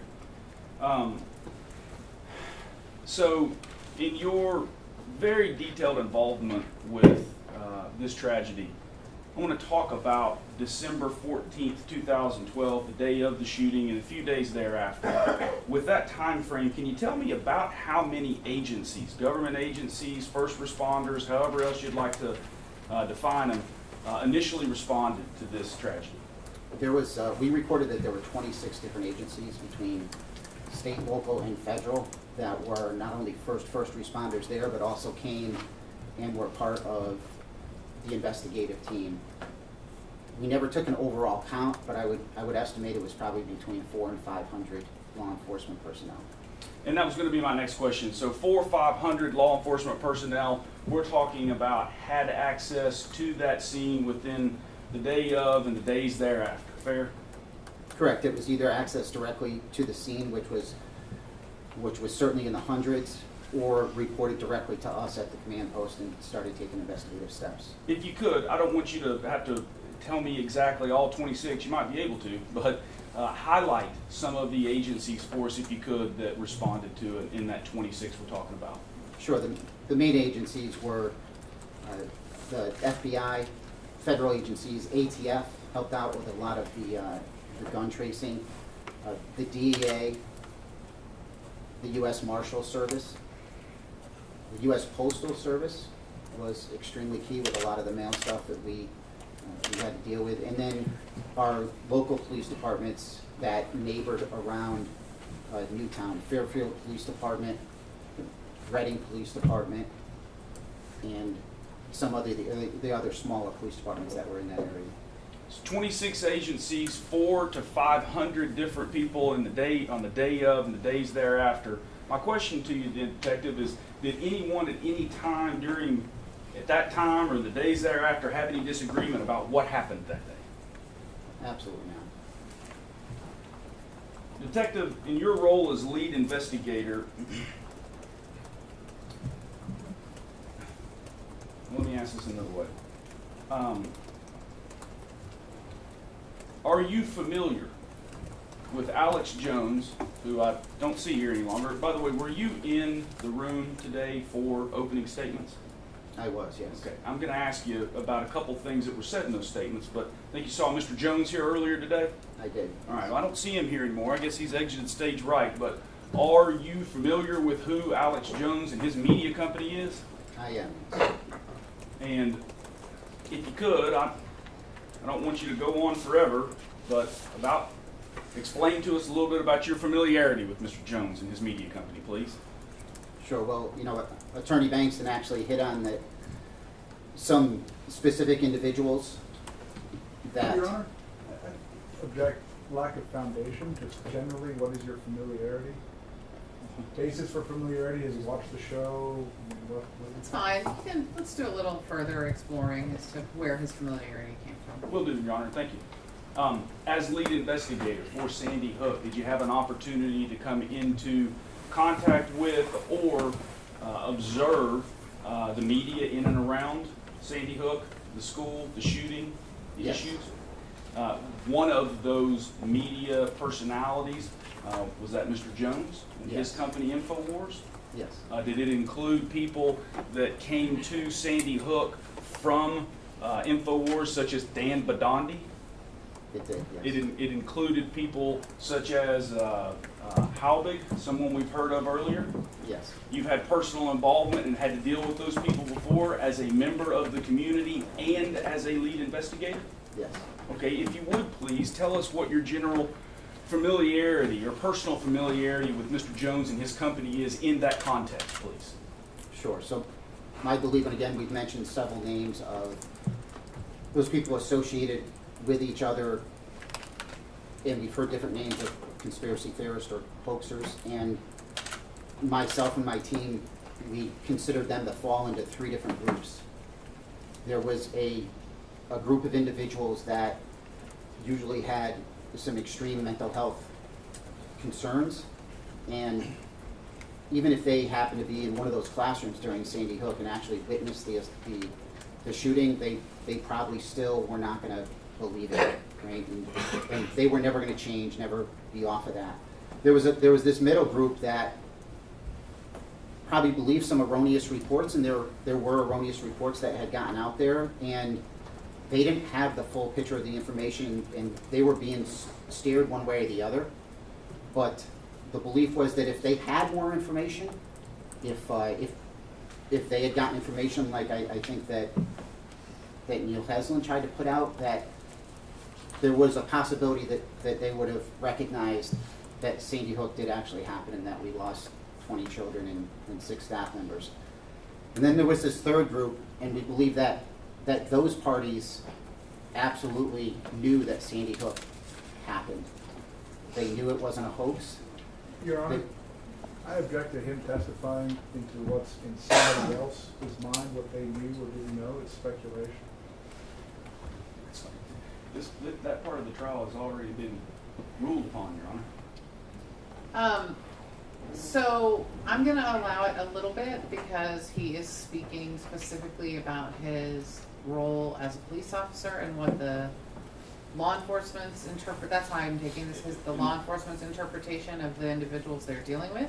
That is what I'm asking for, Okay, Your Honor. but Thank you. personal opinions I think would not be treated the same way. Thank you, Your Honor. As it concerns your experience as law enforcement, or more specifically as the lead investigator for this, continue in your understanding of who Mr. Jones was as you saw him, and obviously his associates.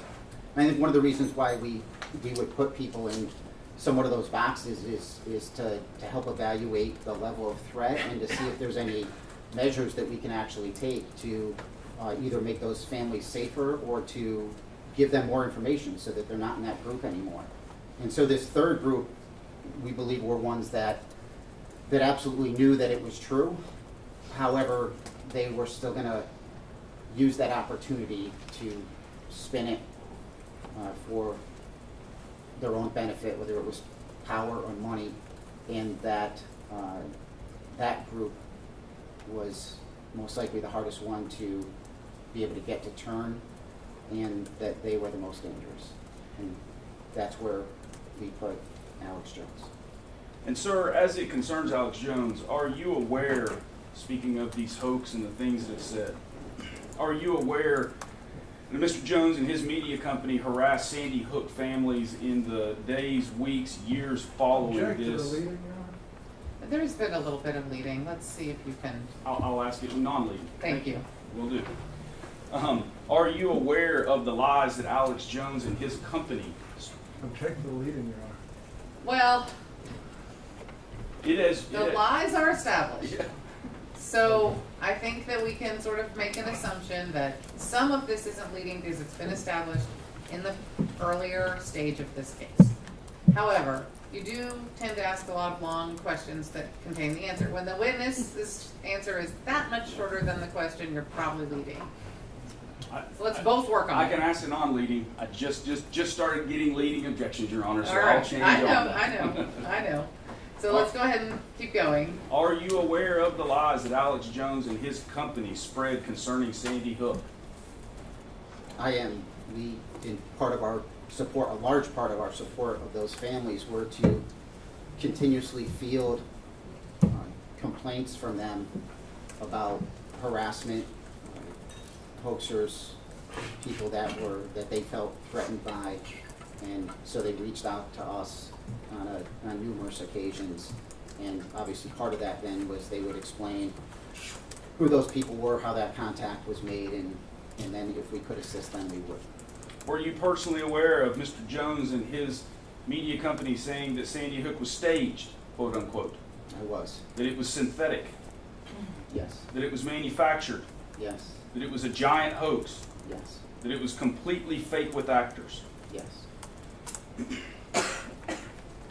In your capacity as lead investigator and in your capacity as a member of the community in and around Newtown and Sandy Hook, did you have personal experience with Mr. Jones and his cohorts as it concerns these statements that we just went over that were being made?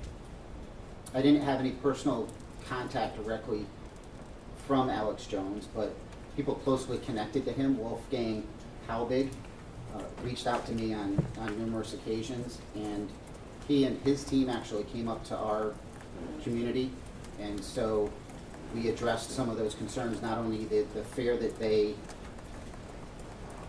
developed amongst our community and amongst those family members just by their announcement that they were coming up, but then there's things that we had to do on the professional side to work with our legal affairs about what information was going to be disclosed through Freedom of Information Act, which he was also taking measures to try and get information to continue this spin of that information. So I dealt with those in a large part, and again, that's one of those things that was off the radar and unexpected to us, but not only took up a lot of our time, but was a huge part of, I think if done properly, supporting those families. Speaking of the information that was disclosed, I want to talk a little bit about that. The information that was disclosed in the days, weeks, and year that followed the 2012 incident. Okay, sir? Yes. All right. I'm going to bring to you what we previously marked as plaintiff's exhibit number 27. Before I show it, put it on the board, I'd like for you to identify what this is, please.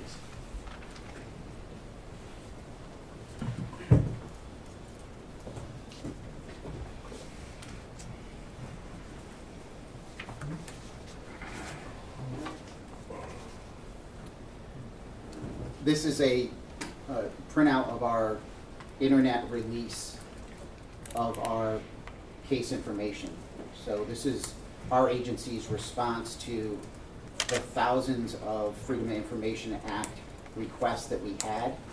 One of the challenges that we had was how to honor those requests in a timely manner, in an efficient manner, and also in a way that would, again, going back to that very top priority of ours, what would best support the victims and the victims' families. And one of our concerns was that if we honored each one of those individual requests, that we could actually give some control of that information to whichever individual outlet we then released it to until somebody else did a FOIA request and then got that. Until that time, they would own the context of it. And so we decided that by us actually just publicly releasing it all and having it be on our website where any fact checker could simply go to it to include the families, then it would be more difficult for somebody to spin that up and misinterpret it and own that power. So that site has everything that was not redacted through FOIA was released there. So that is thousands of reports under numerous case numbers associated with Sandy Hook. It is photos, videos, everything associated with our case that was released under those FOIA requests. And what I've handed you there is exhibit number 27. Is that an accurate copy of a official state website from the state of Connecticut, which compiles or is a compilation of the information that you have discussed? It is, and it's still up today. It's still accessible. At this moment, plaintiffs would move exhibit 27 into evidence. Any objections? None, Your Honor. Plaintiff's 27 is admitted. Thank you, Your Honor. If we could, please, let's bring up exhibit 27 on the board. So, you've kind of told us this a little bit, but I want to get just a little further into it, Detective. Again, this is an actual official website of, this is not the actual website, this is a printout of it, of a compilation of all the information that you just told us about, and it was done by the Connecticut state government, yes? Correct. Okay. If we could go to the next page. And we'll just flip through this real briefly. Go to the next page, please, again, Melissa. And then the next page. Thank you. Go back to the page before that. So it's my understanding, does this website contains information about first responders, pictures, videos, things of that nature? It does. It contains every written piece of documentation that we gathered, interviews, every piece of evidence. It's our complete case file. Does that include 911 and police recordings? It does. Dash cam footage from patrol cars? Correct. Hours of video inside and outside the school? Absolutely. Hundreds, if not thousands, of photographs? Yes. Investigative reports, lab reports, evidence inventories? Yes. Written reports of statements and of every responding officer that we've kind of alluded to and talked about? Absolutely. And tell me this, was this information available to anyone who wanted it? It was. The public can access this directly right on our website. All you had to do was have a computer, borrow a computer, or go to a public library, and you could access every bit of this information. Correct. How would you best describe, based on your professional experience, the breadth and volume of information that was available on this Sandy Hook elementary school shooting tragedy? Your Honor, can we specify a time period? Vague question.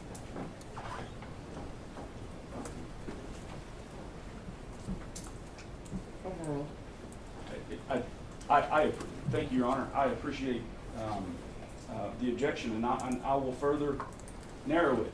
Let's talk about the 2012. We know what happened in December 2012. Is that correct? Correct. Okay. So let's talk about the month thereafter and the year thereafter. So 2012 and 2013, when you were heavily involved as lead investigator of this tragedy. Yes? Yes. Okay. Well, how would you describe, based upon your professional experience in that regard, the breadth and the volume of the information that was available concerning this tragedy? So first, our team, my sergeant and our 6 detectives, we worked on nothing but this Sandy Hook investigation for a full year. It's the only time in my career that I've ever heard of that ever happening in the Connecticut State Police as far as being isolated onto one case. And yet these reports and these records are still generated by so many different members of those 26 different agencies. Just this information got funneled through that small team that worked on that. And the result after 1 year, because it took us about 1 year to at least get to our first time period where we could say we're going to suspend it at this point. We gathered up as much that's apparently ready for us. That final case allotment was enormous. It's the largest case file that I've ever seen, probably 20 times bigger than any other case that I've ever worked on. And being a major crime detective for quite a while, I've worked on the most major cases in Connecticut. But the case file itself is absolutely enormous. Have you reviewed all of the information that is available and that was available in the month and year thereafter? I did. Every report that is in there came across my desk, and I read that. There's one caveat, is that when it came to photos and videos, I've only seen some of those, and that was because we knew pretty early on that I was not going to have to go to court and testify for that, because otherwise I would have had to seen all those things as well. But just understanding the trauma that can be inflicted by just looking at and experiencing those things, I didn't see a need without this case going to court to have to see those things. But as far as every other written report and every other photo or video, which does not include some very graphic things, I personally saw and reviewed. Based on your knowledge of the information contained therein and your personal review of it, could any reasonable question have been answered with the review of this information as it concerned what happened at Sandy Hook? Absolutely, that's Your why. Honor, objection calls for speculation.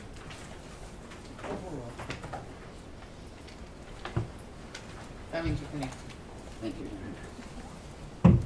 We frequently fielded questions for the 10 years after Sandy Hook about intimate details about it, and we still go back to those same reports, those same documents, or simply point somebody to a portion of those documents to give them the answers to those information. And we break that information down into 3 categories, right? There's things that we absolutely knew for fact. There were things that we were able to develop strong theories about, and there were things such as why the shooter did it, which he never left a suicide note or a manifesto. So there's some guesses on that. But we also were very clear as far as what we clearly knew for fact, what we had some strong evidence of and some theories for, and why we supported those, and then, you know, information that we ended up just not being able to find answers for. I just want to be clear, it was never a thought that some shooting didn't occur, right? Unfortunately not. I do, though, want to talk to you about some of the outrageous claims and lies that we heard about in opening that Alex Jones, his company, and his cohorts made in the month and the years following this incident, okay? Sure. And I've kind of got these on quotation. I took them down as Mr. Bankston was either saying it or showing a video that we witnessed during opening. So the first one is, quote unquote, men were arrested wearing SWAT gear. Your response to that, sir, as the investigating officer? It never happened. There were individuals that were temporarily detained because, like happens in many of these things, they're trying to sneak onto the property and get photos and stuff, but no one in SWAT gear was ever arrested. Was it even reasonable to believe that in any way? It wasn't. It's just absurd. There was absolutely nobody else. And you can see that in our arrest paperwork. There was nobody that was arrested. And next, quote unquote, multiple shooters chased into the woods. Absolutely not. There was one shooter. That shooter was found dead in classroom 10 of a self-inflicted gunshot. Quote unquote, no EMTs entered the building. That's totally untrue. Not only were some of our law enforcement personnel, not only did they have a high level of medical training, but 3 paramedics were escorted into that scene for those victims that were still there that were not immediately transported to hospitals with life-saving, to try and save their lives. So paramedics were actually escorted into that scene so that they can make official declaration on those victims. Quote unquote, that the school had been closed for years and was not an operating school. You know, one of the things that we did to go into the background of the shooter and find out that he did actually attend that school was, you know, we totally found out that school had been operating for decades. There was no stop time frame in that school. It was fully functional, and we had thousands of people that attended or worked in that school. If someone were to argue the reasonableness in any increment of believing that statement, that the school hadn't been operating for years, your response to that would be? There were numerous interviews, because we went back with staff that worked in that school to see if they were, just to get past behaviors and stuff. So there was numerous interviews about people, adults swearing that they were still working there, that they had worked there, all with dates and times that were clearly documented in those reports. Kind of the last one that I've got that we were introduced to in opening, quote unquote, the death certificates are sealed and it is a felony to possess one. They're not sealed. There's information that certainly is sealed about this, but they are not one anybody can still access. Those are state documents. Last one. I thought I was on the last one, but now I am. Quote unquote, rescue helicopters were not sent. Explain to us, if you could, the absurdity of that statement, I guess is what I'm asking. Yeah, we rarely use rescue helicopters in the state of Connecticut. The state is so small, yet we have a number of hospitals. So those that were transported quickly with ground transportation, which clearly got them there the fastest. And we couldn't have landed helicopters there initially when the threat was, when it was still what we call a hot scene. So those individuals that were transported to the hospital got there by the fastest means possible, which were by ground transportation. And right at the base of Dickinson is a firehouse where EMS staged. So EMS was actually extremely close to that scene right from the beginning of this. Let me ask you this, Detective. Did Alex Jones ever ask you for an interview of any sort whatsoever, or even request an interview of you of any sort whatsoever to clear up any of these manufactured issues that we've heard about? No. No phone call, no email, no letter, smoke signals or the like, right? I never had any contact from him. And had Jones asked you for one, well, actually, let me ask a different question. I'll come back to that. I want to actually now focus, rather than the generalities of these broad statements, to the Sandy Hook community. I want to talk a little bit about Neil Heslin and Scarlett Lewis, okay? Again, you know Mr. Heslin and Miss Lewis, yes? I do. Come to know them pretty well over these events. Yes. And obviously their son is Jesse Lewis. Yes. We've discussed a number of these outrageous lies and claims that were made by Jones and his company, but are you personally aware, as the lead investigating officer and a member of the community in and around Sandy Hook, of other lies Mr. Jones and his company directed towards or concerning the Heslin Lewis family? I am. Tell you what, I would like to now, this has already been pre-admitted, PVX23. I'm going to play a subsection of PVX23. After I play this video, which is a portion I believe we might have seen in opening, I'm going to ask you a couple questions about it. Okay, Detective? Yes. All right. If you would, please play that, Melissa. He's claiming that he held his son and saw the bullet hole in his head. That is his claim. Now, according to a timeline of events and a coroner's testimony, that is not possible. As lead investigator and a member of the community in and around Sandy Hook, Newtown, what is your response and reaction to that, Detective? The information to us is clear. Both of their statements are correct as far as Dr. Carver explained the fact that victims' families were not afforded the opportunity to go into that scene and view their loved ones for a lot of different reasons.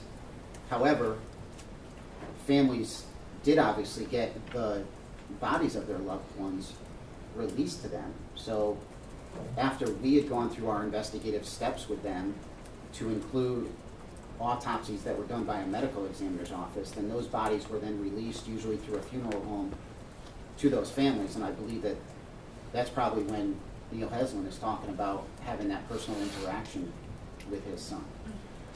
And that lie that Mr. Heslin never held his son in his arms could have been easily disproven with the information that you personally reviewed and that was available for anyone and everyone to see. True. Absolutely. Why was it important for you today, Detective, to be present here and offer us your testimony?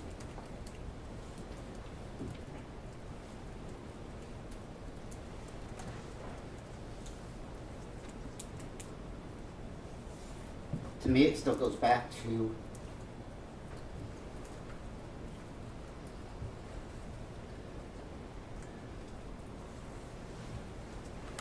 that number one thing that we wrote on the butcher block, and that is that it's still our job to support those families in every way possible. And it's absolutely horrific, the amount of trauma that they've had to endure in the wake of having lost a loved one.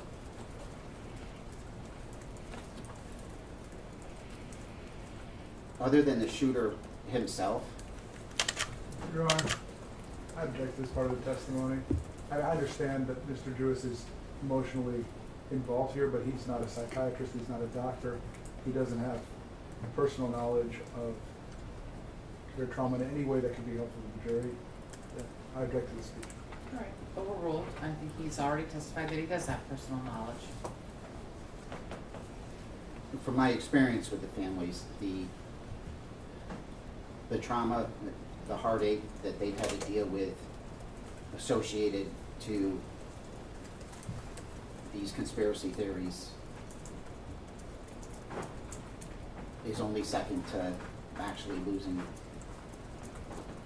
their actual loved ones. And so I'll continue to support them any way I can. And that support just comes in the manner of telling the truth. We had consulted with a psychologist early on that really guided us through and helped us deal with families in the wake of these types of tragedy, because that's not something that I had ever experienced before, and that's not something that we had covered in training. And she told us some key things. Objected to hearsay, Your Honor. Sustained. So, Mr. Jewis, Detective Jewis, excuse me, don't tell the jury things other people have told you unless those other people are Mr. Jones. There's some other exceptions that may come up, but for now, that's the basic rule. Do you want to ask another question? Sure, I will. I'll end with this.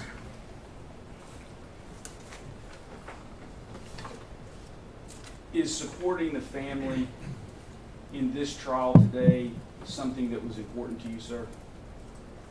It is. Supporting the family of Sandy Hook is the most important thing that I've ever done in my career, and it's the most honorable thing that I've ever been a part of. Thank you, Detective. I don't have any other questions for you, but again, I'd like to thank you for coming down here and spending your time with us on behalf of Mr. Heslin and Mrs. Lewis. Thank you. All right, thank you. Mr. Reynolds? Can we have we've been going for about... No, we break at 3. Okay, Your Honor.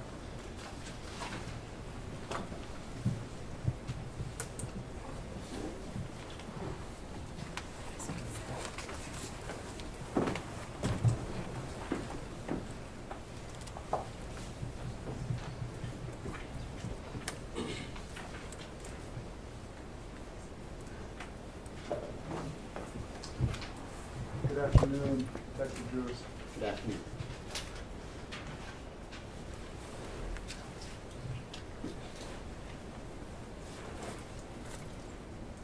You said that, what time did you arrive at the Sandy Hook Elementary School on December 14th, 2012?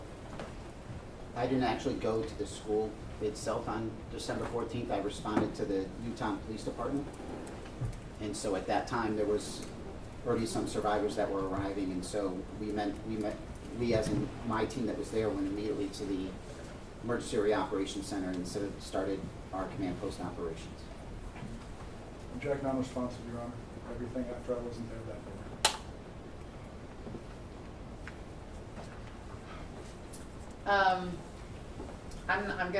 I'm gonna overrule the objection, but I'm gonna instruct Detective Jewis to try really hard to just answer the question you're asked, and that's it. Okay? Do you have water? Sorry, Your Honor, it was because I took a drink of water. Oh. Sorry. What? Caught me by surprise. That's okay. Go ahead, Mr. Reno. There were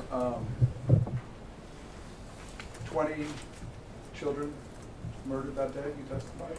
Correct. That is 40 some odd parents. Yes. And 20 couples. There were some split families, some different dynamics, grandparents that were more involved, so you're probably dealing with about 30 different type of family units. And only 8 couples have chosen to sue over this. Object to the form, Your Honor. How would he know that in any way, and what is it relevant to this case? So, I don't know about the form, but you have not, Excuse me. there's no indication that this witness has any knowledge about that, so you're I'm gonna in lay some speculation, background. Your Honor. I'm sorry? I'm in speculation, Your Honor. Yeah, so speculation is sustained. You'll have to figure out if he knows anything about that. You've been in close contact with families Correct. over a decade at this point. Yes. You've testified that you've spoken to them multiple times on the phone, Absolutely. and you still live in Connecticut. I do, yes. And as you said before, Connecticut is a small state. It is, yes. Couple million people? That sounds about right. Okay. I mean, smaller than many cities and things. Oh, absolutely. And when something about Sandy Hook happens, people tend to find out about it. Sure. And you particularly, because of your involvement, find out about it. Yes. And so you know that of the 20 some odd couples, only 8 of them have chosen to sue. Objection, Your Honor. Again, relevance and speculation. The speculation is overruled, and it's tangential, but I'm gonna allow it, so overruled. That means you answer the question, if you know. I don't know how many families are involved in what particular lawsuits.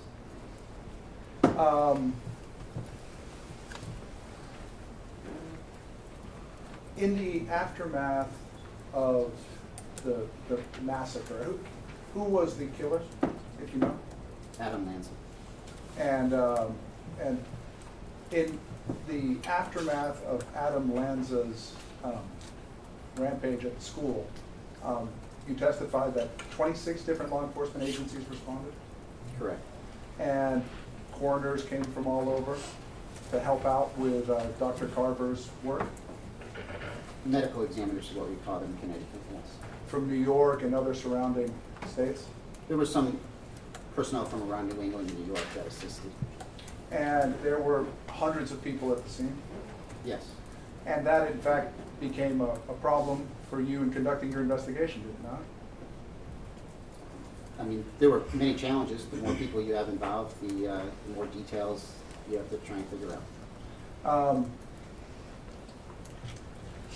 It's true, is it not, that you had a very, I think your words were, a very disturbed scene? Absolutely. And by disturbed scene, you meant that when you tried to investigate what had happened that day, there had been so many different police officers who trampled around on it that it was very difficult to figure out exactly what had happened. Well, I guess there's actually 2 interpretations of that, and they're both true. So in that sense, that the scene itself was disturbed or contaminated, absolutely. It was also the most disturbing scene that I've ever seen. You'd agree that this is one of the most heinous crimes in our nation's history? I believe so. Certainly one of the most heinous crimes, or the most heinous crime in Connecticut history. Yes. And you took your job very seriously. Yes. Your job to preserve and document. Yes. And so it certainly wasn't a positive for you that hundreds of people had gone through the scene, was it? I'm not sure what you meant by a Let positive. me change it. It didn't make your job in uncovering the truth any easier that the scene had been disturbed by hundreds of officers before it was captured. No, it does make it more challenging. And in a case like this, an important case, it's very important to preserve evidence, right? Correct. And to the extent you can, to not have evidence be handled by non-professionals. Objection, Your Honor. Getting into a previously ruled on limines as it concerns liability, questioning whether this happened or not goes directly to the heart of the lies, and hence what the court has already determined in liability. May I respond? You may. It is relevant for this jury to determine the degree of damages, to determine the degree of malice involved here, to determine whether what was done from evil purpose or was done from a genuine desire to uncover the truth. Well, we've already discussed that that's true for one cause of action and not another. I'm going to allow some examination on this point, but not extensive. So you may continue.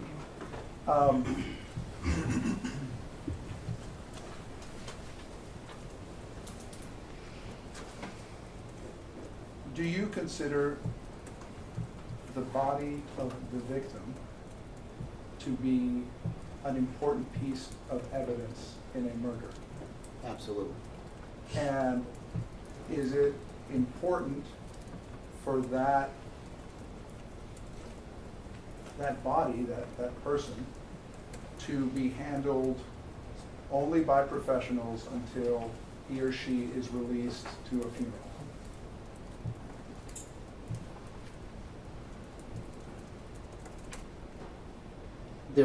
The first priority is actually trying to provide medical attention and save lives, or stop the threat. So before we get to any investigative stuff, the top concern is that. Objection, So non-responsive. Overruled. So if the body is handled because of those things, then those are a higher priority. After that, though, the scene should absolutely be secured, and processing the scene should be the top priority. Okay, and that's what I want to ask. I want you to assume that this person is deceased and you're processing the scene. And so it's important that only professionals handle the body of the deceased until it's released to the funeral director. Correct. Now, if a non-professional handled the body of one of the children at the crime scene, somebody who was not in the police, who was not a medical examiner, would that be important to you to know that?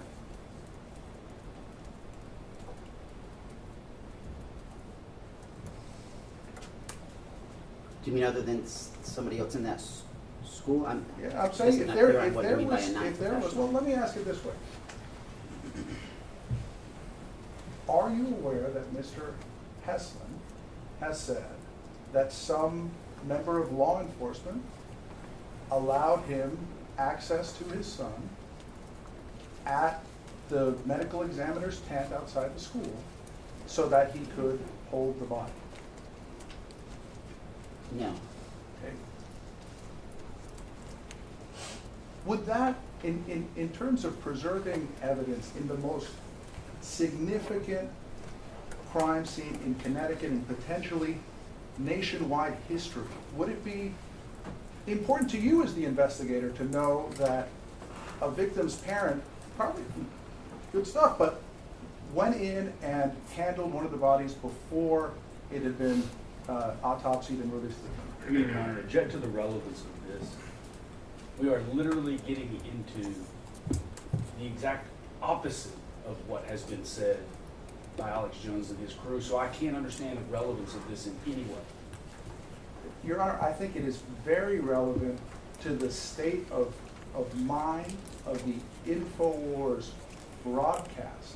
Your Honor has ruled that I assume that Your Honor has ruled that somebody watching that broadcast would interpret that Mr. Shore was saying that Mr. Heslin was lying. And I'm not arguing with that, Judge. You've made that decision, okay? And I'm not trying to go against your decision. What I am saying is that we should be allowed to offer that, in fact, what was intended was to dispute the quality of the investigation. And maybe you are, but not this way, sustained.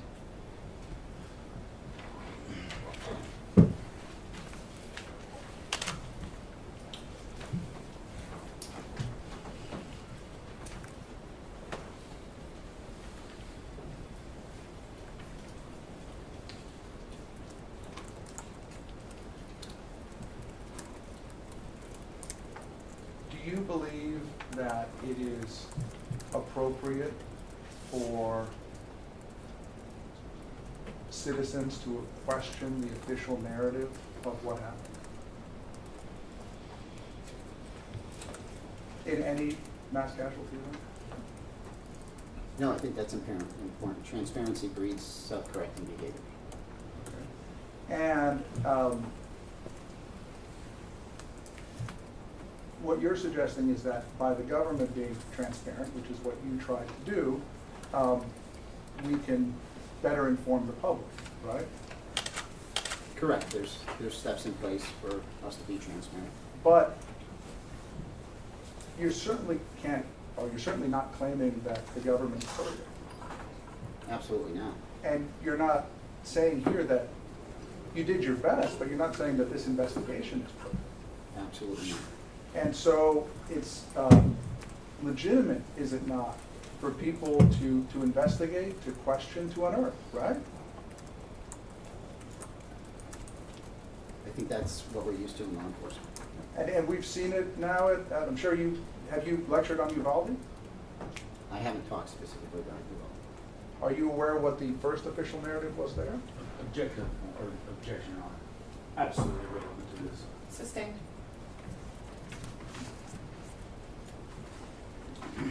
When was your report finalized and released to the public?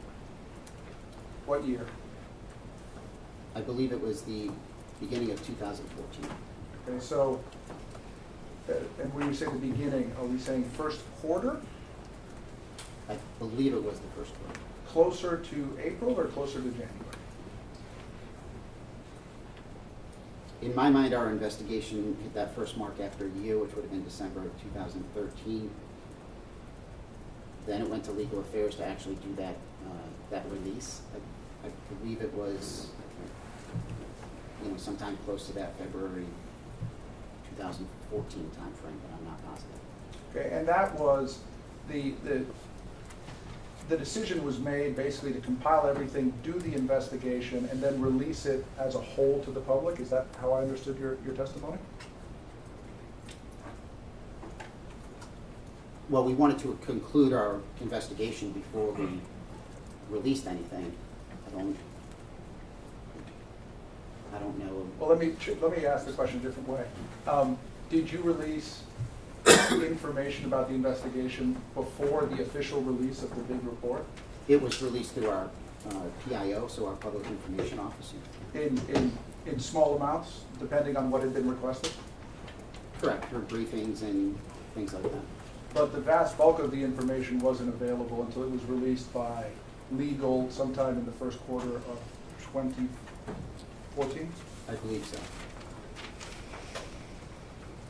How? The report is massive, true? Everybody calls the report like there's one long narrative. There's not. There's actually thousands of reports that make up our report, our case jacket. Okay, I mean, if we brought it into this room, I mean, would the boxes almost fill up the room? The reports themselves took about 10 5-inch binders, 4 5-inch binders. Now, let me ask you a little bit, because you talked about I don't know if you used the term, are you familiar with the term Sandy Hook truther? I am. Or the truther community? Yes, I'm familiar with the term truther. Now,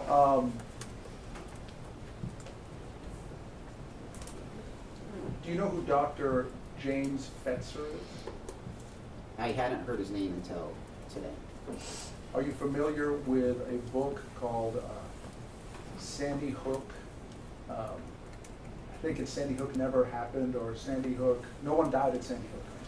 I only just recently heard about that. That was never brought up to you by any family member?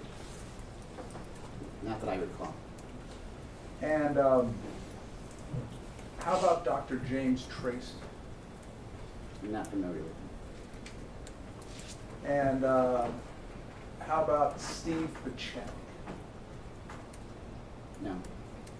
Did you at the time go on YouTube to let's say during this 2013, 2014 period, to see how many videos there were on there talking about Sandy Hook hoaxes? I didn't proactively search for those things, but when families would send me links of things complaining about, the process for us as the state police is I would take a look at what they were complaining about to see if there was a criminal aspect to it. And if it was something that we would handle, then we would investigate, but a lot of times it would go to the local police department because that's who has jurisdiction.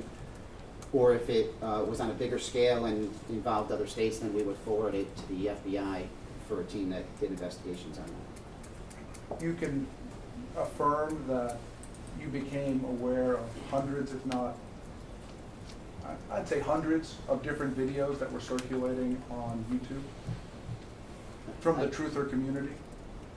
I knew there was a large amount of propaganda that was out there. And you know that the vast majority of it was not produced by InfoWars. I don't know, it wasn't our position to try and back trace that. It didn't have a criminal nature to it. Talking about that, as a police officer, documenting information is very important, isn't it? Correct. And it's one of the first things you learn in the academy, right? Correct. And you want to be accurate in what you document, right? Correct. Because not only do you have to rely on it, but others might have to rely on it, right? Absolutely. You might not be available, right? Correct. Another officer might have to read it. Yes. Or someone else.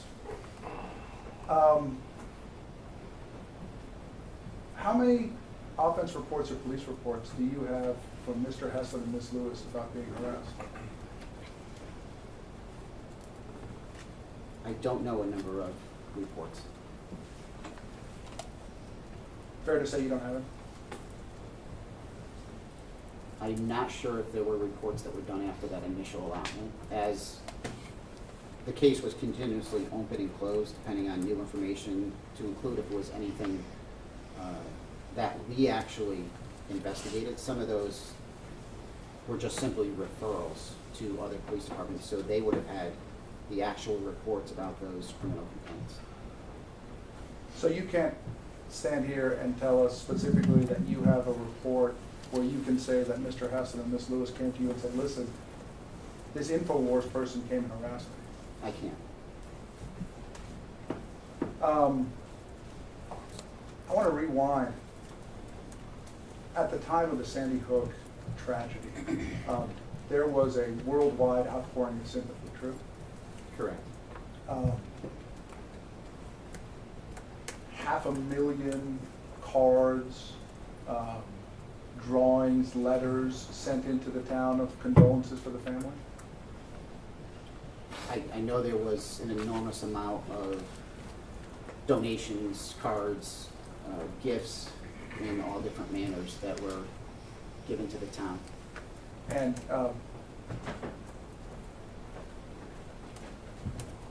distinguished public figures, including the President of the United States, came to Sandy Hook? Correct. I keep calling it Sandy Hook, I shouldn't, to Newtown. Well, Sandy Hook is a small suburb of Newtown. Ah, okay, I thought that was just the name of the school. No, Sandy Hook is it's a small part of Newtown. And the President embraced, actually embraced Mr. Heslin and Ms. Lewis, or at least Ms. Lewis, true? I was busy with the investigation, so other than knowing that the president was there, I don't know about his particular actions when he was there. And since you were there, there was a tremendous media presence. Absolutely. And that was all the major networks. Again, I don't know if it was all, but there was a lot. In at any time in 2013, did you ever see an InfoWars anything in Newtown? Not that I recall, no.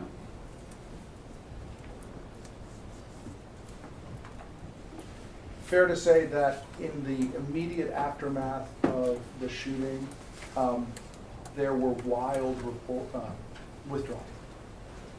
Fair to say that in the aftermath of the shooting, the news media, the national news media, made incorrect statements about what had happened at Sandy Hook. Yes. And fair to say that the national news media misidentified who the shooter was.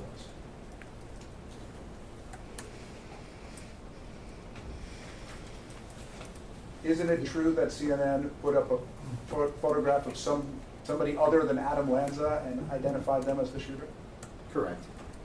And I don't know if it was local news media or national news media, but at first there were reports that a second person was in custody because of the attack. Isn't that true?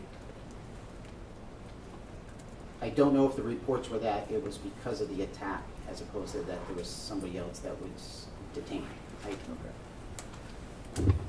Around that time, I was obviously busy with things. I don't know exactly what the media reports were. Fair enough.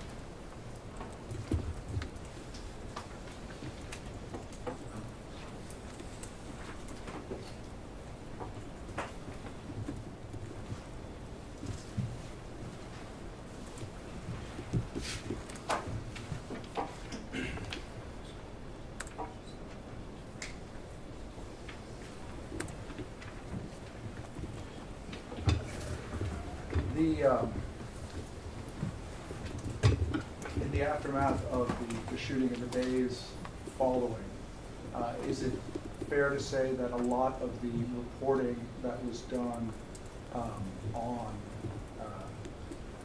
the Sandy Hook massacre, Adam Lanza's murder spree, focused on the need to ban AR-15 style weapons?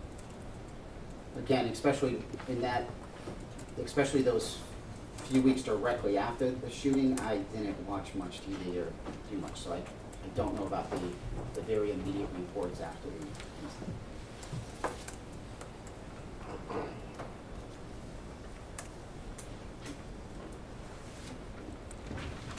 One more, ma'am? Okay.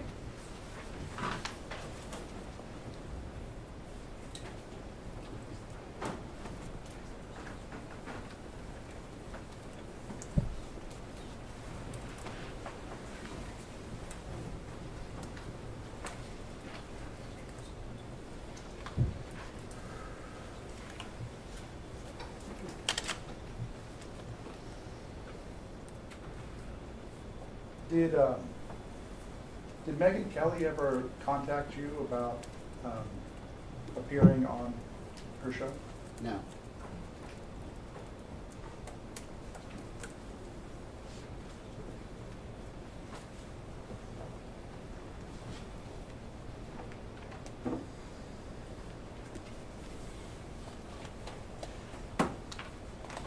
You said earlier, in response to a question by Mr. Ball, that Wolfgang Halbig was closely connected to Mr. Jones. Do you recall that testimony? I believe that's the wording I used. Okay, and by that I take it you mean that he appeared on his show? I do, yes. You're certainly not telling this jury that he was ever an employee of InfoWars, are you? No, that I don't know. Pass the word. All right. You have about 10 minutes before the break. That man, Wolfgang Halbig, that's closely connected to Alex Jones, you're personally aware of emails and communications sent to you by Miss Lewis as it concerned his harassment, continued harassment of her and her family, correct? Yes, absolutely. This whole thought about that CNN put the wrong picture of someone up and it reported incorrectly who the shooter was. That was Adam Lanza's brother, picture of him, right? Because Adam Lanza had his brother's ID, right? Correct. Yeah. Would object to the leading, Your Honor. Okay. I can rephrase. That's fine. Thank you.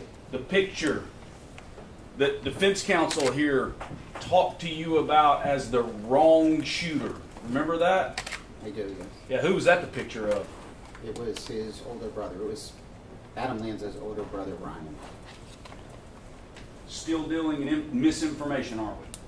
Objection to the sidebar, Your Honor. Sustained. Unless you meant that as a real question. I did. Still dealing in misinformation, aren't we? Today, in this courtroom. I'm going to object to the sidebar again, Your Honor, but I'll take it back up on recross. I don't know that it's a sidebar, but I'm going to ask you to move on to another question. Fair enough. Thank you, Your Honor. Let me ask you this. the questions you were given about the other families and whether they had initiated any legal proceedings. Sitting here today, you're not aware of any other families that have been specifically retaliated against other than this family sitting in this courtroom. Is that fair? By Alex Jones, that is. I believe Lenny Posner is through the connection of how big, might be somebody that I would consider. I don't know enough about the details, but that's the person that I would say might fall under that category. Your personal involvement, you understand that this family was specifically retaliated against, yes? Yes. Thank you. I guess one other question. And did Mr. Posner file a case? The other one that you're aware of who was specifically retaliated against by Mr. Jones? I believe so, yes. Thank you. All right. Is it in any way okay to identify somebody's older brother as a mass murderer on the nightly news? I don't know how that initial information got to the press. I understand, but I mean, as you sit here today, do you think that that's something that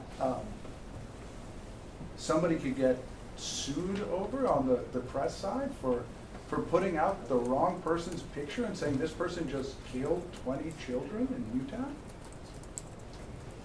I don't know enough. Objection, Your Honor. I don't think he's a legal expert on Sustained.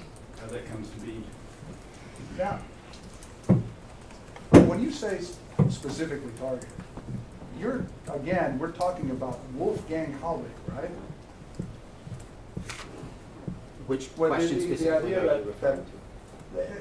I'm not suggesting this isn't the truth, but when we're talking about Mr. Heslin and Miss Lewis being harassed, you're talking specifically about Mr. Halbig, aren't you? He is one of the people. Okay, who else harassed them? Well, I believe by what we just saw in the opening statements that Alex Jones. Well, let me stop here. Let me stop everyone. You may be asked questions about which you don't actually have knowledge. It is okay to say, I don't know the answer to that. It's not your fault. It's probably the lawyers trying to get something out and seeing what will happen. That's a lawyer thing. Not bad. I used to do it all the time, just the way lawyers.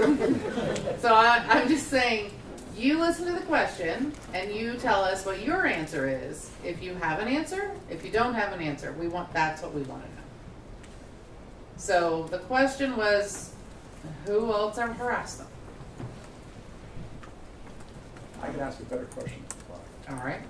As you sit here today, the only person that you know of that has specifically sought them out by email, telephone, or other medium based on your investigation and being a police officer in Connecticut and not based on anything you see in court today is Mr. Wolfgang Halbig. Isn't that true?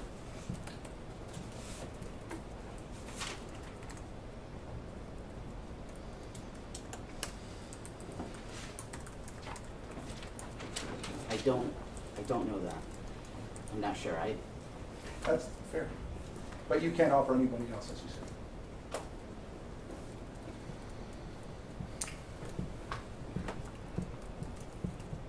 Hate to put you on the spot. Well, as I sit here today, I know that Alex Jones talked about Neil Hessen's interview with Megyn Kelly. And so I would say that that is a public harassment of that, because that information is incorrect. Understood, and that's what we watched on the television. That was the broadcast. Correct. No further questions. All right, thank you. It's 2:56. We normally break from 3 to 3:30. What we're going to do today is break from 2:56 to 3:30. But this break is going to serve two purposes. As I discussed briefly with you at the end of the day yesterday when you were tired and probably not able to really take in what I said, you actually are going to have the opportunity to propose your own questions to live witnesses. Here's how it works. Waiting for you in the jury space are pre-printed pieces of paper with Detective Jewis's name on them. And there is enough for each of you to have one. You may not discuss with each other. If you're writing a question, what your question is, what you've heard, or anything else. The ban on discussing the case and the evidence and what you've heard continues until the very end, including during this process. You may ask a question or questions if you have them. You do not have to. I'm not recommending that you ask questions. I'm not suggesting that you ask them or not ask them. I'm simply giving you the opportunity.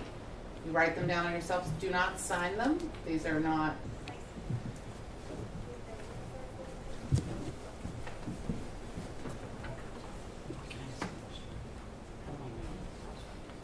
You'll know. I'll tell you if it has or it hasn't.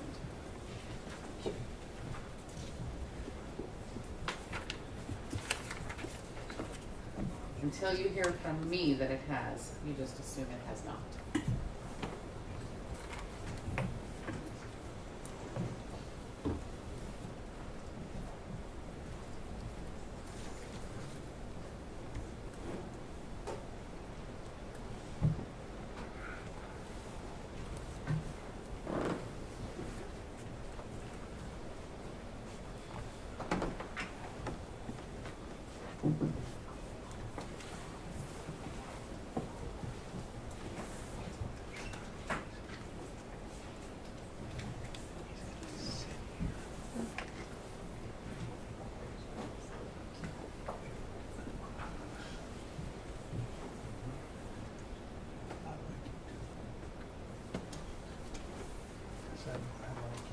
I got them turned up a little bit too.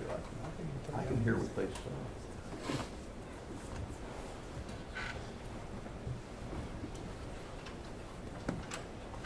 All right.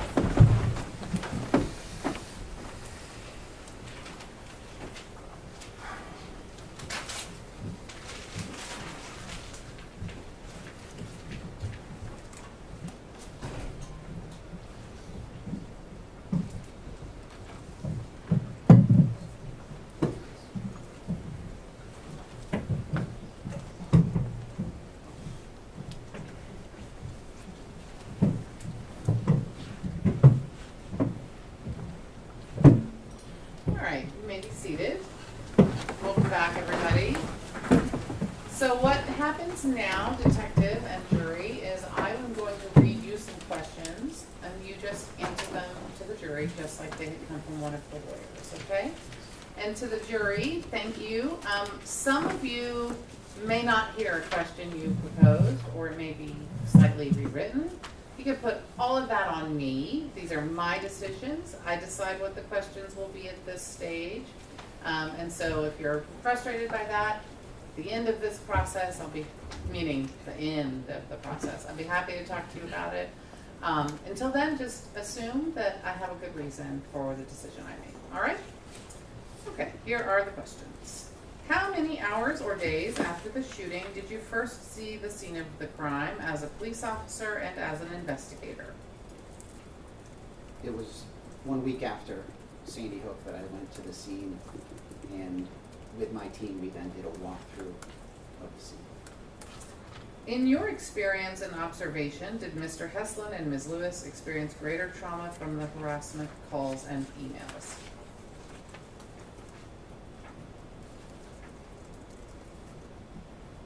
Can I ask greater trauma than what? Unfortunately, no. That is one flaw. We don't go back and forth. It's just, you just do the best you can with the question the way it's written. And if you can't or you don't understand it, you're free to tell us that as well.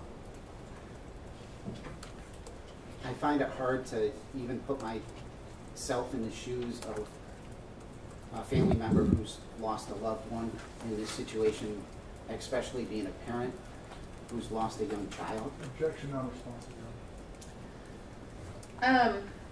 So let me just read the question one more time. And if it doesn't work, it's okay. You can just tell us that. In your experience and observation, did Mr. Heslin and Ms. Lewis experience greater trauma from the harassment, the calls, and emails? So I believe that experiencing that harassment on top of that unbearable is I can't even imagine, but absolutely, I do believe that it is greater, and it's extended it. It makes it so much longer lasting. In the aftermath of a school shooting, what, if anything, brings the most solace to a mourning family?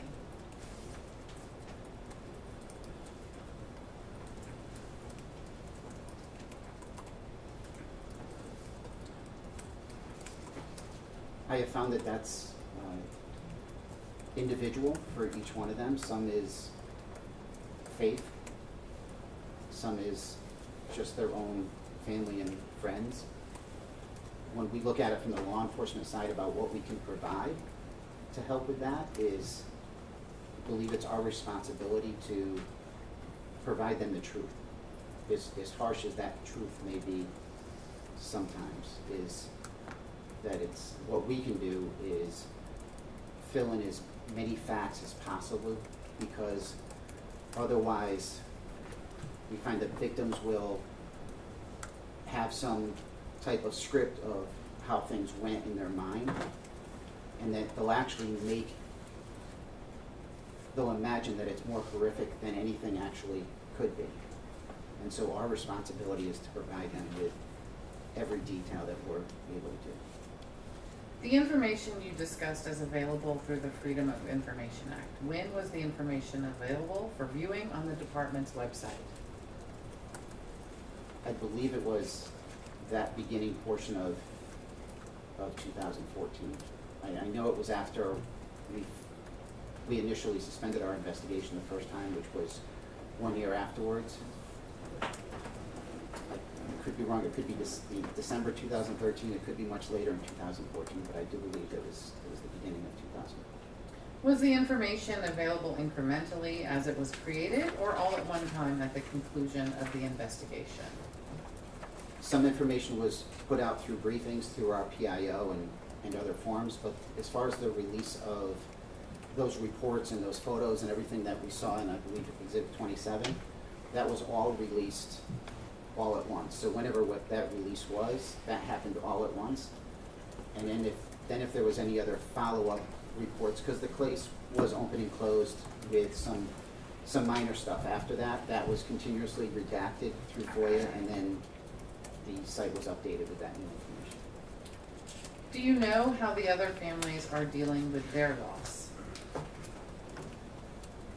Again, I found that that's very much an individual, not just by family, but by family members, and that has changed and progressed over time. One of the things that our consultant, Dr. Balboni, who is a psychologist, educated us on was the different stages of grief and how we should expect these different family members to go through all those stages over time. And because they each experienced their loss in different ways, we saw them as individuals of this whole group really progress through that. Some, I believe, are much farther along in that process, and some still have a long way to go in that process. Thank you so much, Detective. That concludes your testimony at this stage, and you may exit the witness stand. May this witness be released from the rule and any subpoenas? Yes, please, Your Honor. Correct, the subpoenas, yes, not from the rule. All right. So okay. Because how are you going to get him back here? I would imagine that through plaintiff's counsel I could arrange to do it. I don't want Mr. Jewis to have to sit here in Texas unnecessarily. All right. So you are released from any subpoenas compelling your presence here, but you are not yet released from the rule, which means you may not have any conversations with anyone about anything else that happens in this proceeding or your own testimony other than the lawyers. He's not under subpoena, Your Honor. I said if, so that's fine. So does that make sense? So you are not yet released from the rule. Now earlier I told you you'd know when I told you you were, but now you'll know when the case is over. Okay? Thank you so much for your time and your testimony. We greatly appreciate it, and you are free to go. All right. Do you have another witness for us? Your Honor, the plaintiffs have called Daria Karpova at this time. All right. Do you mind? Thank you, Detective Deputy.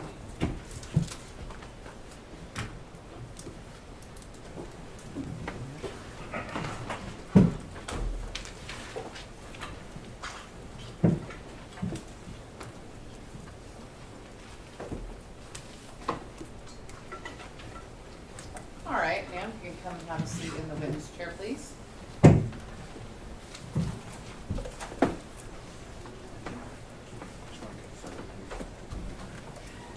There is water in the pitcher and glasses if you need a drink. I'll ask you to try and make yourself comfortable. You should not need to lean into the microphone unless you are extremely soft-spoken. A couple of instructions in case you have not testified before. Testifying is not a conversation, it is a question and answer. So it's very important that you not speak until the attorneys have completed their question, that you listen to their question, and then you give us your answer. Does that make sense? I apologize. And if you could not talk over one another, that would help. That helps a lot with my court order. In addition, sometimes people have a tendency to answer questions with nods or ahums. I need you to answer out loud in words so that we can get a good record. Does that make sense? All right. Thank you so much. All right, Mr. Bankston. Thank you, Your Honor. Mm-hmm.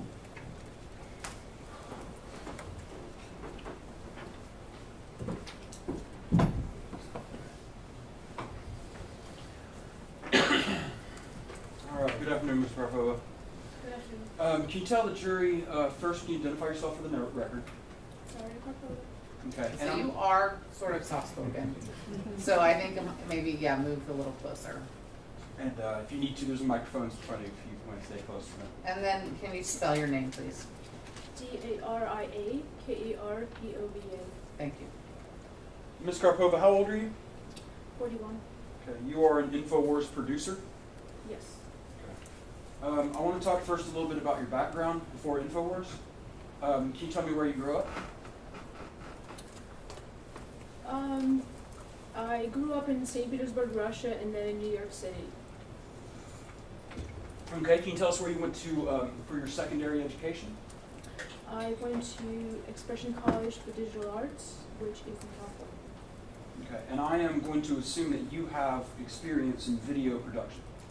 Yes, sir. Okay. And you've been doing that at InfoWars, correct? Partially. Okay. And you have other jobs at InfoWars, correct? Yes. Okay.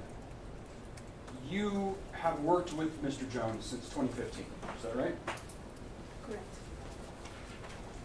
You have managerial authority over production employees inside InfoWars, is that correct? Objection to the vagueness, managerial authority, I don't know what that means. Overruled. If you don't know what a question means, Ms. Karpova, you can say that. But otherwise, if you do, you can answer the question.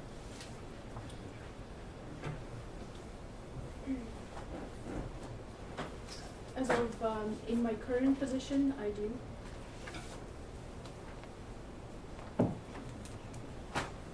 Now, when you're working with Mr. Jones and you're doing work for InfoWars as a producer, am I correct that you were employed by his company, Free Speech Systems, LLC? Yes, I am.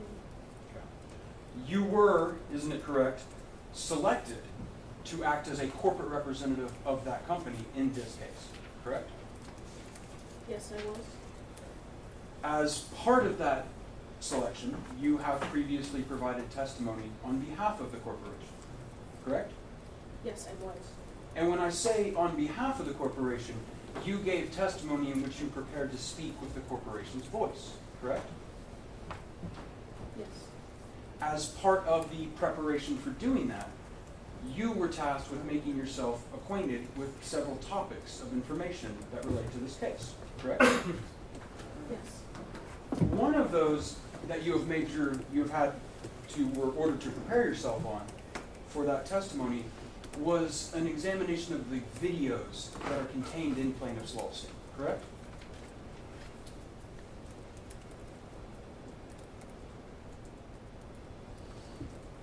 I don't believe that's true. Okay, do you remember giving a deposition Yes, on December 3rd, 2021? Yes, sir. Do you remember if one of those topics in that petition to research was the videos in plaintiff's petition in their lawsuit? I don't remember that exact phrasing for videos. I think the topic was a more generalized question that I remember. Sure.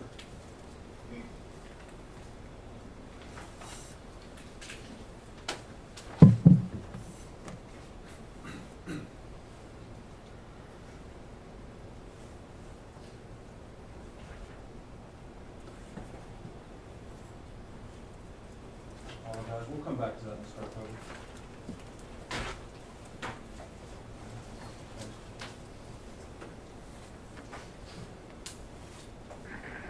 When you prepared yourself to testify about InfoWars, one of the things you did was talk to other people inside of InfoWars about the events of this case, correct?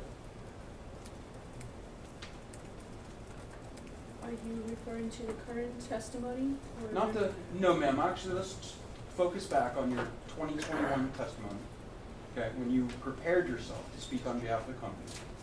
In preparing to do that, you spoke with people inside of the company about the events of this case, correct?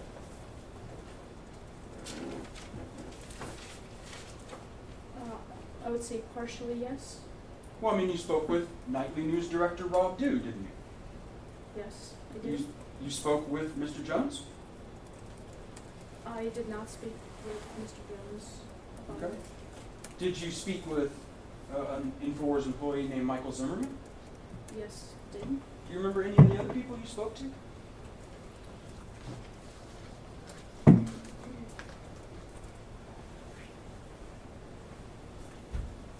I believe these were the two people that I spoke to. Okay. And in doing that preparation, you also looked at documents inside the company, correct? Yes. In fact, you and I have met before, correct? Yes, sir. And one of the things that we did when we met last time is we looked at some of those documents together, didn't we? Yes, we did. Okay. Another thing that you did when preparing for that testimony was to view InfoWars videos, correct? Yes, I did. Okay. Some of those videos that we talked about in your deposition relate to some of the things that are going on in this case, don't they? Yes. I want to talk about, if we go back to, I want to use a date range with you. For these questions, I want to talk about the period between 2012 and 2018. Okay? Now, do you understand sitting here today, 2012, that December was the Sandy Hook shooting? Yes, I understand. Okay. And you understand that InfoWars was sued over statements made about Mr. Husson and Mr. Lewis in 2018. Are you aware of that? Yes.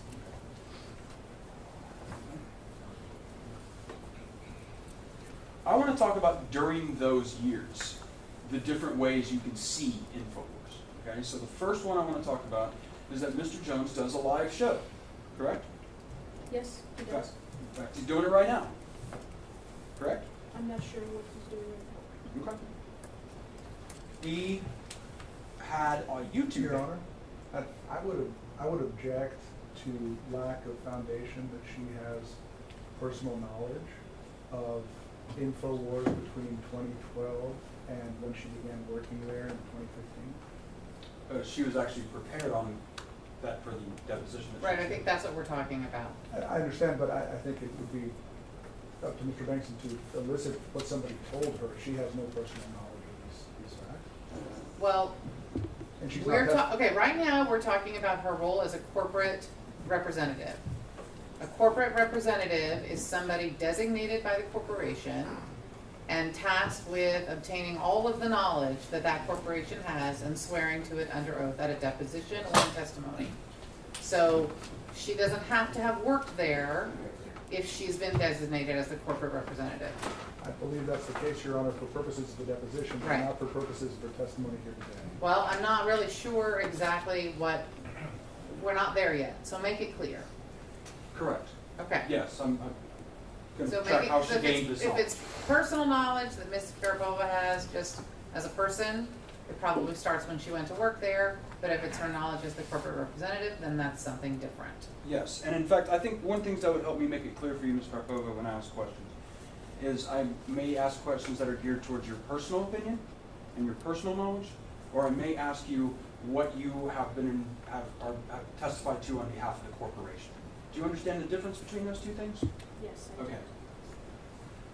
I want to go back again to your corporate deposition and ask you again, do you remember in your corporate deposition that you were tasked with certain tasks, and one of those, the first topic, in fact, was the sourcing and research for the videos in plaintiff's petition?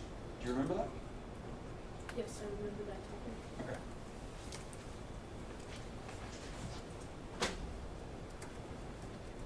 Let's go back again to 2018 to 2012 to 2018. And those videos in plaintiff's petition span that entire time period, don't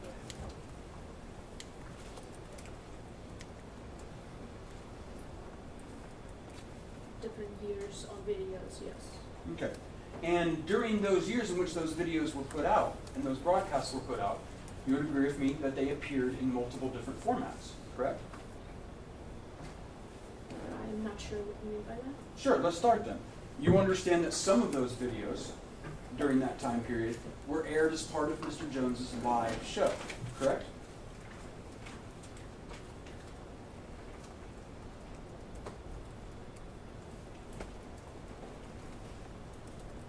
I believe some of the videos were taken from the live show.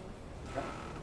Another place that some of these videos come from is InfoWars' YouTube page, correct?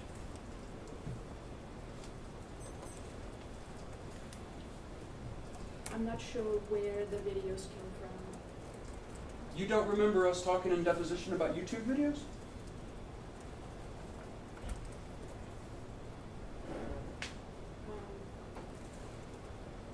Would you remind me exactly what you're talking about? I'll see if I can find that for you, Mr. Carpova. Let's move on to something else.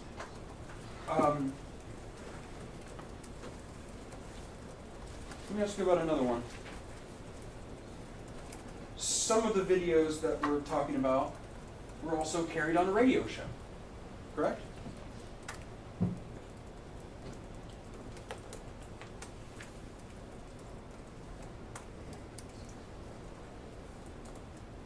I'm not sure if the videos were.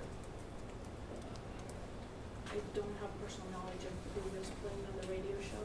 I'm not sure what you mean by that. One thing you do have personal knowledge of is that Mr. Jones's live show that you can see videoed is simulcast on radio. You understand that, right? Yes. Okay. So, as we know, you testified earlier, some of these come from the live show, right? Correct. So some of them are on radio, weren't they? If those shows were broadcasted on radio, they would have to be, but I'm not sure if they were. Okay. But we do know that Mr. Jones' live show is simulcast on radio, correct? That's something you testified? Typically. Would you agree with me, for instance, the InfoWars YouTube page? You would agree with me that that was a source over the course of your career, and I'm asking you personally. Over the course of your career, that's been a significant source of InfoWars views and audience. You would agree with that? I would assume so. Okay. Would you agree with me that that YouTube channel has over 1 billion views? I'm not sure if I can agree to that because I haven't seen the statistics. Okay, personally. that's fair enough. That's fair enough.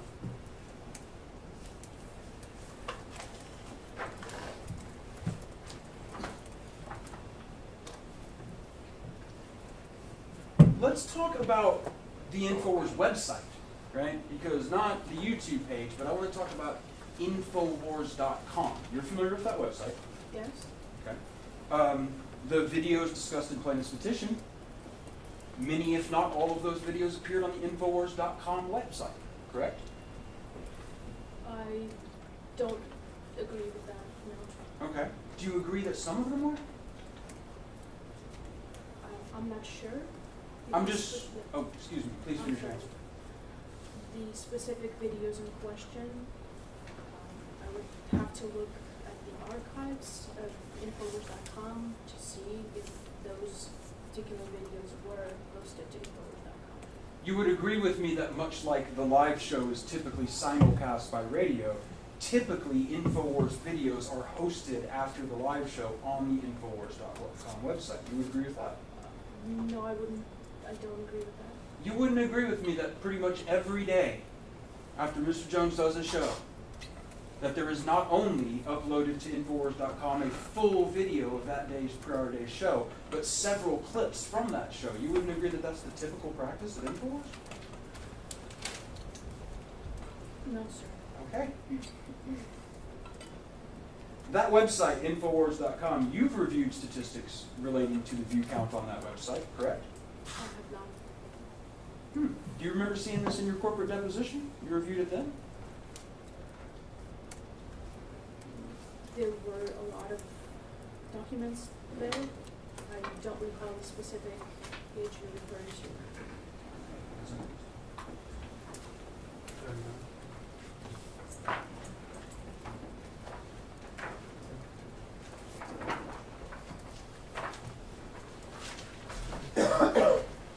Ms. Garkova, I'm going to bring you something here. It's a big document. I only need to see the first page. I'm going to bring you the whole thing. This has been previously admitted as Plaintiff's Exhibit 39. Your Honor, with your permission, I'd like to publish this exhibit to the jury. Sure. Lisa, can you bring up 39 for me?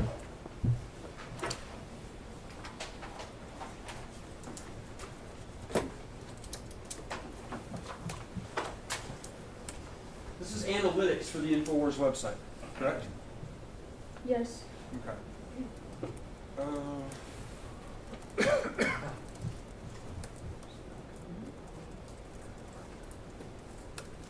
I'm going to blow up a piece of this, so hopefully the jury can see it, but I know it's in front of you.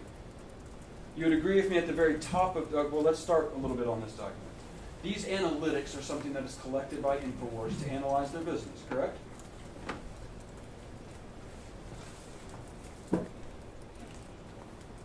I can't confirm that because I'm not responsible for that job. I'm not in the analytics department, and I don't know. So you don't know why InfoWars collects stats on how many people view its website? You don't know that? I don't know if it does or why if it did. All right, and on this page, which as you see here has a blown up column for page views on the InfoWars website, isn't it true that you have agreed with me that there are nearly 3 billion views, unique page views on the InfoWars website? That's correct? That's what it says. Thank you, Mr. Crowe. You would agree with me that over the course of your career, from 2015, for instance, during that period, InfoWars was already featured on over 200 radio stations. You know that, right?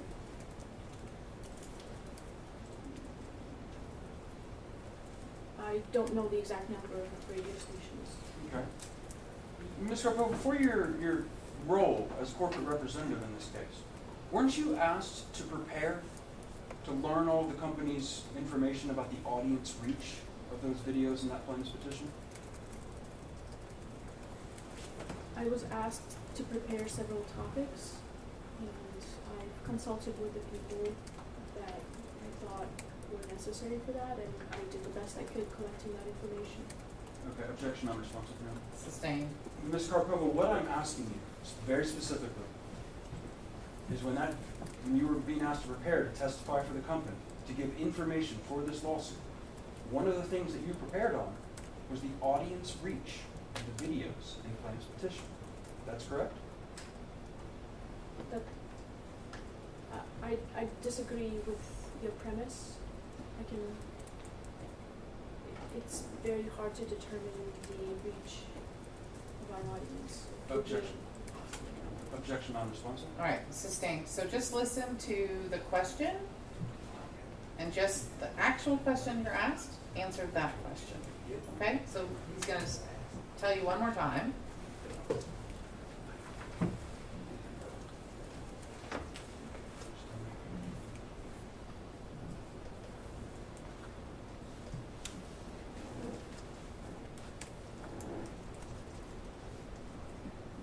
All right, Ms. Karpova. let me make sure I'm being really clear with you. I'm not asking you right now for what the audience reach was. I'm not asking you if you were able to do it to your satisfaction. I'm not asking you about any of the data. I want to know, were you tasked for this case with preparing to testify about what the audience reach of the plaintiff's petition and videos were? Yes. You would agree with me that another place that you could see InfoWars videos is social media, correct?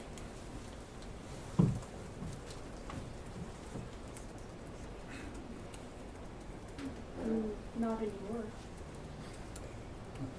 Ms. Karpova, do you remember when I asked you about a date range? Yes. Okay, and that was 2012 to 2018, wasn't it? Yes. InfoWars, and let's go past that date just for right now, because I want to make sure we get this really clear. All right. Let's talk about 2018 to the present. You've still been working at InfoWars, right? Yes. InfoWars has a social media account on Parler, doesn't it? Yes. It does. InfoWars has a social media account on Getter, doesn't it?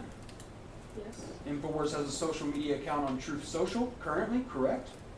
Yes. In fact, InfoWars has numerous social media accounts, doesn't it? Yes, it does. Okay. So, let me ask you this. And InfoWars has a burgeoning website. A lot of people come and visit the InfoWars website, even currently. Correct? Again, I don't know the statistics. I mean, InfoWars has a website. Yes, it does. It has access to the internet. Yes. Yep, that's something it still has. In fact, there are many InfoWars employees who have social media accounts. Correct. Some of those accounts are on things like Twitter, Facebook, things like that, correct? I'm not sure about Twitter or Facebook. Those places, the company's social media accounts, those are places where people can see InfoWars videos from time to time, isn't it?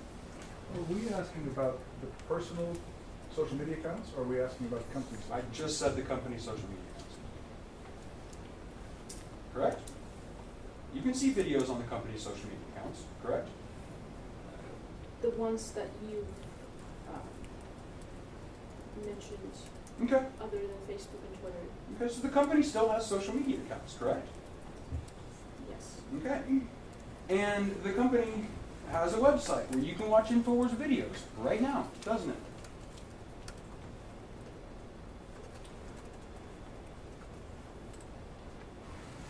I believe the website is mostly article driven. InfoWars.com. If I go to InfoWars.com and I hit ban.video, I'm looking at a huge archive of videos, aren't I? That's updated every single day, right? You just mentioned a different website. If you go to InfoWars.com, one of the sections of that website, up at the top, with news, featured articles, other stuff, is ban.video. Click here for video, isn't it? You're talking about ban.video, but you're asking me about InfoWars.com.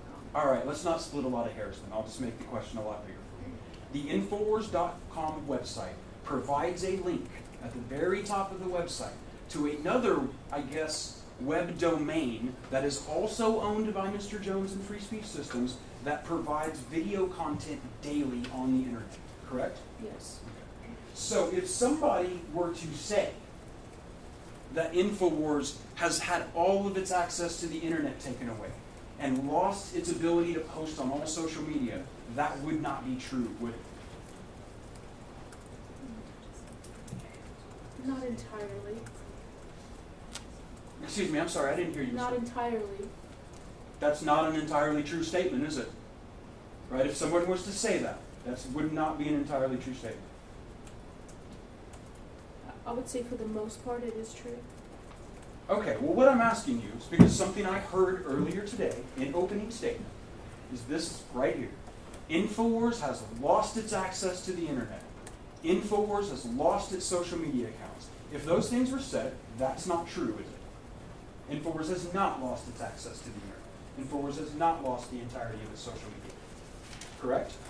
I believe it was referring to the audience reach and the new social media platforms that have come up since the deplatforming have a fraction of the viewership that the previous platforms did, which Alex is no longer on. Well, let's just talk about what you mean when you say deplatforming. right? InfoWars, shortly after the filing of this lawsuit, lost its YouTube page, correct? Yes. And it did so, that happened because of repeated community violations of the YouTube policy, correct? I don't know that. Okay, you don't know how you lost the YouTube site? I object, Your Honor. It calls for speculation as to, she obviously doesn't work for YouTube. I mean, it's, I don't, okay, your objection calls for speculation is overruled. She said she doesn't know, you can try to get I'll to try it to get another this way. Did YouTube send anything to the company notifying it why its accounts have been canceled? I don't know because I was not privy to those documents. Okay, that's fine. The other thing that happened to InfoWars is that it lost its Twitter page, right? Yes. And I believe its Facebook page? Yes. Okay. And that's what you mean by deplatforming, right? That and a few other platforms. So that's it. That's what we're talking about. InfoWars lost a few platforms. Didn't get denied access to the internet. It's not banned from all social media. You'd agree with that? I wouldn't agree with that because we're talking about the audience reach and the platforms it was banned from encompasses most of the audience, most of the internet. Really? You're going to testify here under oath, Ms. Karpova, that the audience from InfoWars' YouTube, Twitter, and Facebook page is greater than Mr. Jones' live show, radio show, Infowars.com, and the banned video archive. That's your testimony under oath today? I don't know how it would compare because I don't have the analytics for that. Okay, in the future I want you to testify that way instead of saying that it would, right? Because what I want is your personal objection, Your Honor, to the instructions to the witness. He can ask questions, she can answer. I'll sustain that, but I am going to say that you need to restrict your answers to things that you know, right? Whether you are asked a question as an individual or as a corporate representative, you have those two roles. You have information in each of those roles. It's not helpful to the jury to guess or assume, so you need to only testify about things you know. Do you understand? Okay, thank you. During the time in which you've been employed by InfoWars, both personal knowledge, let's do it first through your personal knowledge. Actually, scratch that. Let's do it backwards. And getting prepared to testify for this company, to be its corporate representative, you became aware when preparing for the topic of audience reach that InfoWars has been carried on several cable packages, correct? Yes. Same question about your preparation. You also became aware that InfoWars was carried on shortwave radio, correct? Yes. And that's a worldwide Christian radio, isn't it? I'm not sure what radio that is. Okay. And you know what Genesis Communications Network is, right? Yes. Okay. Genesis Communications Network is an entity by which InfoWars is broadcast on a bunch of radio stations. Isn't that right? I can't speak to the distribution of Genesis Radio Network. So in other words, when you got prepared to testify in this case about audience reach of these videos and broadcasts and things, how far it gets through Genesis Communications Networks, that's not something you can tell the jury. I don't have that information. When getting prepared, one of the other things that you knew InfoWars was carried on is OTT boxes. Isn't that right?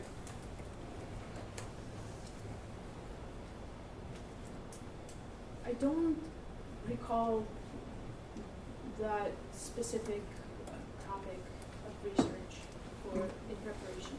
Let me see if this may help you understand, because I used an abbreviation. And do you remember in our prior discussions with each other talking about over-the-top box systems? Boxes that are put on top of a TV and plugged into it. Do you know what I'm talking about? Yes. Okay. And InfoWars has been on those, right? At times. Okay, so that's a yes. Correct? During this time period we're talking about? Again, I'm not sure about the time period. Okay.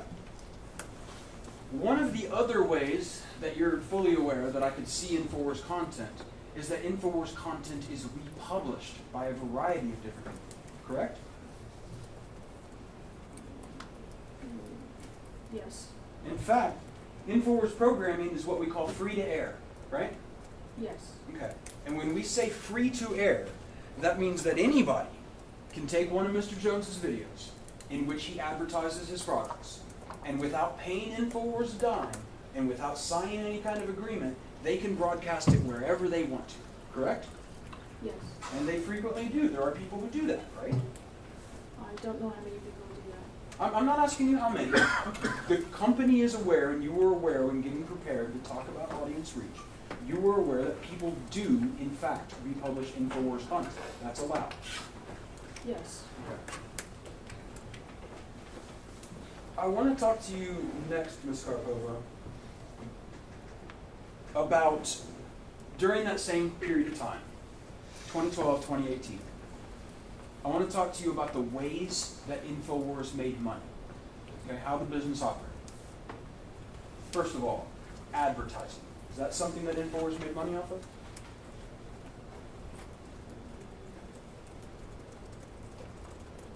Could you be more specific? Sure, I'll give you one example. You know what Rev content is, right? Those little click boxes that were for a long time at the bottom of InfoWars web pages? I don't know about them. That's not my specialty. So, in other words, let me put it this way. In your role as a producer for InfoWars, right, you do not encounter the advertising modules on the website? Is that what you're saying? Not typically. Okay. And then in terms of the videos, in terms of video production, over the course, and let's back up for a second. As a producer, you have worked on multiple InfoWars shows, correct?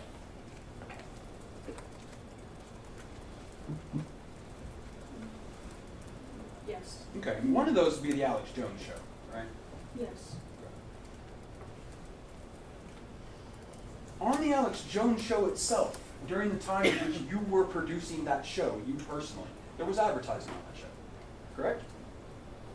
Could you be more specific on the advertising, the type of advertising you're talking about? No, all I really want to know is, during the entire time of your career, was there ever advertising on InfoWars? Yes. Okay. So in advertising is one of the ways that InfoWars makes revenue, correct? Yes. Okay. Another way that InfoWars makes revenue is the sale of its products. You know what I mean by that? Yes. InfoWars has a website where it runs a store, right? Yes. Okay. That store sells a variety of different products, right? Yes. One of the types of products that store sells is herbal supplements, right? Yes. In fact, there are a variety of different supplements, some not using herbs, right, but others using elements like iodine. Yes. Okay. There are a variety of different pills that can be purchased on InfoWars that purport to give health benefits. You agree with that? Yes. Okay. There is a variety of materials, would you agree with me, that are geared towards those who are prepping for emergency situations? Yes. That would include, for instance, tubs of prepackaged food, things like that. Yes. Water filtration systems. Yes. AR-15 parts. I don't recollect that specifically. You know, personally. what may refresh your memory? Do you remember InfoWars selling a branded, engraved InfoWars AR-15 receiver on its website?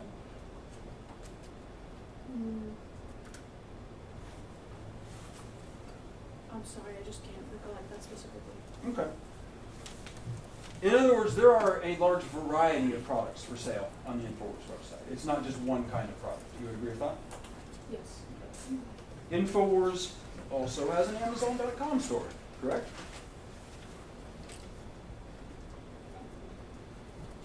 I think so.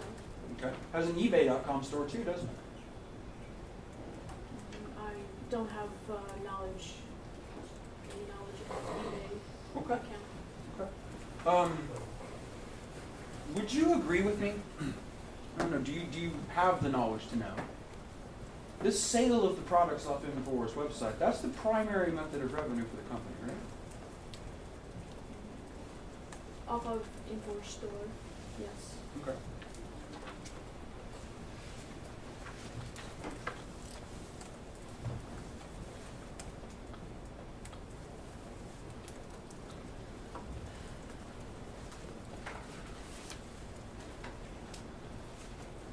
Ms. Karpova, I want to turn now, and we're probably just going to start to get into it today.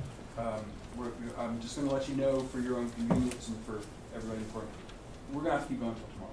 But I want to talk just for the end of today about the start of the coverage of the Sandy Hook Elementary School shooting on InfoWars. Okay? And so what I'm going to want to do is talk to you a little bit about some of the videos in plaintiff's petition and some of the documents that we've talked about before. And do you remember, sitting here today, you can verify for me, that on the day of the Sandy Hook shooting, as the news was coming in of the Sandy Hook shooting, InfoWars was broadcasting that day, correct?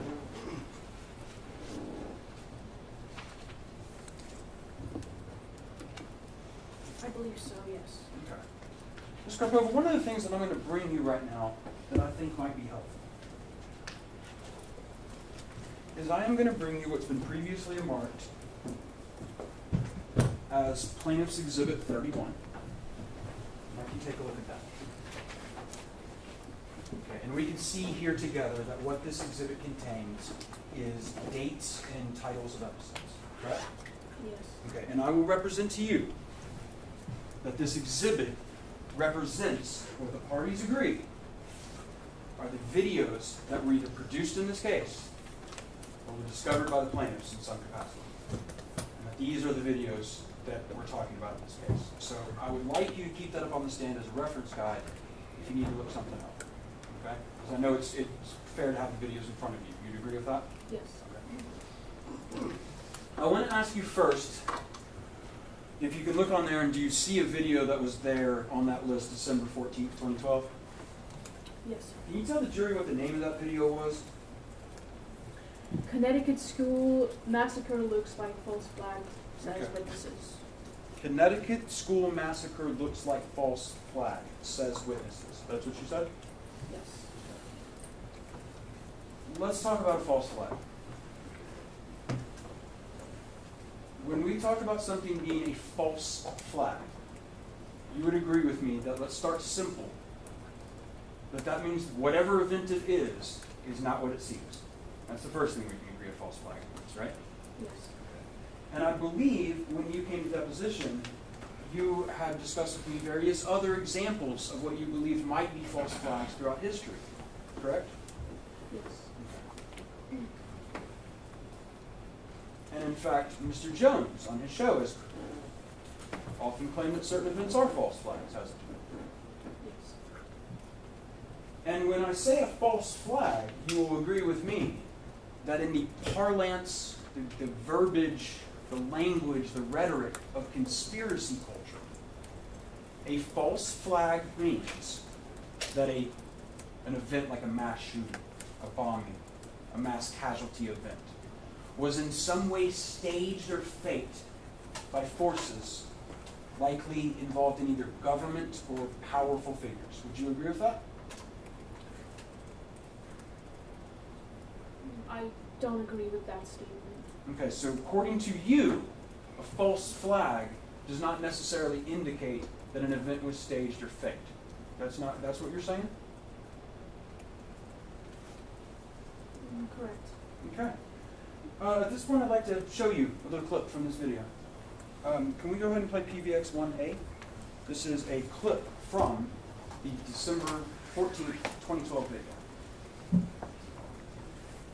Now, I've got people calling in with all sorts of information on this subject, but get a hold of your cousin when she settles down and get her to talk to us for any other information. We need to know, were there any drills that day or the day before? Did she know? Did she have anything about other shooters, or was it that she never saw the shooters? Well, I had to ask them if it was supposedly too, because they have a lot of security at that school. You have to ring a doorbell in order to get into the school. Yeah, of course, which is another side of that, yeah. It's one of these federal model schools. The thing that just scared the daylights out of me. I had a call right away. Is I asked them, did they ever train for this? And my uncle said yes. Within this school year, since September, they have trained for incidents like this. Well, that in and of itself isn't the proof of it, but they can use a drill to then bring in a patsy. Well, it could just be a Prozac head. We'll find out. God bless you, sir. I appreciate your call. Stay in contact. We're going to go to Rob, who says email. Your Honor, I would object under the rule of optional completeness to just the video clip being played and ask that the entire segment be played at this point. Your Honor, that the rule of optional completeness is when the defendant can identify a statement in the offered matter and then identify a specific statement that would make it, you know the rule. So I just object that that's improper. Yeah, so that you are free to admit the entire clip, or excuse me, video. In fact, it's already admitted, as you know. And so if your objection is to the playing of just the clip, we handled that in pretrial, and your objection is overruled. My objection, Your Honor, is that if the jury were allowed to watch the entire video at this point, it would be apparent that Mr. Jones is... So you are free to play the rest of the clip during your time if you would like to. In that clip, we heard Mr. Jones talk about a patsy. Did you hear that? Yes, I did. A patsy is the fake perpetrator of a false flag who takes the fall. Do you agree with that? That's what a patsy is. I wouldn't agree with that specific definition. I'm sorry, I didn't hear. I wouldn't agree with that specific definition. Why don't you define for me what a patsy is? Someone who's being used. Being used. Okay. So in this case, whoever was being the shooter was being used. Who was he being used by? I don't know. Are you asking me personally? Sure, if you know. Who was Adam Lanza being used by? Do you know personally? I don't. Let's play PVX 1D. I want to play you another clip from this episode. I'd like you to pay attention to it.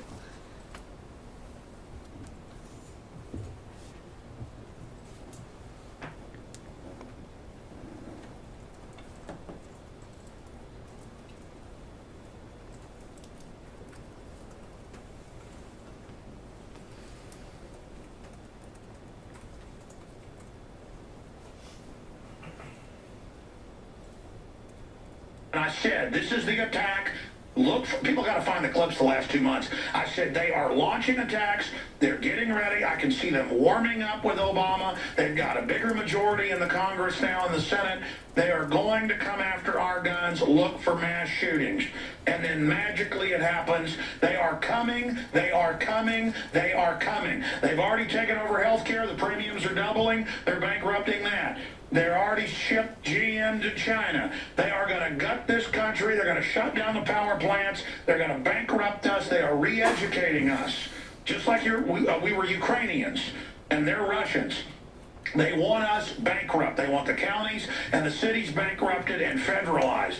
The feds themselves run by globalists. What does the new magazine say? You can get it by subscribing. You can get 12 issues. Great way. This man wants your guns. And I break down here, they're declaring war on the Second Amendment, period. They are declaring war on the Second Amendment, period. They are coming after our Second Amendment.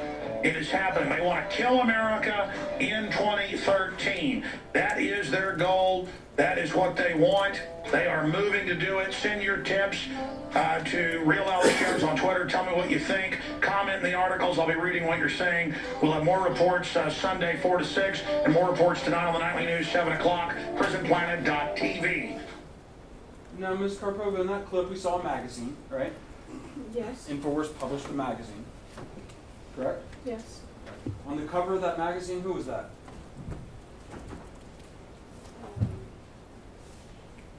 What do you mean? Who was on the cover of the magazine we just saw? I'm not sure which part you're referring to. Did you see in the video Mr. Jones is holding up a magazine during that clip? Mm-hmm. Who was on the cover? I can't recall right now. Okay. And maybe refresh your memory, that's President Obama? Sure. That's the man who's coming for their guns, right? According to InfoWars? Is that a question you're on? Yes, Is that, yes, it's a question. absolutely. Can you repeat the question, please? Sure. According to InfoWars, Obama was coming for people's guns. Correct?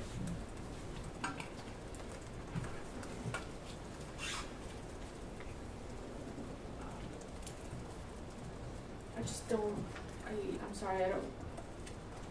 Do you remember what it fully said? your statement. I'm sorry, can you bring up the video again? Because I'm not sure Ms. Karpova saw this, and I think she needs this guy. Can you bring up the video to the end? Here's one. I need a freeze frame on where it's holding. Ms. Karpova, I'm going to bring up the video so you can look at the magazine. All right? Because I just asked you if under InfoWars view, Obama was coming for their guns. And my issue is, I'm wondering, is on this video, did you see the portion where he held up a magazine with President Obama that said, "This man is coming for your guns"? Did you see that? I did see that. You did see that? Yes. So according to InfoWars, on the cover of their magazine and being yelled out by Mr. Jones, Obama is coming for people's guns, correct? That's the picture we're seeing, right? Is that correct? Yes. At the end of this episode, or the end of this clip we just watched, Mr. Jones, did you hear him talking to the viewers and saying, "Send me your tips"? Did you hear that? Yes. Okay. InfoWars solicits tips from viewers through an official tip email address, correct? Yes. Okay. InfoWars frequently uses third-party material that is submitted to the show, correct?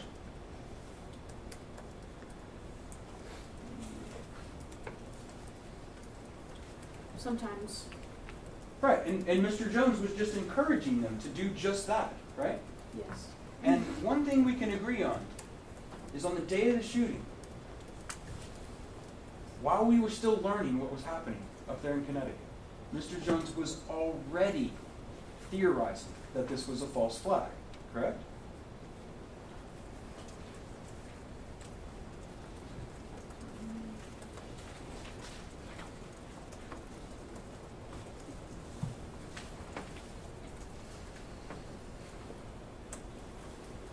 I'm sorry, could you repeat the question? please? On the day of the shooting, first, and I think it may help for you to look at the title of the episode, on the day of the shooting that's in front of you.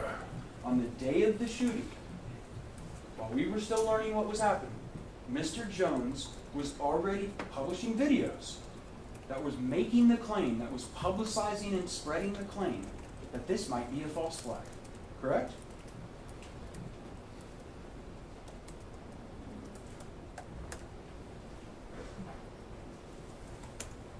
Yes, yes. Yes, okay.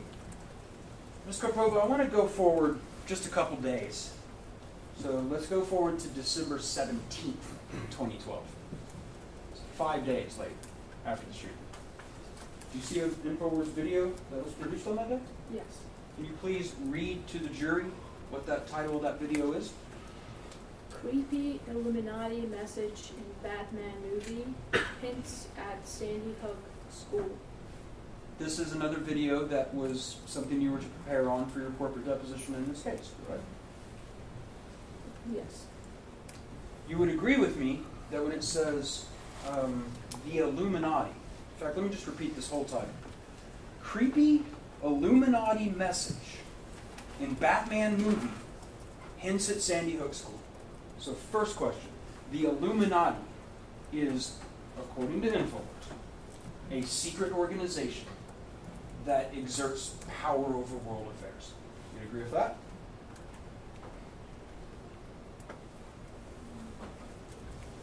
I wouldn't completely agree with that. Why don't you tell us what Illuminati is?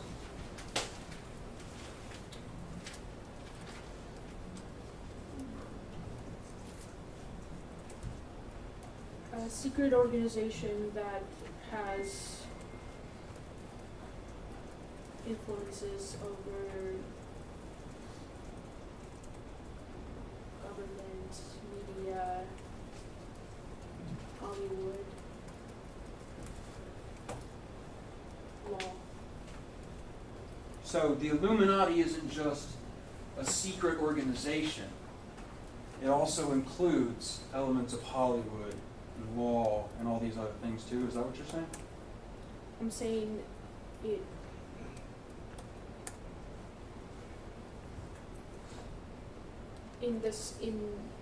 specifically in this definition, it would refer to this hidden power that exerts influence that is usually has to do with covert signage, satanic imagery, things like that. Okay. And in this specific video, the title here, what is being said here is that this Illuminati inserted a coded message into the Batman movie. Correct? Yes. And that Batman movie, I think you understand from this video, came out before San Diego. Right? Yes. Okay. So the allegation is that a secret world organization or some sort of secret shadowy forces inserted into the Batman movie a secret coded message revealing that that group was going to do something to San Diego. That's what the argument is here, correct? The argument that's it's hinting at something to do with Sandy Hook School. Right.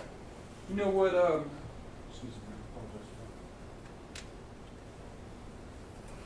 Do you know what I mean when I talk about predictive programming? Yes. Okay, and that's what this is, right? This is a theory or a claim that powerful forces have to insert into pieces of media information that reveals that they are going to commit mass atrocities or fake events before they actually do them. You understand that that's what predictive programming means? I would disagree with that particular statement. Okay.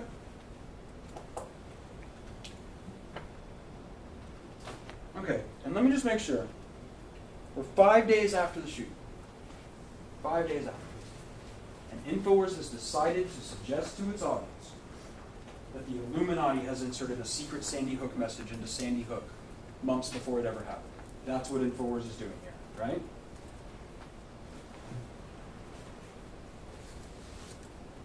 That's what they found, then yes.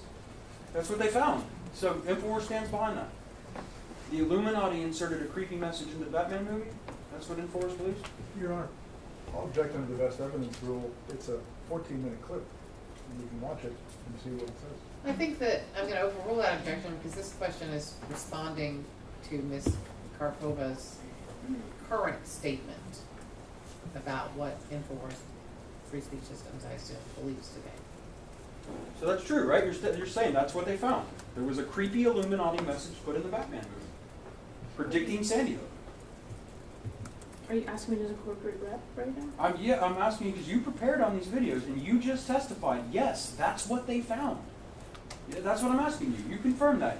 The InfoWars people found and published this video, which you believe today shows a creepy Illuminati message in the Batman movie predicting Sandy Hook before it ever even happened.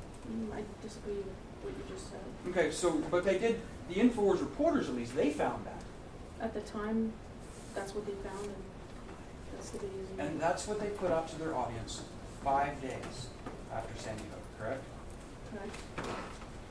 Correct. Do you see a video that took place 2 days later, on December 19th, 2012? Yes. And you would agree with me that that episode was called Sandy Hook Second Shooter Cover-Up, correct? Yes. Now, let me see if we agree on this. I don't know if we do. But I feel like we should both be able to agree right now there was no second shooter, correct? I wasn't there. You have been at InfoWars since 2015. Yes. You've been exposed to all the Sandy Hook stuff since then. You've been a producer, right? Yes. And you're going to tell me you don't have enough information sitting here today to be able to look at that jury and tell them confidently there was no second shooter. That's what I'm asking. Your Honor, I'm going to object to this as argumentative. She's here to testify to her personal knowledge of things. This question's wholly inappropriate.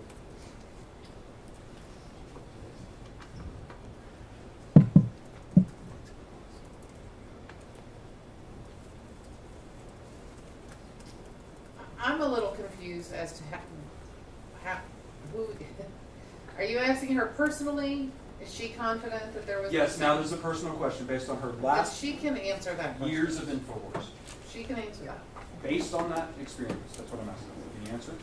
Her years of experience as a producer at InfoWars. Yes, Involved in she the can same- answer that question.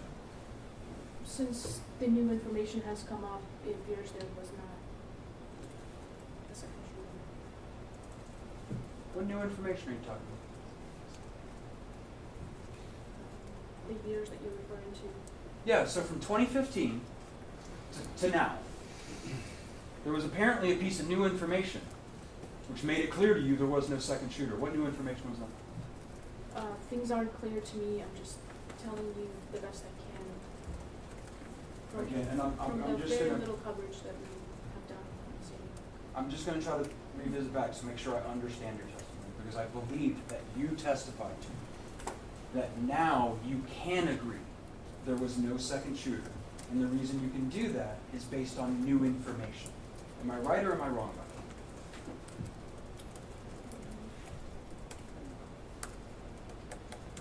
Again, I'm saying I wasn't there. I can infer things.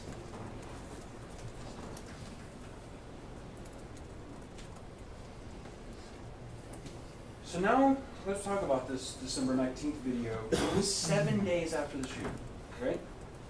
Yes.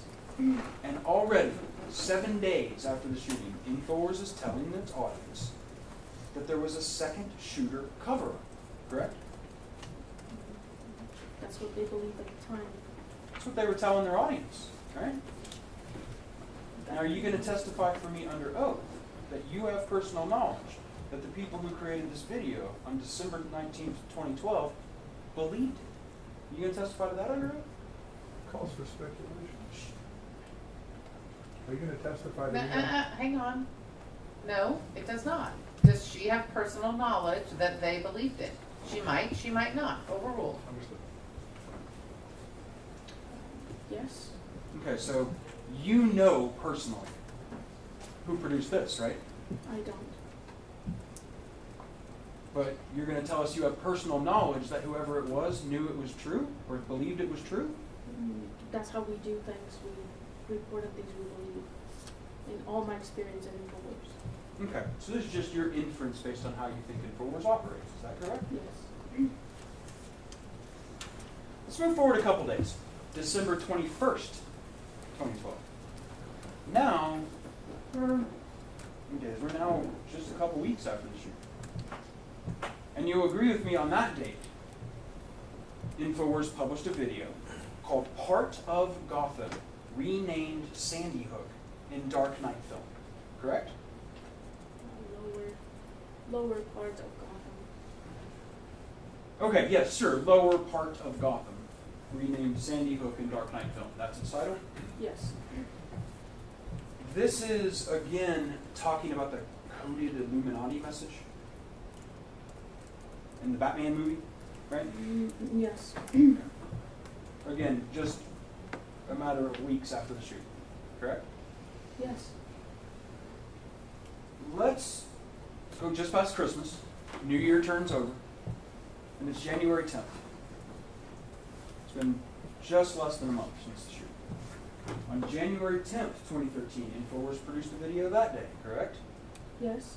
And that video was entitled, Professor Claims Sandy Hook Massacre, MSM Misinformation, right? Yes. The MSM, that means mainstream media, right? Yes. And InfoWars likes to view itself as opposed to big, like a CNN, right? Or a MSNBC, right? Yes. And it was here that a professor was brought on to claim that the public was being given misinformation about Sandy Hook, correct? Yes. That professor is Professor James Tracy, isn't he? I believe so. And he was interviewed about his claims about crisis actors, wasn't he? Yes. A crisis actor, you would agree with me, has two different meanings, right? Would you agree with that? I'm not sure what you're talking about. Just checking. Okay, so would you first agree that for many years, there have been organizations where they will have actors who will help participate in a crisis drill, where if there was, say, like a police officers who are training for a mass crisis and they need to learn how to put on the tourniquets, there are people you can pay to be actors in that crisis to help them train. You understand that that's a thing? Yes. You also understand that in the conspiracy world, that when someone says crisis actor, that can also mean that a person is being paid to play a role in a faked event. You understand that, right?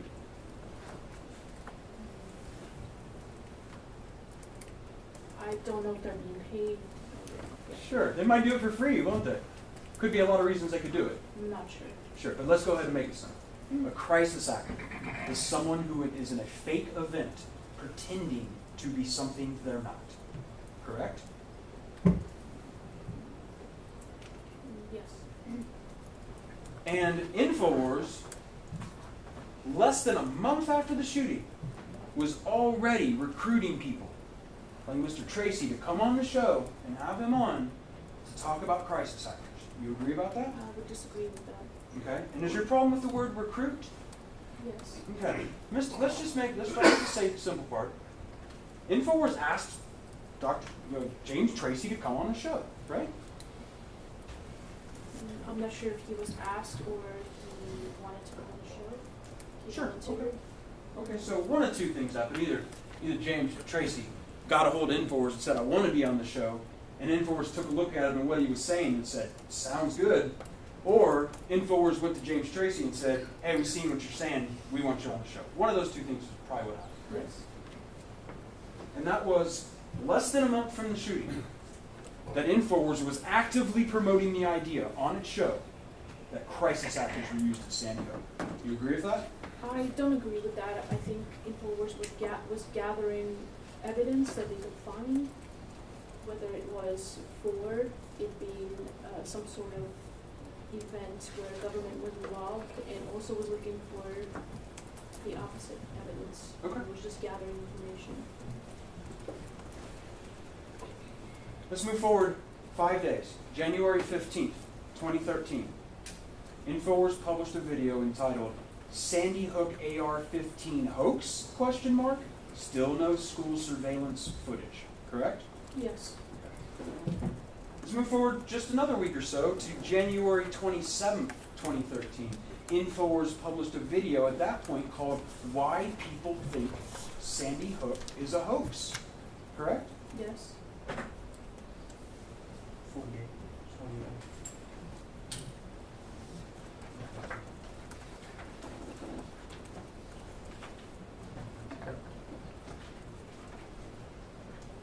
Ms. Karpova, I would like to hand you what's been marked Plaintiff's Exhibit 48. You remember seeing this email in your deposition, correct?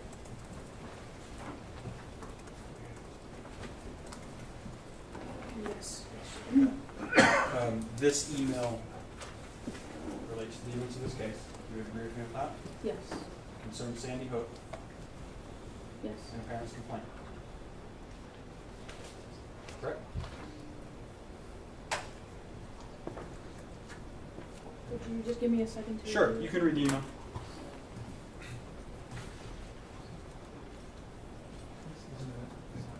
Not yet.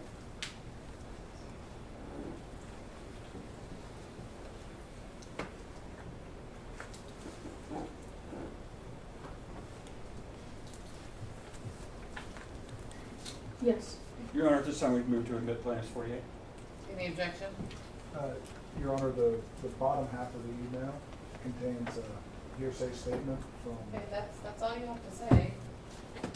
I know you gave me the notebook, but I don't see it. For some reason, we only put the depositions out here. I'll ask my staff to look for the notebook that I know you did give me. But do you have another copy? I sure do. I Look got at pulled right out now? from under here, but I'll be happy to. And going forward, I'll have them ready for you all the time. I think we have it in the back. So would Your Honor like to see my notes? I'll just need to see a copy. 48. We'll let Mr. Benson do it. I I wasn't here in the building all last week, so that's why I don't have my notebook up here. It's not anyone's fault. I mean, it's my fault. We can make it my fault. Okay, let me just look at it. All right, so hearsay objection to the second half. Let's say the original, Okay. sorry, to the original messages. All right.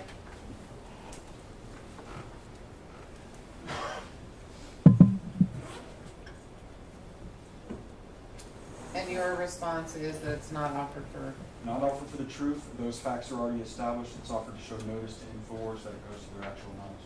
okay. So I'm gonna overrule the objection, and plaintiff's 48 is admitted. Thank you. Ms. Karpova, you have a copy of 48 in front of you, don't you? Yes, I do. Okay. Your Honor, I'm going to publish 48 to the jury. All right.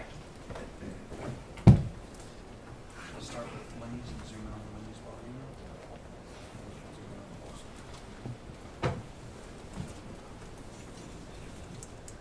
We see an email here from a gentleman. His inbox says Lynn Posner, and his signature line says Lenny Posner. You're aware that Lenny Posner is the father of Noah Posner, a victim of Sandy Hook. Yes. In fact, you've done research regarding Lenny Posner, you personally. Personally have not. Okay, well then maybe that's, for the purposes of your corporate deposition, you fulfilling that role did research on Lenny Posner.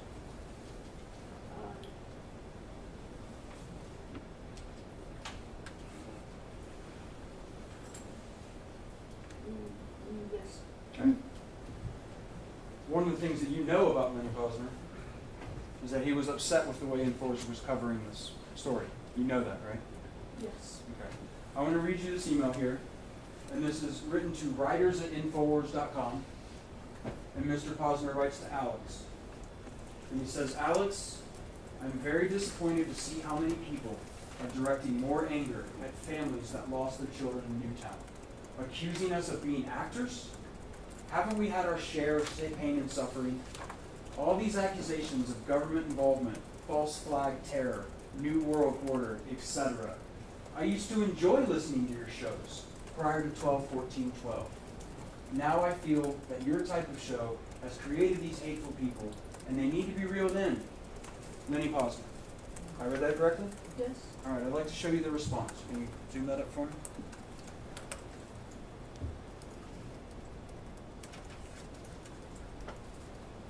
It's from Paul Watson. You know Mr. Watson, Yes, I do. editor at InfoWars. Yes. You would agree with me that over the years, Mr. Watson did not like what other people at InfoWars were doing as it concerned himself. Do you agree with that? Correct. Mr. Watson wrote back to Mr. Posner, and he said, Sir, we have not promoted the actors thing. Let's start there.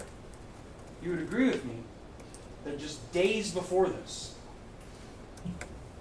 InfoWars had Professor Tracy on to promote the actors thing. You would agree with that?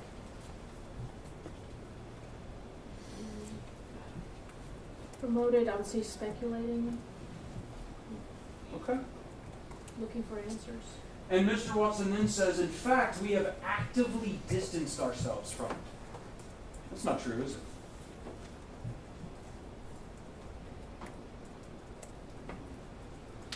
I'm not sure who's Paul Watson speaking for here.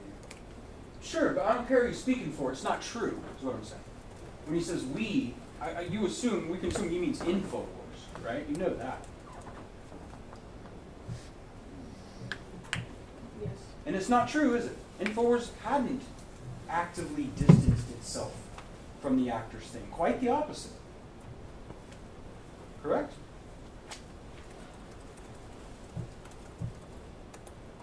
Well, I think Alex was looking for answers. Object. Object on response.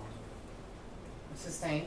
Ms. Karpova, what I'm asking you is when you bring on to promote to an audience of millions, when InfoWars brings a person on whose theory is that the parents are crisis actors, that's not actively distancing yourself from the actors thing, is it? Correct. Let's talk about March 27th, 2013, just a little bit further? Are you moving off of this exhibit? I am. Yes, we can take that down. It's In fact, if you want- 4:58. I think that's a great idea. This is a good breaking point for the day. So for my jury, please remember all of my previous instructions, including the ban on news and discussions and everything else, all right? We will start at 9. I do need my jury to get here by about 8:45 so that we are able to start on time tomorrow. Thank you so much. You're excused for the day. Ms. Karpova, you can go back down to the main part of the courtroom.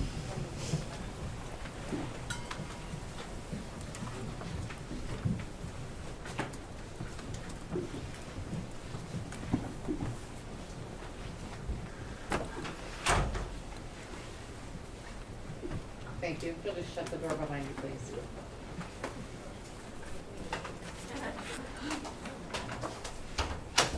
You may be seated. Do we need anything else on the record? All right, we can go off the record. Couple of things.